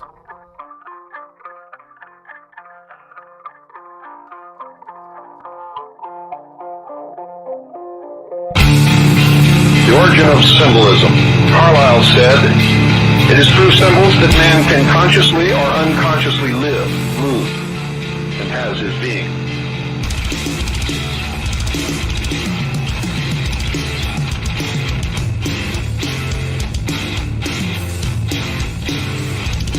Those ages, moreover, are accounted the noblest, which can best recognize symbolic worth and prize it at its highest. Just listened to an opening number called The Circle of Life. And if you listened to the lyrics, and if you have studied the other symbolism being presented to the American public, especially within the last few years, and escalating exponentially as time goes by, you will recognize much of what you have been seeing and hearing and watching and what has been being inculcated into your subconscious in this text.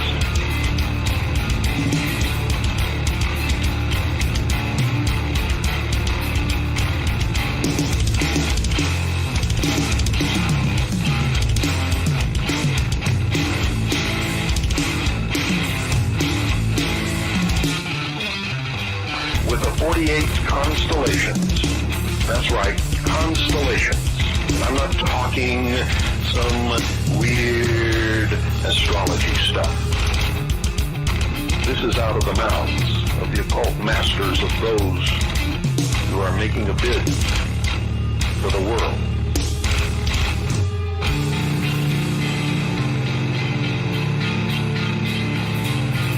They are at the point in time that they have been striving for throughout history, where finally, if no one foils their efforts, the pearl of great price is within their reach. All of their machinations have been brought. Testing.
What you are hearing, folks, is for the first time in history the public revelation of the origin, the history, the dogma, and the identity of those who operate in secret to bring about a worldwide totalitarian socialist government.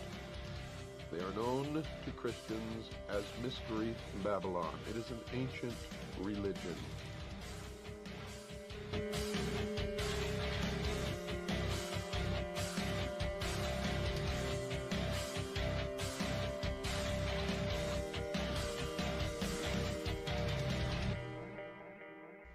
Those of you who are smart enough to know what is transpiring here know that these are historic broadcasts, and by making these broadcasts, I have sealed my fate. The sun enters each heavenly sign or house of the zodiac in what is called the 30th degree, and leaves at the 33rd degree. Thus, God's Son is said by the ancients to begin his ministry at 30 and dies at 33.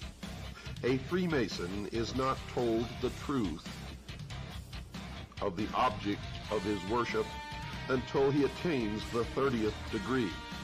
And this is why the highest degree in Freemasonry is the 33rd degree, for no one can rise higher than the sun. When viewing the shimmering rays of sunlight on a body of water at dawn or sunset, one can still see today how God's Son walks on water. It was well understood by ancient man that our weather was caused and controlled by the sun. It was a simple fact that God's Son had the power to control storms at will. The ancient Egyptians taught that he did this as he rested in his heavenly boat while crossing the sky. Thus, we read that God's Son quieted the tempest, or great storm on the sea, while in his boat. Which boat? The boat of Isis. Ra, the sun god, also known as Osiris, in the bark of millions of years in which he traversed the heavens, he wears on his head and accompanies a vast sun disk, symbolizing his powers as Lord of the heavens. The boat formed of a serpent bears his eye, and the god is seated on a pedestal representing Mayet, the divine order. Folks, when we stop to realize that every single king, prince, lord, governor, dictator, despotic ruler, civil and social institution, national flag, coat of arms, educational institution, military medal, award, organizational insignia, medallion, badge, emblem, citation, trophy, banner, pendant, political standard, or ensign, agency of government, or religion uses the sun as a primary symbol, then it can truly be said in the mystery school that God's Son is, quote, King of Kings and Lord of Lords, unquote.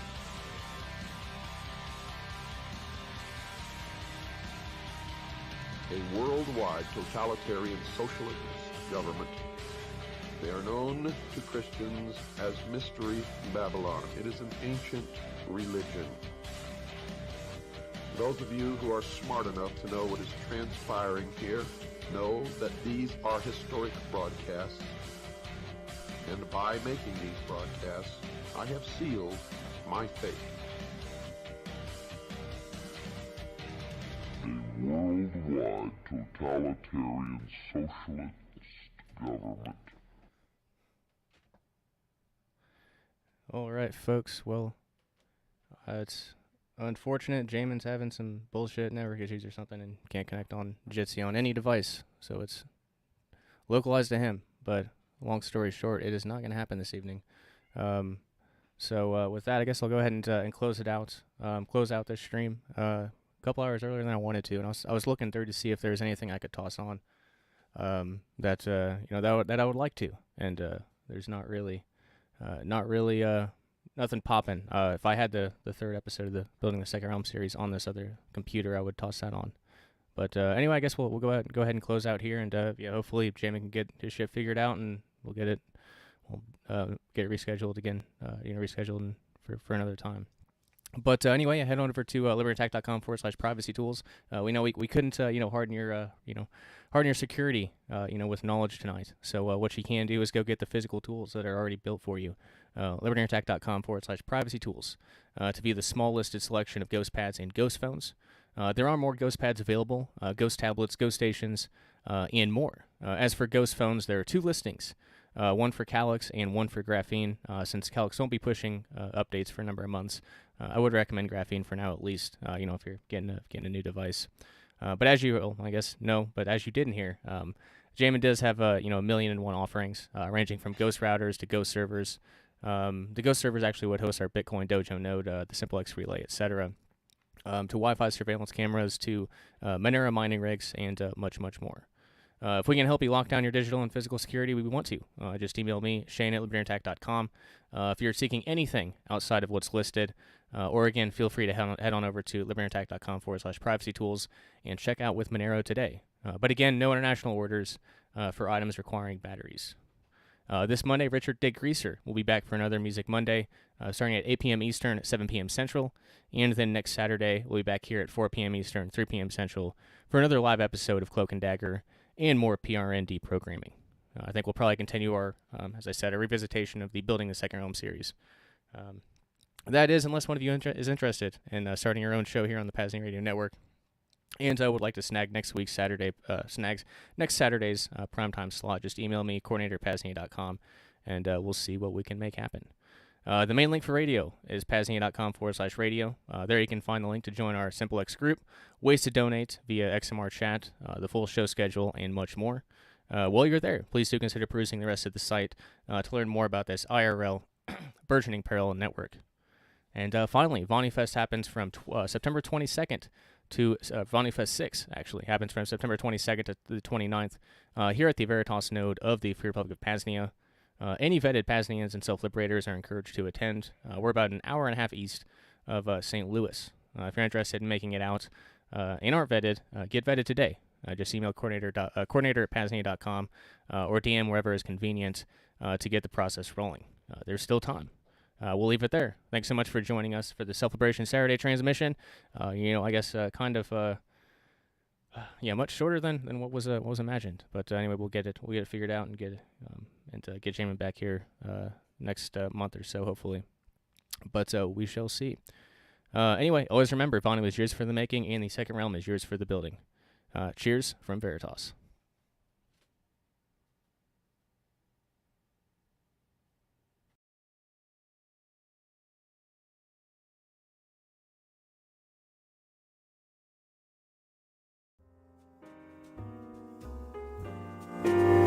While infrastructure costs for the PAZNIA radio network aren't exorbitant now, there are some costs. It will also increasingly demand more time as we move towards longer transmissions and more transmissions.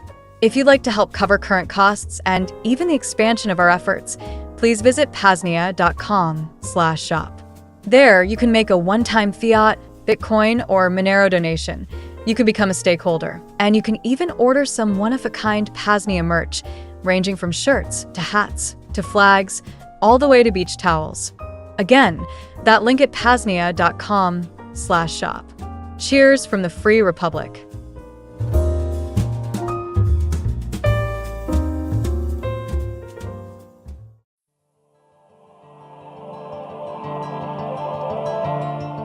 Now that the technological foundation is laid for the PAZNIA radio network, we are now ready to start building out a regular and more frequent transmission schedule of self-liberational media. Do you want to host your own show on the PAZNIA radio network? Do you already have a show or podcast that you would like premiered or replayed during our transmissions? Something else? Reach out to Coordinator Rayo to discuss details. Email coordinator@PAZNIA.com. Again, coordinator@PAZNIA.com. See you in the Second Realm.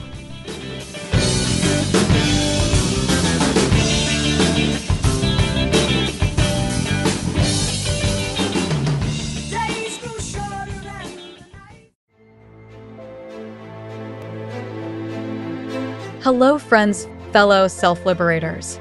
Dr. Gatherer here coming to you with a health and wellness message.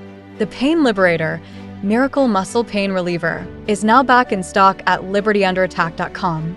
For your basic aches and pains, to more extensive injuries, and even pains like headaches or migraines, the Pain Liberator is here to liberate you from discomfort.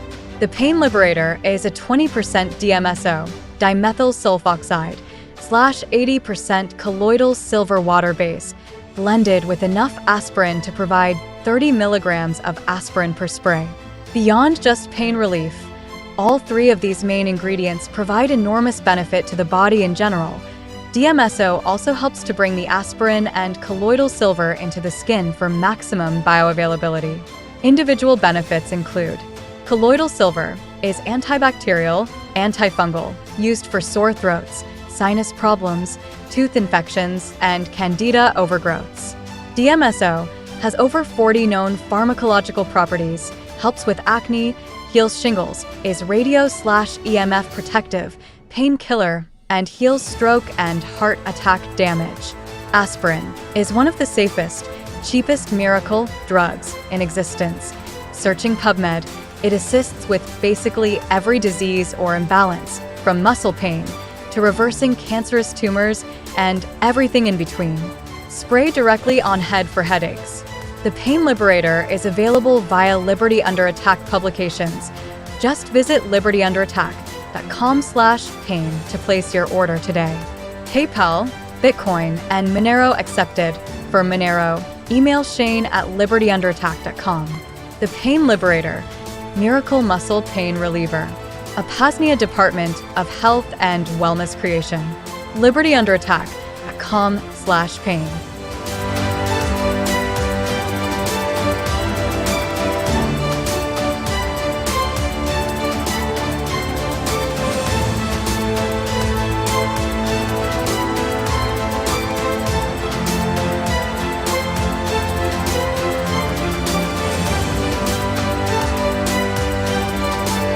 You've just heard a transmission of the PAZNIA radio network, the entertainment and propaganda arm of the Free Republic of PAZNIA, a public service of the PAZNIA Free Press. Long live the Second Realm.